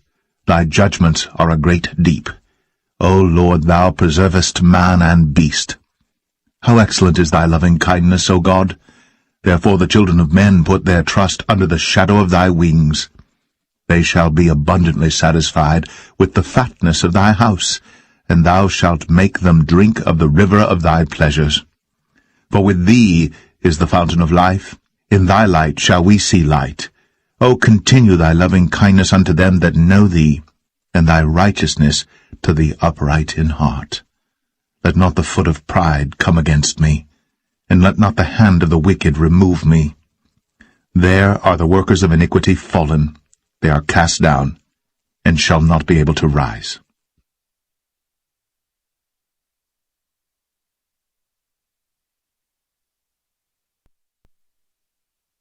Psalm 37. Fret not thyself because of evildoers, neither be thou envious against the workers of iniquity. For they shall soon be cut down like the grass, and wither as the green herb. Trust in the Lord, and do good. So shalt thou dwell in the land, and verily thou shalt be fed. Delight thyself also in the Lord, and he shall give thee the desires of thine heart. Commit thy way unto the Lord, trust also in him, and he shall bring it to pass. And he shall bring forth thy righteousness as the light, and thy judgment as the noonday. Rest in the Lord, and wait patiently for him. Fret not thyself because of him who prospereth in his way, because of the man who bringeth wicked devices to pass. Cease from anger, and forsake wrath. Fret not thyself in any wise to do evil, for evildoers shall be cut off, but those that wait upon the Lord, they shall inherit the earth. For yet for a little while, and the wicked shall not be. Yea, thou shalt diligently consider his place, and it shall not be. But the meek shall inherit the earth, and shall delight themselves in the abundance of peace. The wicked plotteth against the just, and gnasheth upon him with his teeth. The Lord shall laugh at him, for he seeth that his day is coming.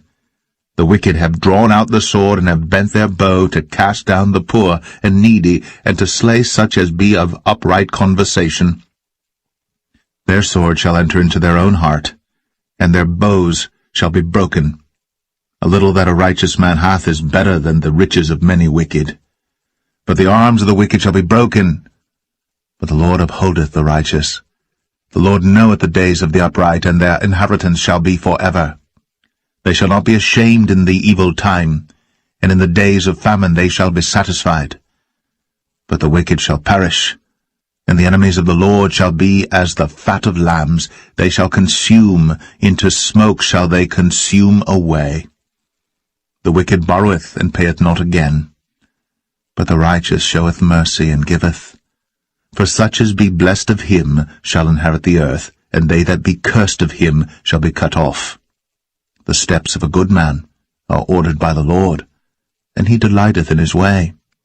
Though he fall, he shall not be utterly cast down, for the Lord upholdeth him with his hand.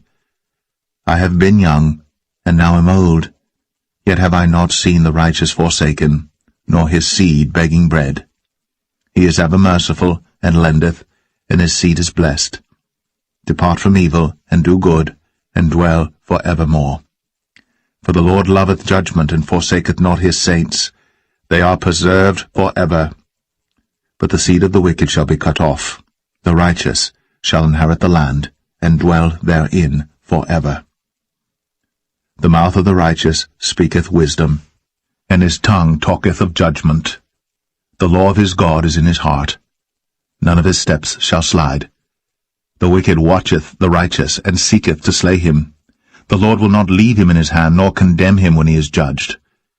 Wait on the Lord, and keep his way, and he shall exalt thee to inherit the land. When the wicked are cut off, thou shalt see it. I have seen the wicked in great power, and spreading himself like a green bay tree. Yet he passed away, and lo, he was not. Yea, I sought him, but he could not be found. Mark the perfect man, and behold the upright, for the end of that man is peace. But the transgressors shall be destroyed together. The end of the wicked shall be cut off. But the salvation of the righteous is of the Lord. He is their strength in the time of trouble. And the Lord shall help them, and deliver them, He shall deliver them from the wicked, and save them, because they trust in him.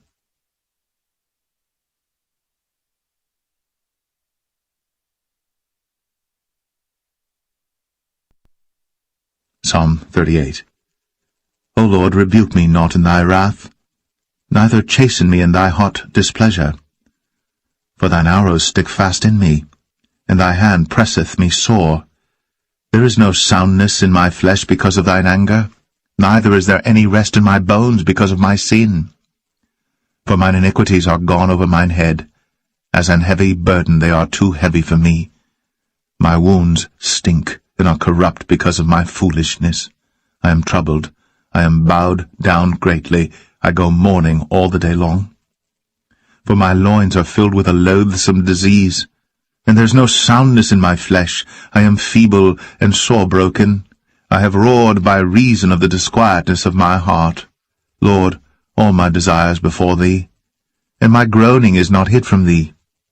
My heart panteth, my strength faileth me. As for the light of mine eyes, it also is gone from me. My lovers and my friends stand aloof from my sore, and my kinsmen stand afar off. They also that seek after my life lay snares for me. And they that seek my hurt speak mischievous things, and imagine deceits all the day long. But I, as a deaf man, heard not, and I was as a dumb man that openeth not his mouth. Thus I was as a man that heareth not, and in whose mouth are no reproofs. For in thee, O Lord, do I hope.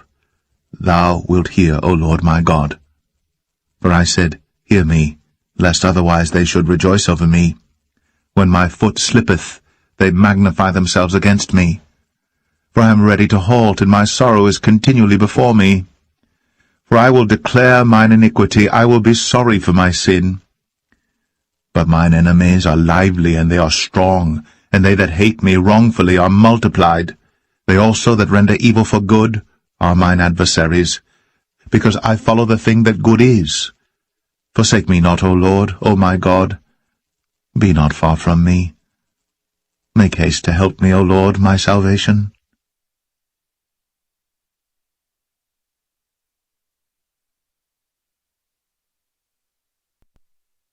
Psalm 39. I said, I will take heed to my ways, that I sin not with my tongue. I will keep my mouth with a bridle, while the wicked is before me. I was dumb with silence. I held my peace, even from good, and my sorrow was stirred. My heart was hot within me. While I was musing, the fire burned.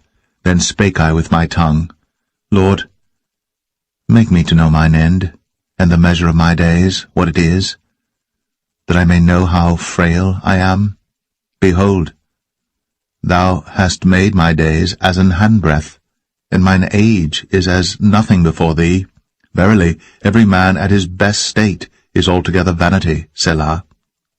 Surely every man walketh in a vain show. Surely they are disquieted in vain. He heapeth up riches, and knoweth not who shall gather them. And now, Lord, what wait I for? My hope is in thee. Deliver me from all my transgressions. Make me not the reproach of the foolish. I was dumb, I opened not my mouth, because thou didst it. Remove thy stroke away from me. I am consumed by the blow of thine hand. When thou with rebukes dost correct man for iniquity, thou makest his beauty to consume away like a moth. Surely every man is vanity, Selah. Hear my prayer, O Lord, and give ear unto my cry. Hold not thy peace at my tears, for I am a stranger with thee, and a sojourner, as all my fathers were. O spare me that I may recover strength, before I go hence, and be no more.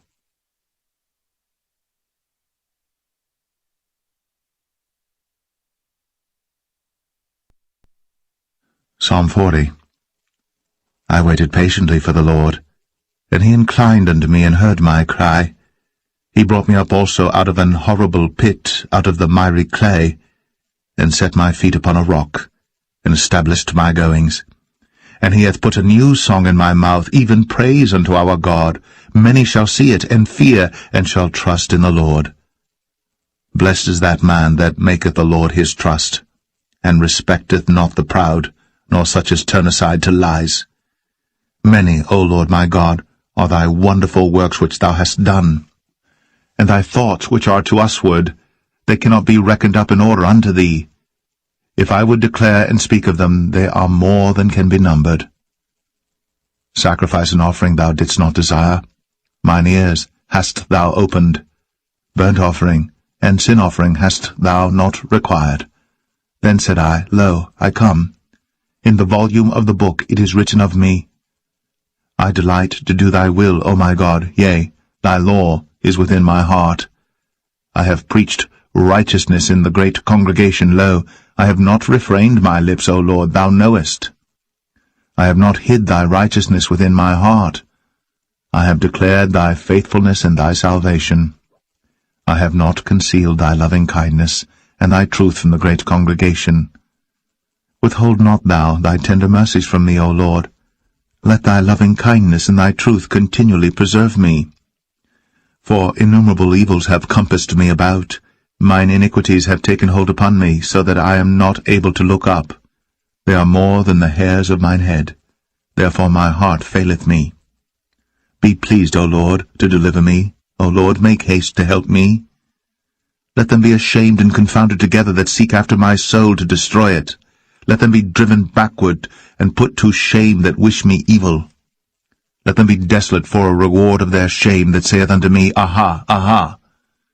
Let all those that seek thee rejoice and be glad in thee.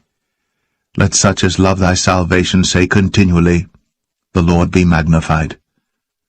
But I am poor and needy, yet the Lord thinketh upon me.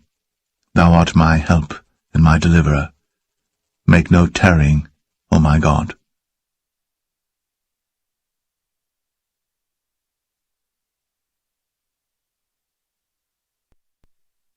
Psalm 41. Blessed is he that considereth the poor. The Lord will deliver him in time of trouble. The Lord will preserve him and keep him alive, and he shall be blessed upon the earth. And thou wilt not deliver him unto the will of his enemies. The Lord will strengthen him upon the bed of languishing. Thou wilt make all his bed in his sickness. I said, Lord, be merciful unto me, heal my soul, for I have sinned against thee. Mine enemies speak evil of me. When shall he die, and his name perish? And if he come to see me, he speaketh vanity, his heart gathereth iniquity to itself. When he goeth abroad, he telleth it. All that hate me whisper together against me. Against me do they devise my hurt. An evil disease, say they, cleaveth fast unto him, and now that he lieth, he shall rise up no more. Yea, mine own familiar friend, in whom I trusted, which did eat of my bread, hath lifted up his heel against me. But thou, O Lord, be merciful unto me, and raise me up, that I may requite them. By this I know that thou favourest me, because mine enemy doth not triumph over me. And as for me, thou upholdest me in mine integrity, and settest me before thy face for ever. Blessed be the Lord God of Israel, from everlasting and to everlasting. Amen and amen.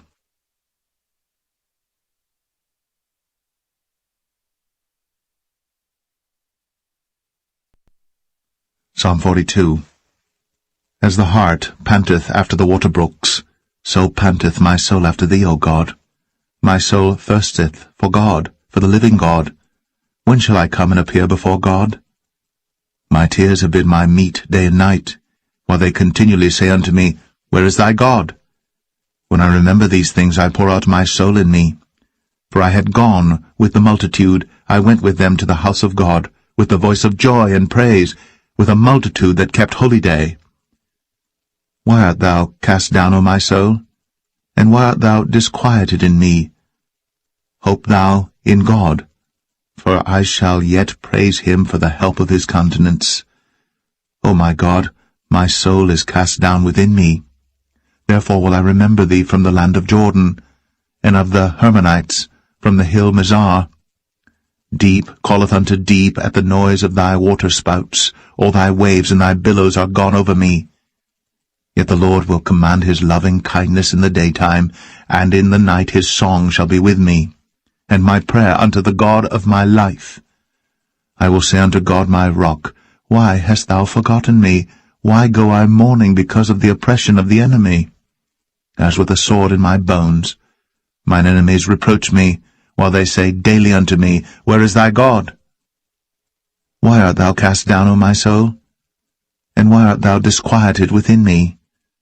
Hope thou in God, for I shall yet praise him, who is the health of my countenance, and my God.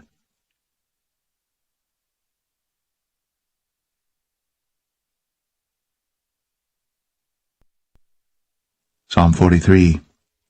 Judge me, O God, and plead my cause against an ungodly nation.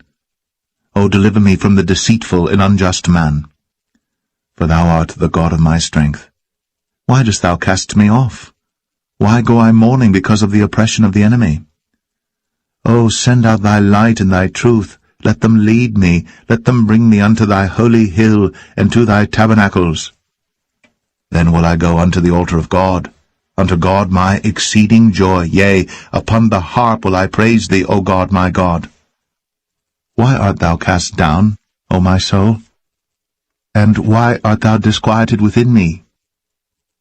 Hope in God, for I shall yet praise him, who is the health of my countenance, and my God.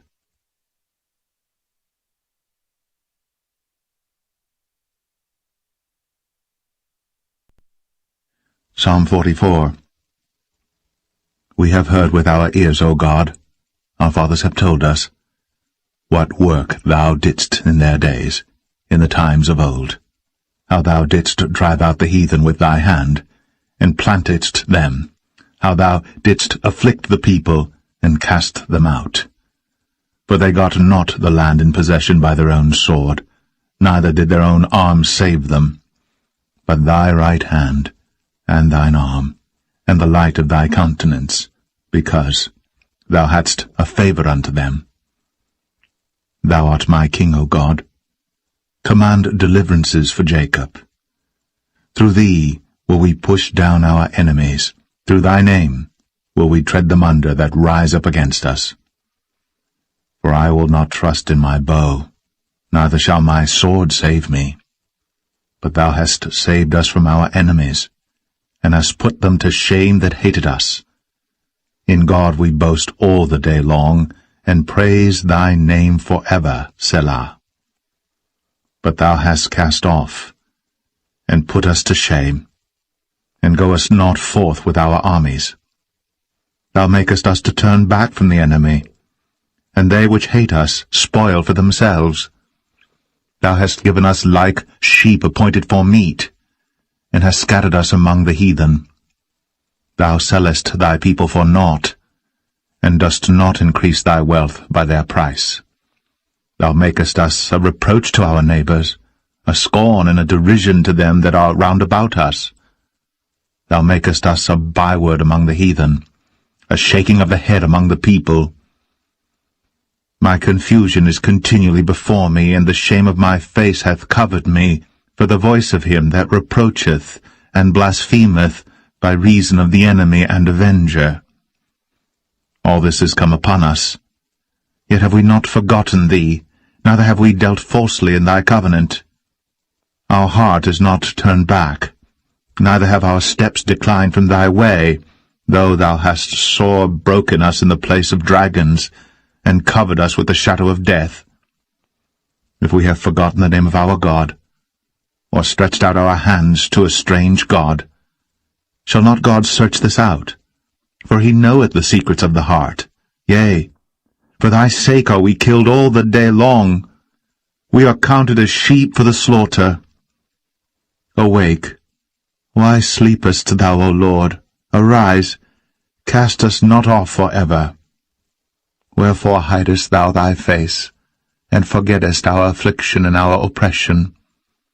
For our soul is bowed down to the dust, our belly cleaveth unto the earth. Arise for our help, and redeem us, for thy mercy's sake.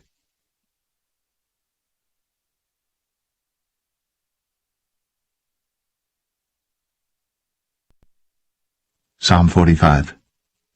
My heart is inditing a good matter.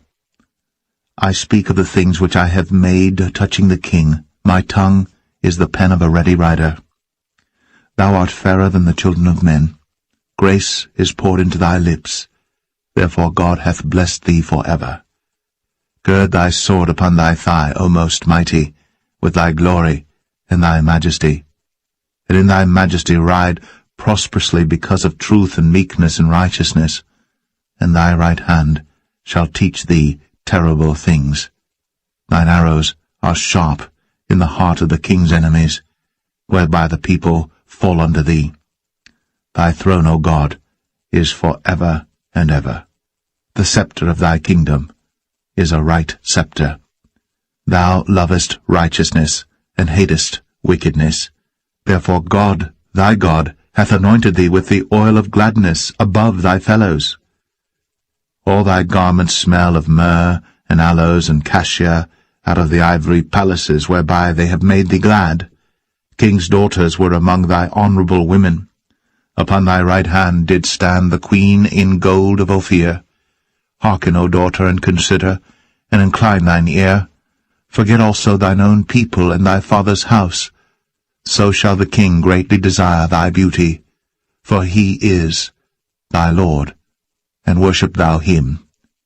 And the daughter of Tyre shall be there with a gift. Even the rich among the people shall entreat thy favour. The king's daughter is all glorious within. Her clothing is of wrought gold. She shall be brought unto the king in raiment of needlework. The virgins, her companions that follow her, shall be brought unto thee. With gladness and rejoicing shall they be brought. They shall enter into the king's palace. Instead of thy fathers shall be thy children, whom thou mayest make princes in all the earth. I will make thy name to be remembered in all generations. Therefore shall the people praise thee for ever and ever.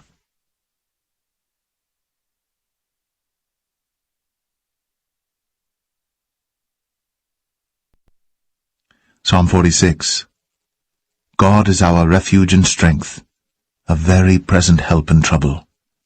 Therefore will not we fear, though the earth be removed, and though the mountains be carried into the midst of the sea, though the waters thereof roar and be troubled, though the mountains shake with the swelling thereof, Selah. There is a river, the streams whereof shall make glad the city of God, the holy place of the tabernacles of the Most High. God is in the midst of her. She shall not be moved. God shall help her, and that right early. The heathen raged, the kingdoms were moved. He uttered his voice, the earth melted. The Lord of hosts is with us. The God of Jacob is our refuge, Selah. Come, behold the works of the Lord. What desolations he hath made in the earth! He maketh wars to cease unto the end of the earth. He breaketh the bow, and cutteth the spear in sunder. He burneth the chariot in the fire. Be still, and know that I am God. I will be exalted among the heathen. I will be exalted in the earth. The Lord of hosts is with us. The God of Jacob is our refuge, Selah.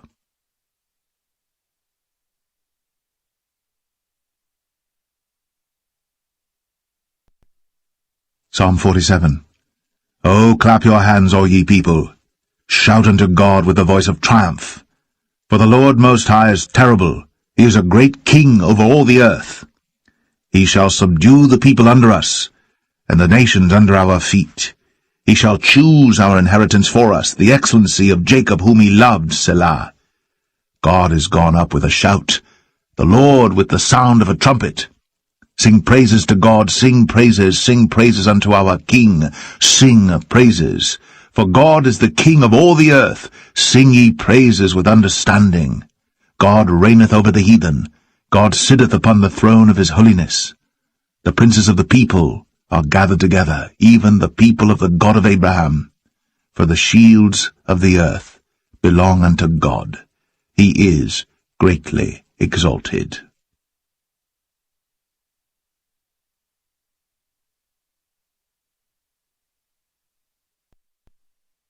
Psalm 48. Great is the Lord, and greatly to be praised in the city of our God, in the mountain of his holiness. Beautiful for situation, the joy of the whole earth is Mount Zion, on the sides of the north, the city of the great King. God is known in her palaces for a refuge. For lo, the kings were assembled, they passed by together, they saw it, and so they marveled, they were troubled, and hasted away. Fear took hold upon them there, and pain, as of a woman in travail. Thou breakest the ships of Tarshish with an east wind. As we have heard, so have we seen in the city of the Lord of hosts, in the city of our God. God will establish it for ever, Selah. We have thought of thy loving kindness, O God, in the midst of thy temple. According to thy name, O God, so is thy praise unto the ends of the earth. Thy right hand is full of righteousness. Let Mount Zion rejoice, let the daughters of Judah be glad, because of thy judgments. Walk about Zion, and go round about her, tell the towers thereof, mark ye well her bulwarks, consider her palaces, that ye may tell it to the generation following. For this God is our God for ever and ever. He will be our guide, even unto death.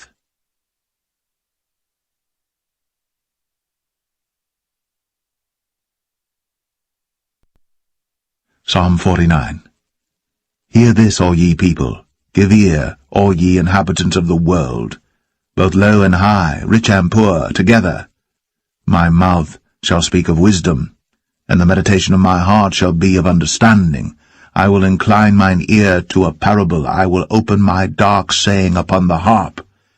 Wherefore should I fear in the days of evil, when the iniquity of my heels shall compass me about? They that trust in their wealth and boast themselves in the multitude of their riches, none of them can by any means redeem his brother, nor give to God a ransom for him. For the redemption of their soul is precious, and it ceaseth for ever. That he should still live for ever, and not see corruption. For he seeth that wise men die, likewise the fool and the brutish person perish, and leave their wealth to others. Their inward thought is, that their houses shall continue forever, and their dwelling places to all generations. They call their lands after their own names. Nevertheless, man being in honour abideth not.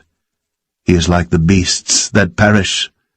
This their way is their folly, yet their posterity approve their sayings, Selah. Like sheep they are laid in the grave. Death shall feed on them, and the upright shall have dominion over them in the morning, and their beauty shall consume in the grave from their dwelling. But God will redeem my soul from the power of the grave, for he shall receive me, Selah. Be not thou afraid when one is made rich, when the glory of his house is increased. For when he dieth, he shall carry nothing away. His glory shall not descend after him. Though while he lived he blessed his soul, and men will praise thee when thou doest well to thyself. He shall go to the generation of his fathers. They shall never see light. Man that is in honour and understandeth not is like the beasts that perish.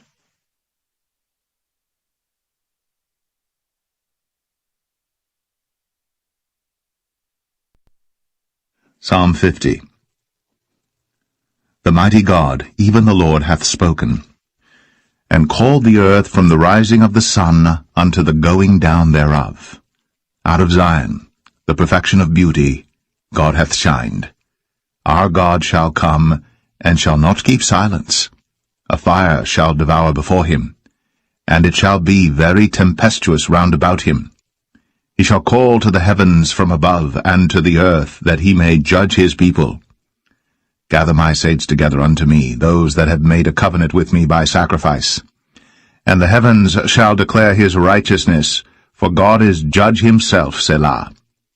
Hear, O my people, and I will speak, O Israel, and I will testify against thee. I am God, even thy God. I will not reprove thee for thy sacrifices or thy burnt offerings, to have been continually before me. I will take no bullock out of thy house, nor he-goats out of thy folds. For every beast of the forest is mine, and the cattle upon 1,000 hills. I know all the fowls of the mountains, and the wild beasts of the field are mine. If I were hungry, I would not tell thee, for the world is mine, and the fullness thereof. Will I eat the flesh of bulls, or drink the blood of goats? Offer unto God thanksgiving, and pay thy vows unto the Most High, and call upon me in the day of trouble. I will deliver thee, and thou shalt glorify me. But unto the wicked God saith, What hast thou to do to declare my statutes, or that thou shouldst take my covenant in thy mouth? Seeing thou hatest instruction, and castest